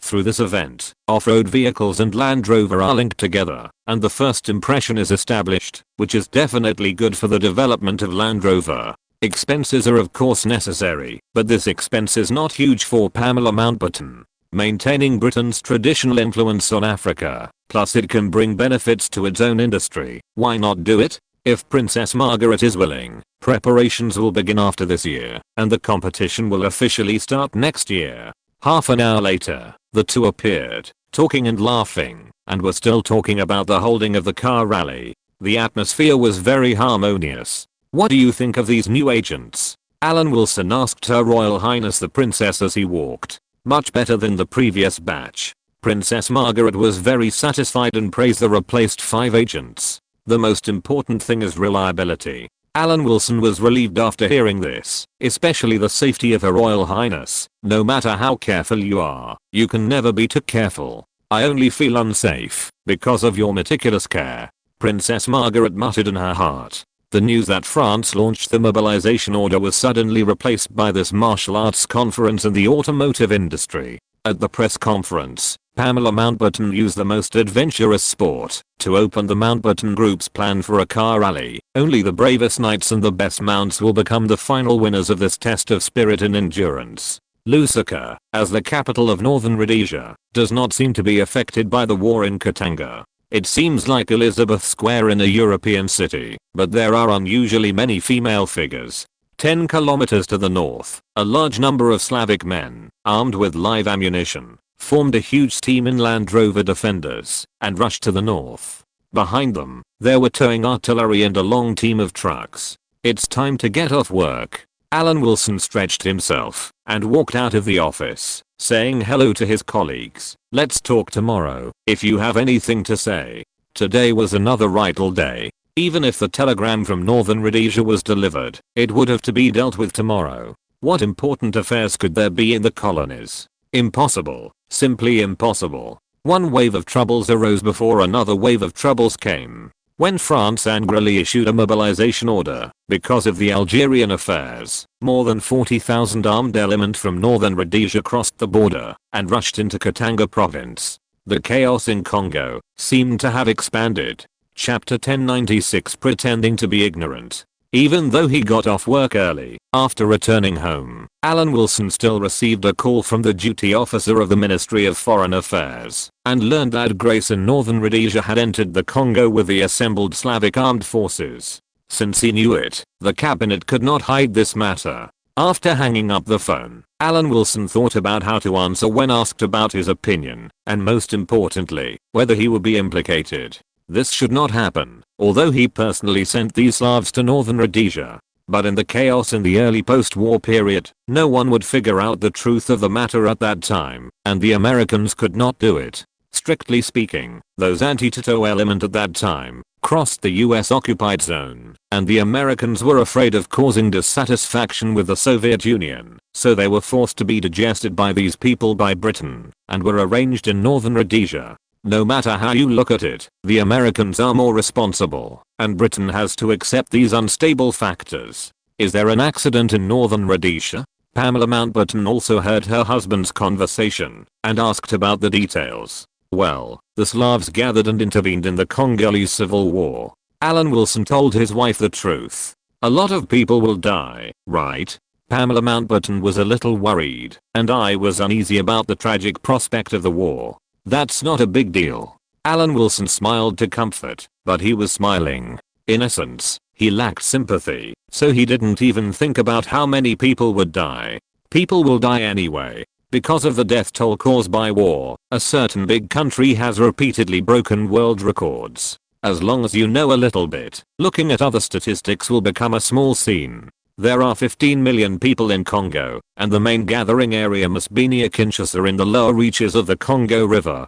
The entire Katanga province is about 600,000 square kilometers, and it would be good to have 3 or 4 million people. Taking over the area south of Lubumbashi, in proportion, means expelling hundreds of thousands of tribesmen. Even if these Balkan Slavs are cruel and kill people, it is not worth making a fuss. As long as you feel alright. Pamela Mountbatten could not guess her husband's inherently ruthless personality, and just thought that the matter was not serious. Just don't let the colonial unrest affect Malaya. Any nation may act impulsively when their heads are hot, but the Chinese are the least likely. Alan Wilson knew what his wife was worried about, and patted his chest to assure, relax, nothing will happen. Alan Wilson calculated the comparison between Britain and France. Even if France swallowed Algeria, Britain would still be stronger than France, as long as it could keep northern Rhodesia. Because in terms of effective area, Britain still has to surpass France. Northern Rhodesia has a lot of habitable land, and it is located on a plateau, not in a tropical rainforest climate. The only weakness is that it is an inland colony, not as convenient as the coastal Algeria. Geographical environment plays a big role. Even if the East Asians who boast of their hard work are placed in Niger or Mali, the local living standards will not change much. Britain is not without colonies with good geographical environment. Malaya is located in a convenient location, and can shoulder another part of the role. Of course, the most important role is to resist the rise of Japan. Japan is now in the so-called demographic dividend. That is, there is no worry about the hard-working labor force who will sacrifice their lives for the country, but this is not impossible to resist. The more benefits Malaya gets, the more Japan's overseas operations will fail. The demographic dividend cannot last forever. One generation can be hard-working and diligent, and the second generation can also. What's more, the previous generation struggled when they were young, and they want to occupy the toilet without shitting when they are middle-aged. As long as the momentum of Japan's rise is curbed even a little bit, decades of accumulation will be enough to make Japan eventually run out of oil.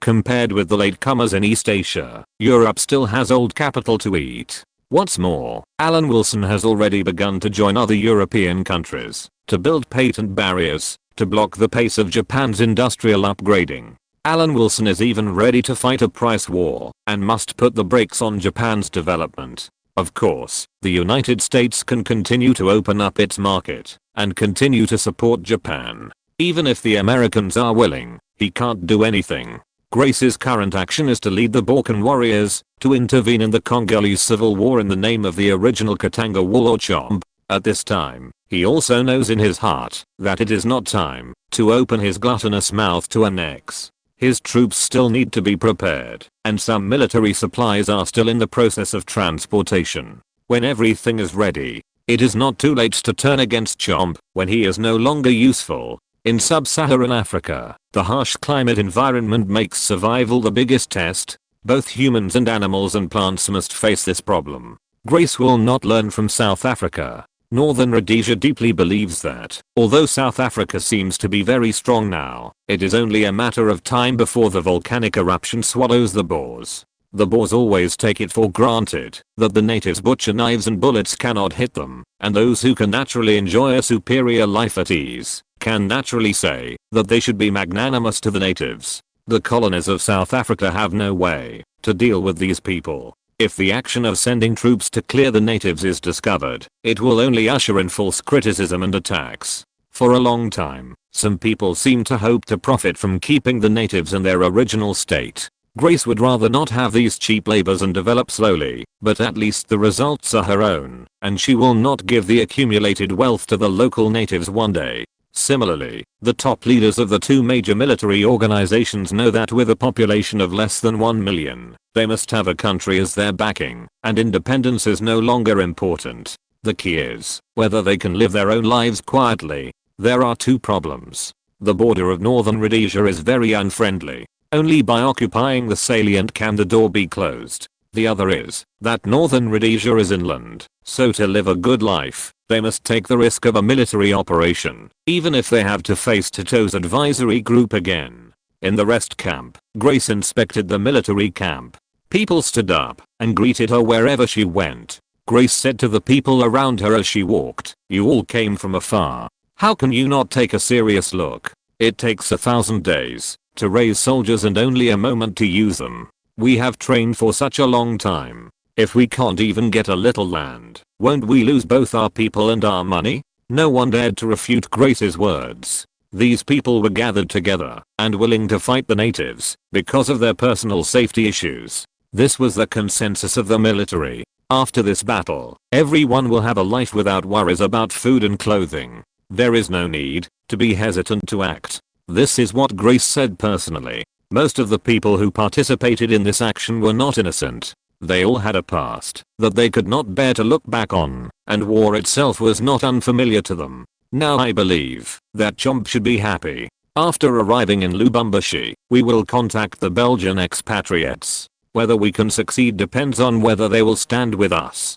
Grace raised her wrist to check the time. I hope to arrive in Lubumbashi within 3 days. Send people to survey the terrain immediately and mark out a land which is only temporarily controlled by Chomp. Once the relationship turns, we will start laying mines immediately. Alan Wilson, who woke up early in the morning to go to work, yawned and listened to the sudden events in northern Rhodesia. Compared with his listlessness, Macmillan was obviously much more energetic and expressed great concern. A call from number 10 Downing Street. Just as Alan Wilson said that this was a matter for the Colonial Office, the Prime Minister's call had already come to the door. Macmillan had to stand up. "Alan, come with me to number 10. "Yes, Minister," Alan Wilson said with a tone of responsibility, and drove to number 10 Downing Street together. If the actions of Northern Rhodesia happened in Japan, it could be explained by a sentence of subjugation. But Britain did not face many such things. Originally, the independence of Southern Rhodesia was of a similar nature, which caught Britain off guard. But Southern Rhodesia has not yet become independent, but Northern Rhodesia has set a precedent. At 10 Downing Street, Macmillan and the Prime Minister were discussing some boring countermeasures. Alan Wilson's eyes were at the same level, as if he would be called to sleep at any time. "Alan, you have also dealt with many African affairs. Don't you have anything to say?" Eden asked. "Dear Prime Minister, the thing that can attract the attention of all countries at present is the French mobilization order. The Northern Rhodesian incident is not noticeable. How can a colony be more concerned than France?" Alan Wilson said this, and then changed the subject. "We can also take this opportunity to see the reaction of the United States. If we can establish a friendly atmosphere towards Britain in Katanga, then at least part of this African mine will become a bargaining chip for Britain to increase its strength. If it doesn't go well, we will just say we didn't know. Anyway, with France rushing in the front, we can take the opportunity to operate. It's good to get benefits, but even if we don't get them, we won't lose anything." Alan Wilson talked freely, and this also gave France an explanation. "You see, as a colonial country, it's not just you who took action. This time, my Great Britain also tried its best to respond to the challenge, and maybe we can even establish a restricted area.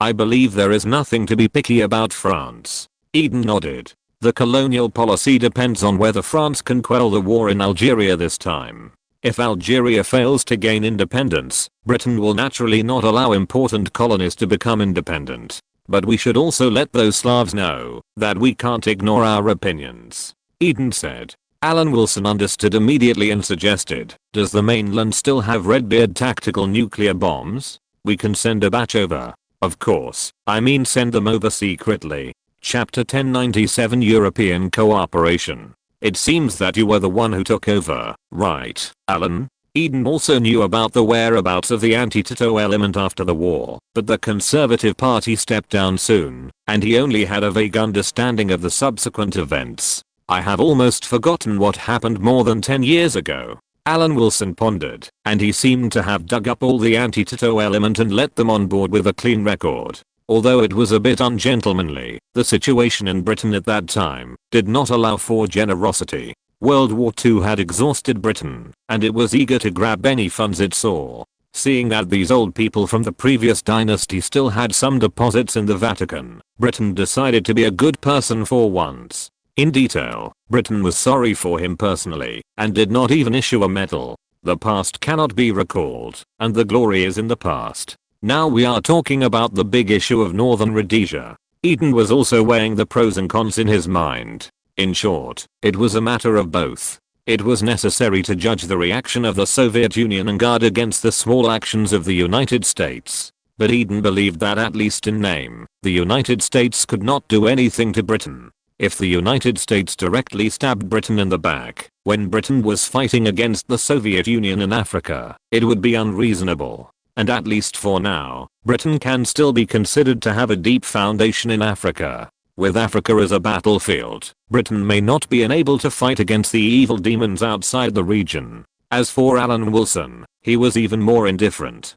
Not to mention that the United States had no reason to take the opportunity to attack Britain, even if it really did. He believed that Britain's current national strength would be able to withstand it for a period of time. Next year is when the Cuban Missile Crisis will break out. If it holds on until that time, the United States will naturally hold high the banner of unity and peace. Therefore, Eden judged that the risk was not great, while Alan Wilson directly judged that there was no risk.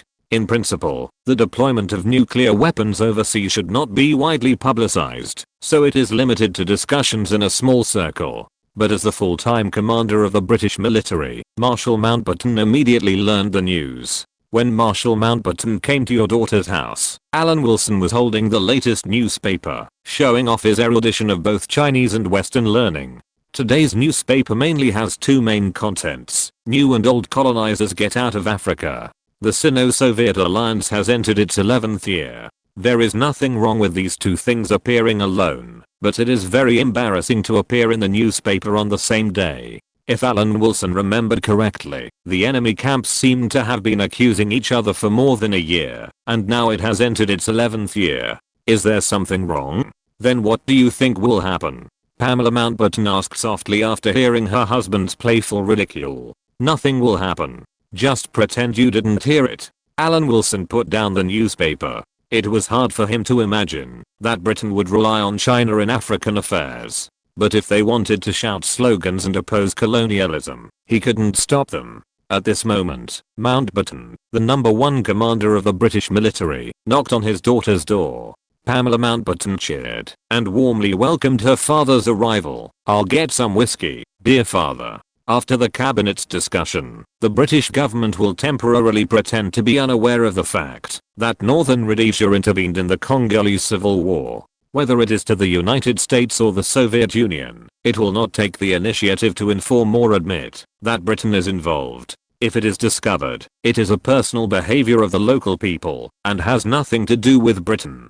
This is to wait and see the direction. This attitude is external. Marshal Mountbatten is the head of the British military and is naturally not within this scope. Moreover, it is impossible to bypass Mountbatten himself when using tactical nuclear bombs. You dare to give such advice? You are too bold. Marshal Mountbatten shook his head and lamented the audacity of his son-in-law. It's not the first time. Malaya also has tactical nuclear bombs. Alan Wilson picked up the whiskey and clinked glasses with his father-in-law. At the moment, when France has completely solved the Algerian issue, if Britain does not do something, it may regret it in the future. It can also be used to test the reactions of all parties.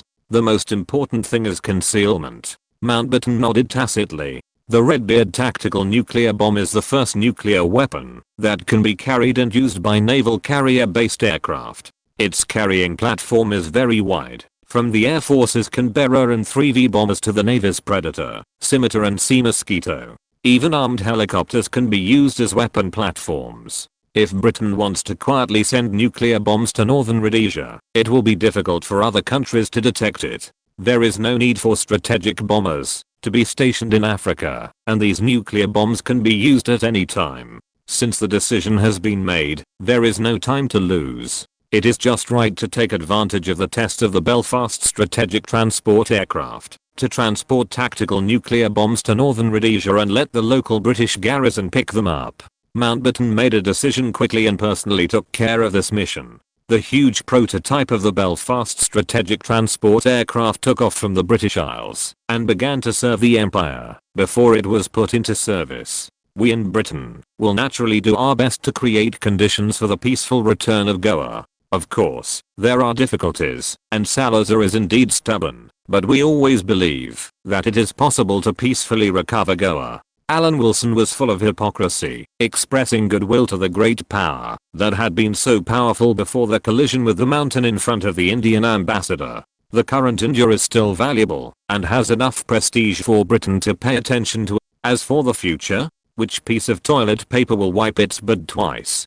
Don't be stingy with your ability to brag in front of India. What ancient century, what a great power that cannot be ignored. Anyway, it doesn't cost money. Indians like to hear it, and Alan Wilson is willing to say it. After all, the permanent undersecretary is full of affection for India. That is where he worked and fought. If India has a few more golden temples, it is not impossible for my Great Britain to be resurrected directly on the spot after the end of World War II. Recently, Washington has been troubled by many things. The failure of the Bay of Pigs operation and the Iran issue has not made any progress. The world has not calmed down, and the city on the hill still needs to show leadership. The most important thing is that the two old rulers who have been judged to be waiting for the end of their lives are unwilling to withdraw from the stage of history. Especially France, which makes Washington quite embarrassed. Fortunately, London has announced that when the Nigerian Dominion officially becomes independent this year, Britain will express its blessings,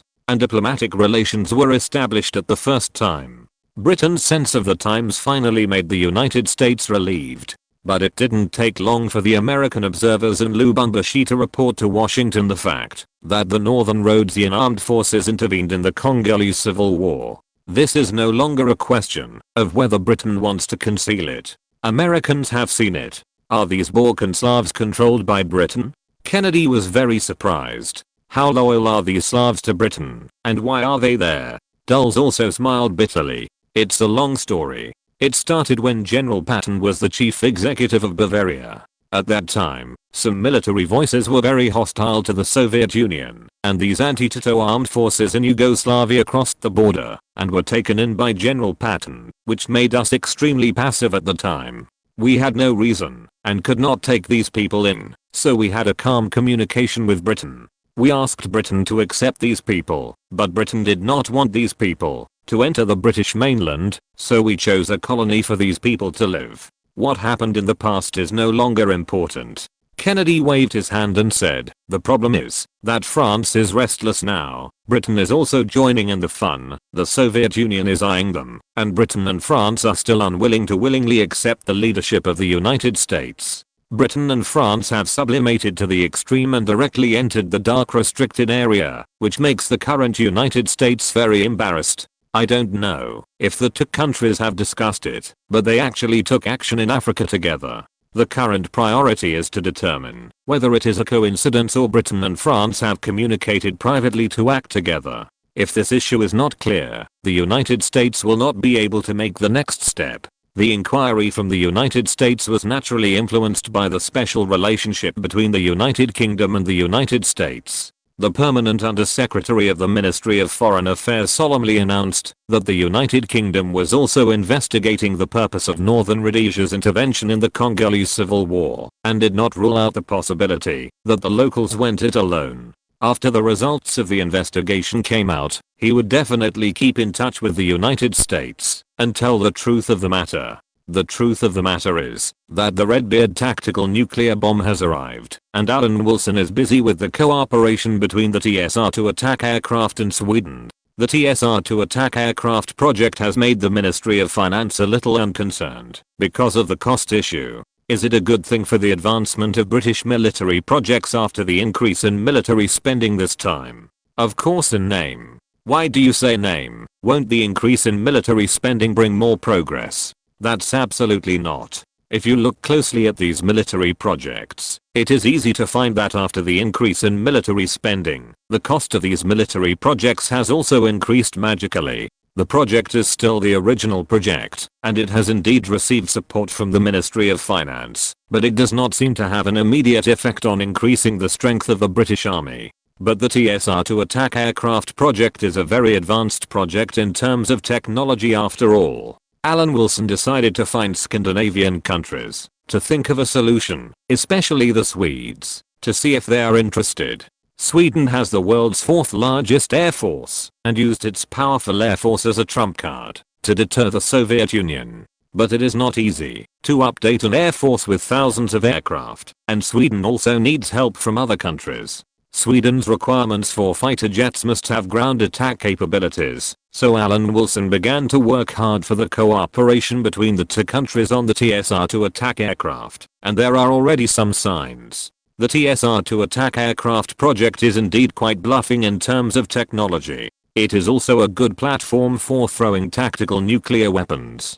Sweden has been trying to develop nuclear weapons, and at least it has not given up this effort yet. The TSR to attack aircraft is very suitable for this task. As for whether Sweden will succeed, Alan Wilson is not worried. If it succeeds soon, the United States will definitely turn against Britain before it does. Chapter 1098, Thalidomide Incident. The proliferation of nuclear weapons is something that the UK does not need to worry about. All nuclear weapon holders are aware of this, and the final result is that all other countries, except the permanent members, will be contained. In fact, the United States is now curbing Sweden's nuclear program, believing that the country's nuclear proliferation has threatened the stability of the European situation. The United States and Sweden signed an agreement on civil nuclear energy cooperation. The two sides agreed to exchange information on the construction, operation, and development of reactors. The Swedish government promised to provide the UK with information on Sweden's nuclear energy development. The agreement also implies that the US nuclear umbrella will protect Sweden, so Sweden does not need to equip itself with nuclear weapons. And as an electoral country, there is too much room to manipulate means of opposing nuclear research and development. Various opposition groups launched a petition against Sweden's nuclear weapons development plan. 100,000 people signed the petition and submitted it to Prime Minister Erland. In addition, the so-called grassroots movement and anti-atomic bomb action group have also caused great trouble to the Swedish government in opposing Sweden's nuclear weapons development. I have a good relationship with Tage Erlander. Greta Garbo came upon invitation and said directly, he is a centre-left politician and is of the same nature as your British Labour Party. Yes, a party of the Second International. Alan Wilson nodded, but Sweden's armed neutrality is a national policy. No matter what party it is, the difference is just a matter of details. Alan Wilson did not ask Greta Garbo how she knew the Prime Minister, but in terms of popularity, Greta Garbo was still above this Prime Minister. Do you need my help? Greta Garbo asked proactively. My child and his granddaughter are in the same school. The girl is also going to be my student. I'm just a tool in your eyes. I'm really grateful for the kindness I received this time. Alan Wilson would certainly not refuse, but he was also a little worried. Can your connections influence government decisions? It's okay to influence a single person, but it's too much to influence the government. Greta Garbo replied without comment. I didn't say it would definitely work, I'm just willing to give it a try. This was enough. Alan Wilson himself did not expect any unexpected gains. He has been planning this matter with sincerity, but if he can get extra help, he will definitely not object. The TSR to attack aircraft can be used for nuclear missions, which is a good start for the military cooperation between Britain and Sweden. As for the platform, how to deal with nuclear weapons in the future depends on the Swedes themselves. The most important thing is that Sweden's economy is good now, and its per capita income is twice that of Germany and France, and 2.5 times that of Italy. In today's Europe, it is considered a very strong economy, and it is closely linked to the British economy. Britain is known as an offshore balancer. It has fought wars with almost all European countries. There are only about 20 countries in the world that have not been declared war by Britain. But Britain has never gone to war with Sweden, and Britain and Sweden have the same attitude towards the European community. On the contrary, Britain and Sweden have cooperated with each other to carry out offshore balancing many times. When a powerful power appeared in Europe, Britain is the main force in Europe's offshore balancing, and Sweden is the assisting force. Gibraltar is a disputed area with Spain, and few countries will express their views on the ownership of Gibraltar. Sweden has set up a consulate general in Gibraltar to demonstrate its support for the British overseas territory, to resist the Russian-speaking countries in the east and the German-speaking countries in the south. Sweden must need the support of the United Kingdom. Alan Wilson remembered that when Germany and France established the European Community, the first thing Britain thought of was to pull Sweden to establish the European Free Trade Area to deal with it. Later, when Britain was still in the European Union, it used the pound sterling instead of the euro. As for Sweden, it used its own currency like the United Kingdom. But this world doesn't need it, and the United Kingdom is in the European Community. If it really doesn't work, if the age difference is not far, you can consider marrying the Prime Minister's granddaughter. Alan Wilson slapped his thigh and felt that he was a genius. Greta Garbo slapped Alan Wilson directly. It's not as big as the age difference between you and me, but it's better for my son not to be too much like you. What kind of words are these? Alan Wilson was very dissatisfied. Greta Garbo's son didn't look like him, which was not a problem. But he didn't dare to turn against the Queen of Sweden now. The military cooperation projects between the two countries still needed Greta Garbo's help. He came with full sincerity, hoping to build a closer relationship with Sweden. Alan Wilson, who was running between London and Stockholm, received a message from the United States. After returning to London, Aramco was returned to Saudi Arabia by the United States and became a company owned by Saudi Arabia. The United States also gave up the 50% share that it had previously agreed with Saudi Arabia. What a big deal. Alan Wilson couldn't help but sigh. Last year, Saudi Arabia's oil production was 60 million tons. The United States returned the oil company to Saudi Arabia and abolished the quota profit at the same time. It is not something that ordinary countries can do. Although the Mountbatten Group did this before, the Mountbatten Group did not let other British oil companies follow suit. And now Britain's share of oil in the Middle East is not as good as that of the United States. While sighing, Alan Wilson couldn't help but wonder if this matter was related to Kennedy. Historically, Aramco belonged to Saudi Arabia during Kennedy's administration, but it was not until a year after the Cuban Missile Crisis. Is Kennedy's assassination related to this matter? Alan Wilson couldn't help but wonder if this matter was related to Kennedy's assassination. At least the oil group had no good impression of Kennedy. There is no doubt that the pressure on the UK in the Iran negotiations will increase. By giving up the oil quota, the UK has shown that interests are not a problem, but sanctions must be imposed on Iran. The United States is now also giving up its oil quota and returning Aramco oil to Saudi Arabia, which also shows that it supports a more equitable distribution of oil. It seems that the means are the same, but the meaning is absolutely different. Since the United States has given up its oil share, the UK must not cling to Iran under any excuse.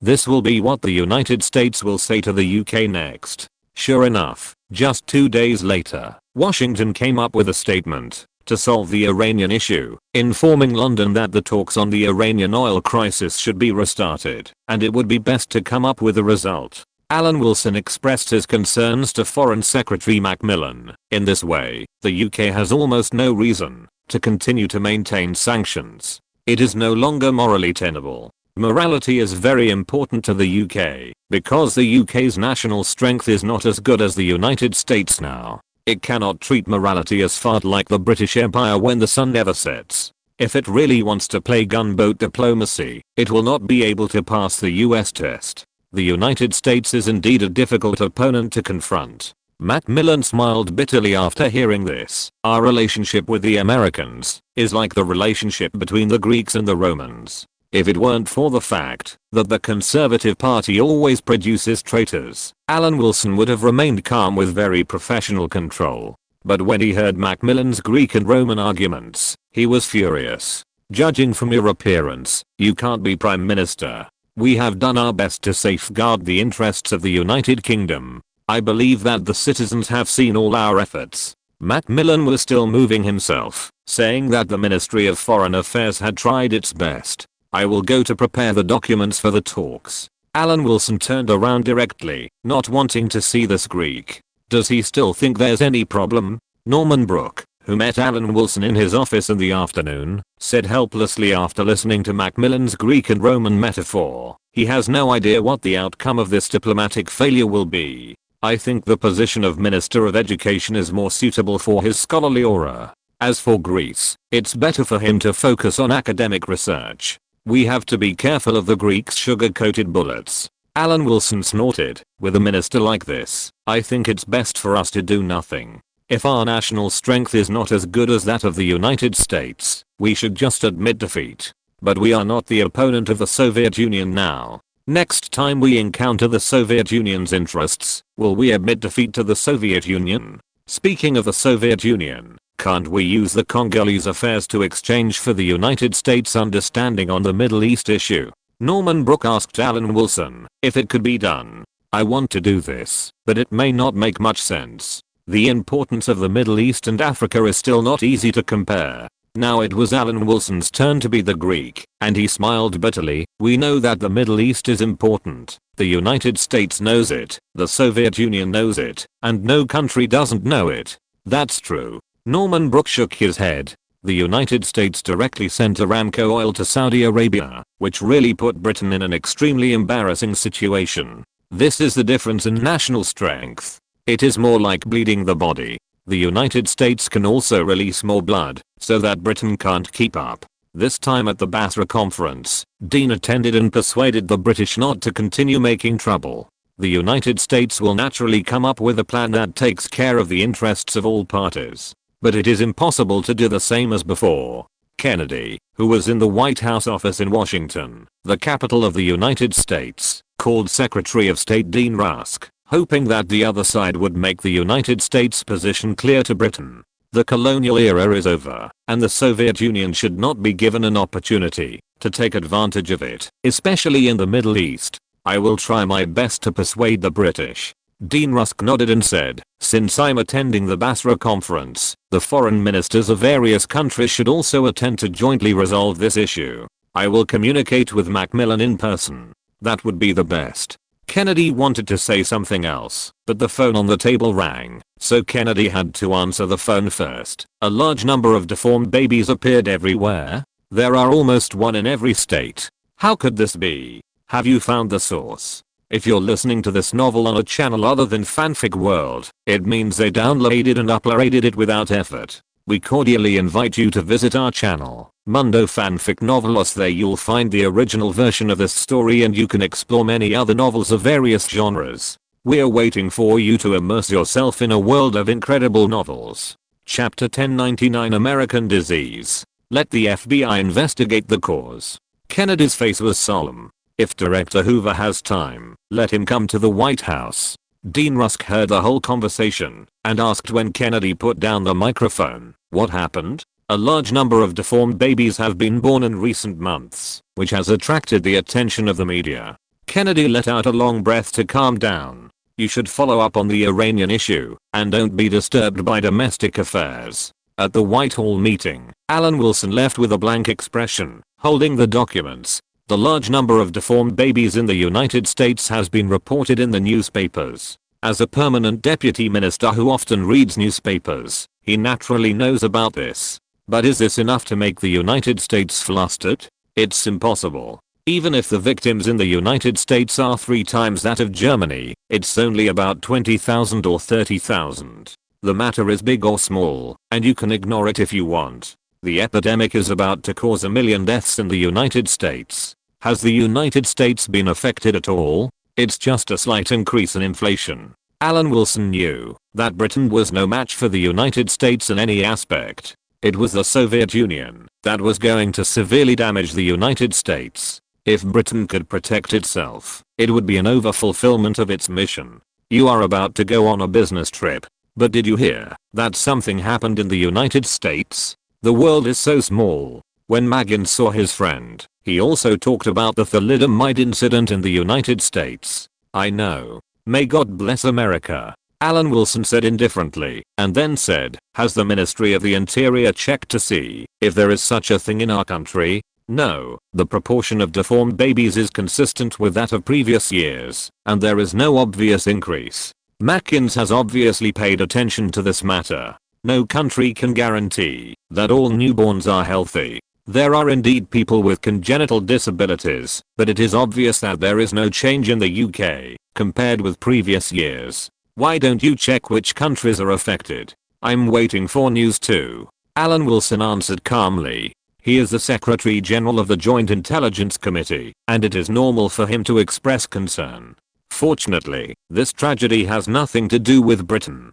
Mackins felt the same way, and he was just about to sing God Save the Queen.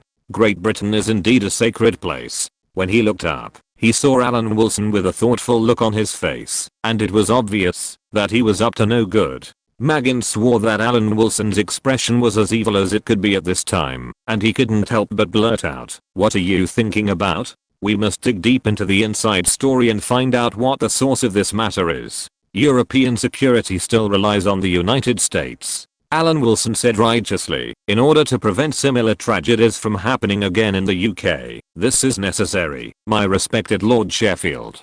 Just say whatever you want to say." Hearing the address of Lord Sheffield, Maggins' teeth were itching, and the whole person showed great discomfort. "I just think that the BBC should play a positive role. Make a special documentary to wake up British citizens," Alan Wilson said with a public heart. "After all, you can't rely on luck every time, right?" "That's a good idea, I'll talk to them." Maggins pondered for a moment, and said that he could give it a try. MI6 is just a department under the Joint Intelligence Committee. As a leader, it is completely reasonable for Alan Wilson to have a good talk with Mr. M about the investigation. Then he returned to the Foreign Office and discussed with Macmillan how Britain could gain benefits at the Basra Conference. It takes 1,000 days to raise an army, but only a day to deploy it. Alan Wilson walked out of the Foreign Office building with a gloomy face. He decided to go home and discuss logistics with his wife. With the Foreign Secretary accompanying him, he would be the second in command.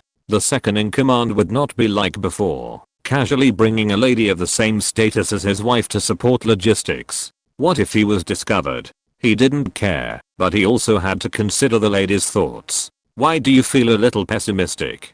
Pamela Mountbatten felt a little distressed when she saw her husband's disguised sadness. "Is it difficult to deal with? The United States obviously has no patience. We have played all our cards. Obviously, we didn't scare the United States." Alan Wilson shrugged helplessly, showing that he didn't have many solutions.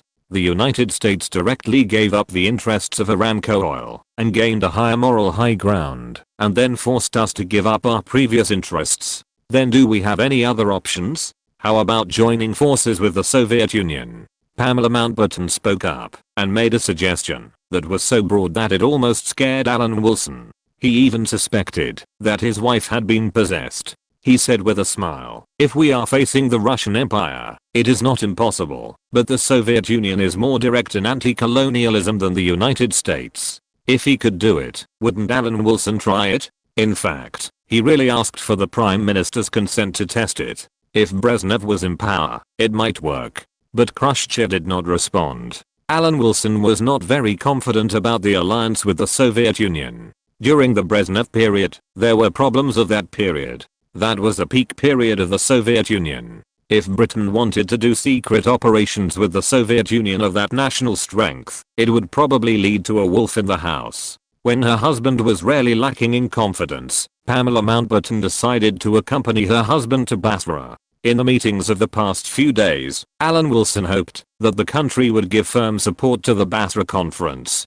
Except for going to war, he would try any means. The thalidomide incident was naturally seized and made a fuss. MI6 began to follow the clues to investigate how many countries had experienced a surge in deformed babies similar to that in the United States. After the investigation, they could not help but be shocked. However, before the British Intelligence Department announced the results of the investigation, British public opinion led by the BBC had already unilaterally, arbitrarily, and very irresponsibly attributed this large-scale deformed baby to the United States. This kind of report that whoever discovers it is responsible is very irresponsible, and it has aggravated the stereotype that Americans are all country bumpkins. Alan Wilson personally firmly opposed it, but he was the permanent undersecretary of the Ministry of Foreign Affairs and could not interfere with the media statement. That was the job of the Ministry of the Interior. And he had no time to interfere, because the American media reported the incident in their own country first, and the British media just followed up and reported it, which was at most an accomplice.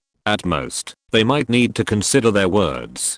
After this storm is over, at most they can issue an apology statement, but they can't do it now. The British Medical Authority, the Lancet, also expressed its concern about the large number of deformed babies. It's terrible. Pamela Mountbatten carried a suitcase and followed her husband, constantly saying in fear, how sad those mothers must be. Yes, a complete tragedy. Alan Wilson also looked solemn, but the reason for his solemnity was that his speculation was confirmed, and this kind of thing really had no effect on the United States. Seeing the figure of Foreign Secretary Macmillan appear and stride over, this solemn look became even stronger. Pamela Mountbatten directly mixed into the team of the Ministry of Foreign Affairs in a private capacity, but no one thought there was anything wrong. After all, Britain has its own national conditions. The rules are used to constrain ordinary citizens. As long as they find a way, there will always be people who can get rid of this constraint. Alan Wilson, who was leaning on his wife, was half asleep and half awake when he arrived in Basra. He heard Pamela Mountbatten asking whether to live in the Windsor Castle Hotel or let the staff here arrange a place to live. We have no problem. The Lady of the Lord will arrange it and will never treat us badly. Several diplomats were full of respect for the wife of their boss. Then I'll be polite. Pamela Mountbatten greeted the staff who picked up the airport and began to arrange the accommodation for the British diplomatic team. Everything seemed to be as it should be. French Foreign Minister Maurice Coutinville and Soviet Foreign Minister Gromyko had already arrived in Basra, and US Secretary of State Dean Rusk had not yet arrived. As for who Germany and India would send, love was whoever it was. But when Nehru arrived in Basra, Alan Wilson was quite surprised. He really admired the Indians' mentality of riding on the popularity. Nehru actually came here in person. There were many important figures, and the Kingdom of Iraq also expressed great importance. The security force of the entire Basra was upgraded to another level, and sufficient security forces were arranged for various countries. As for Pamela Mountbatten, she was chatting and laughing with Princess Badiya, talking about whether money or power is more important in the world, which is the most concerned issue for ambitious people throughout the ages. Alan Wilson did not want to blame anything, but he felt uncomfortable when he saw Macmillan expressing goodwill to the newly arrived US Secretary of State Dean Rusk and expressing empathy for the incident of deformed children. Even if there is nothing wrong with concern itself, shouldn't we avoid it when the bayonet is bloody? At the beginning of the formal meeting, US Secretary of State Dean Rusk took out the plan prepared by the United States to replace the Anglo-Iranian Oil Company with a consortium consisting of British Petroleum and 8 European and American companies. The United States also provided development assistance and consultants. This plan also took into account the interests of the Soviet Union and ensured that the interests of the Soviet Union would not be damaged. At the same time, Dutch Shell and West Germany's Helman Oil Company were added. This plan, which only harmed Britain, was proposed by US Secretary of State Dean Rusk and discussed at the six-party talks. I strongly disagree. After the meeting, Alan Wilson was indignant in front of Macmillan. Minister, once this plan is passed back to the country, many citizens will have misunderstandings about your ability. This is a very terrible thing. But you also saw that the United States has won over the Netherlands and Germany. Macmillan was also distressed that the previous goodwill had no effect. Even the Soviet Union did not object. Minister, do you want to communicate with Gromyko? Alan Wilson made a proposal that seemed reasonable, but in fact it was malicious. This proposal was quickly rejected by Macmillan. Why not see what Nehru says? What he said was the same as not saying it. Alan Wilson almost laughed out loud. Will the United States look at India in the eye? Chapter 1100. Republicans' fault. Then give it a try. He thought it would be useless, but he had to pretend to try. This time, Pamela Mountbatten came to Basra with him. Since Nehru was here, Alan Wilson wanted to see if he could test Nehru through the Mountbatten Group's connections in India. Will it work? Pamela Mountbatten also felt unsure and hoped that her husband could give her some confidence. It's okay for me to lie to the minister, but how about lying to you? Alan Wilson hesitated to speak. His meaning was clear. I can't remember what role India plays, except the innate self-confidence of Indians. Do we have to use the signboard of an ancient civilization to make the United States pay attention? And to be honest, what contributions have these ancient civilizations made to modern society? Although they all say that their civilizations are unique and very important. But apart from population, in what aspects are they worthy of respect? You also said that population is also very important. India is not small in area and has a larger population. Pamela Mountbatten carefully confirmed. Didn't you say there is a demographic dividend? To put it bluntly, India's demographic dividend served Britain in the colonial era. Now India is at a level where it serves the free world. If a British man can't find a woman to sleep with in his own country, he can go to India and find a nice high caste woman to sleep with. This is the demographic dividend. Alan Wilson held his chin with his hand and explained disapprovingly, being at the bottom of the world and working like an ant is the demographic dividend, and the upward path has been blocked. I can't guarantee for other countries, but India cannot break through this blockade. This is the reality, the real level that India is at. So do you think the United States will be interested in such a country and pay attention to the opinions of this country? Then when I talked to Nehru, I was pretending to respect Nehru and using India's attitude to test the United States. Pamela Mountbatten understood and couldn't help shaking her head and sighing. You are too dirty in politics. You can talk nicely, but you make India sound so bad. You are my wife. If it were someone else, I would definitely express my sincere admiration for India's long history. Even though I know I'm lying. Alan Wilson raised his eyebrows and said unwillingly, in fact, the Soviet Union is far more useful than India, but we can't find the Soviets, because the Soviet Union is really too strong. Although he had expected it in his heart, he was still unwilling to admit defeat at this time, even though he had tried his best to remedy the situation and let the Dragoon Sisters business make up for Britain's losses. Alan Wilson still wanted to save the country in vain. If Macmillan resigns because of this, it can't be said to be a loss. At the critical moment, Alan Wilson even lied to himself, imagining the benefits of signing this humiliating treaty. Macmillan was not completely inactive. He had been discussing the possibility of a joint advance and retreat with French Foreign Minister Maurice Cowdeimville, and at the same time, informed Eden in London of the US position. However, although Eden had always interfered in British foreign policy, he did not give any instructions this time, and gave full authority to Macmillan for this meeting. Without the interference of the Prime Minister, Macmillan and Basra was like a foreign minister, constantly negotiating with the United States on the Iranian issue, and winning over enough allies. In fact, our proposal has fully taken into account the interests of Britain and even Europe. Britain should really accept it. Dean Rusk said to Macmillan very sincerely, didn't the United States return Aramco to Saudi Arabia? That is a company with an output of 60 million barrels. Only by getting rid of this policy, that is obviously colonial, can we resist the infiltration of the Soviet Union. This is the truth, and Alan Wilson also understands the truth, but it is Britain that has suffered. He couldn't help but be sarcastic. If the United States has always had such calm judgment, it would not sit and watch the Korean War have such a result. This statement is very arbitrary. It is a very complicated issue. Dean Rusk is very well mannered and did not get angry because of Alan Wilson's interruption. You can't even deal with Cuba. Alan Wilson glanced at it with no intention of stopping. Then he rubbed salt into the wounds of the Americans, looking as if he deserved a beating as much as he could. Dean Rusk knew that Britain had suffered a loss in this matter, just like the permanent undersecretary in front of him, who was obviously angry and embarrassed, so he did not refute and said directly, if the British side can accept it, Britain will not accept it. Alan Wilson spoke directly, and then said with a cold face, unless. Okay, let me hear what unless is.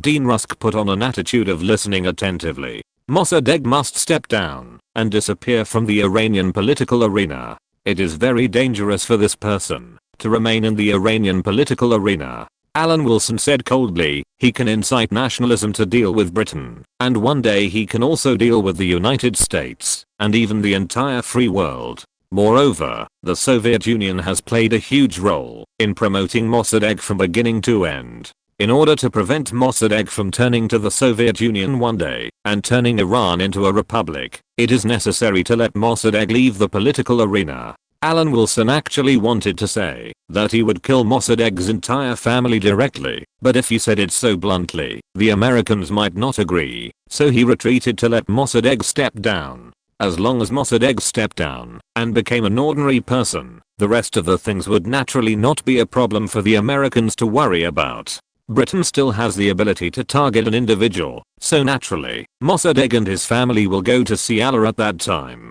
This, Dean Rusk pondered, as if thinking about the pros and cons. On the Congo issue, the United States still needs Britain's help to contain Lumumba from destroying the African order. Macmillan also spoke at this time, mentioning Britain's influence on African affairs, and asked the United States to make a judgment. I will communicate with the country once. Dean Rusk also knew that he could not offend Britain too much. The current Britain still has influence in many places, and the United States still needs time to replace Britain's influence bit by bit. Now is not the time to force Britain to turn against each other. If you want to adopt the salami slicing tactic against Britain, Alan Wilson also knows it in his heart, so when things are irreversible, you need to ensure that the same thing will not happen next time. The most important thing is not to let Mossadegh become a precedent that can be emulated, so this Iranian national hero must have a tragic end. As for whether it is moral to do so, it doesn't matter. At the White House, Kennedy has been dealing with the heads of intelligence agencies recently, either the CIA or Hoover of the FBI, because of why there are so many deformed babies in the United States. Even if the intelligence agencies of the United States are not the strongest in the world, they are at least one of the strongest in the world. The FBI and the CIA jointly investigated and soon found out the situation at home and abroad. In addition to the United States, there are also deformed babies in Germany, Japan, and South American countries such as Brazil and Argentina. However, they are very rare in the Commonwealth countries.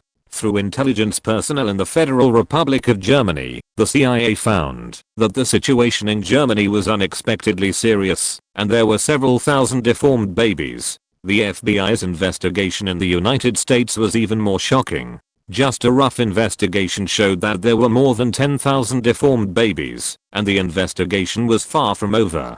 It can be confirmed that the drug thalidomide, which originated in Germany, has extremely bad side effects. Dulles, director of the Central Intelligence Agency, came to the White House with the judgment he made and told Kennedy the result. Hearing this result, Kennedy was actually relieved, because it was the responsibility of the previous government. It was not a major mistake on his part, so he asked, are all Commonwealth countries not affected? Because Germany supported us during the Iranian oil crisis, Britain imposed sanctions on Germany, and the ban has not been lifted yet. Many Commonwealth countries have followed Britain in imposing sanctions. Dulles answered, by the way, President, we received news from the Secretary of State that Britain has put forward a condition. Otherwise, Britain will not accept the mediation plan we have formulated. Kennedy had to temporarily forget the troubles brought by thalidomide and listen to what news Dulles brought. It took him a long time to say, will Mossadegh be driven out of office? In fact, what the British said makes sense. We can't trust any nationalist now. The situation in Cuba cannot happen again. Mossadegh has a wide range of supporters. The role of the Soviet Union is subtle. Obviously, Pahlavi is more reliable. Dulles agreed with Britain's attitude. Iran, where nationalism is on the rise, can cause trouble for Britain or the United States. Britain is right on this point. And we also need to appease Britain now, and we can't be too indifferent to Britain's feelings. Okay. I will agree to the UK for now. I must respond to the thalidomide incident now. Compared with the international situation, domestic affairs should be given priority because it involves the issue of support. Kennedy stood up immediately after agreeing. He was going to hold a press conference to respond to the thalidomide incident. The response was simple. It was the Republican Party's fault, and he was now going to make up for the Republican Party's mistakes. Guarantee that the affected families can get compensation. Things will never end like this. We will continue to investigate and get compensation for the injured families. Kennedy's eyes were filled with tears, and he felt sad for such a tragedy. This scene moved countless American families. The president will definitely get compensation for the United States. If it does not affect the United States can reconcile with its partners without paying any price. But when it comes to the United States, this is another problem. Allies can suffer losses, but the United States cannot. End of this chapter. Thank you very much for reaching the end. Don't forget to like. Looking for more exclusive content and immediate access? Subscribe to our Patreon. Remember, every like, subscription, or donation encourages us to continue. Thanks to everyone. See you in the next video.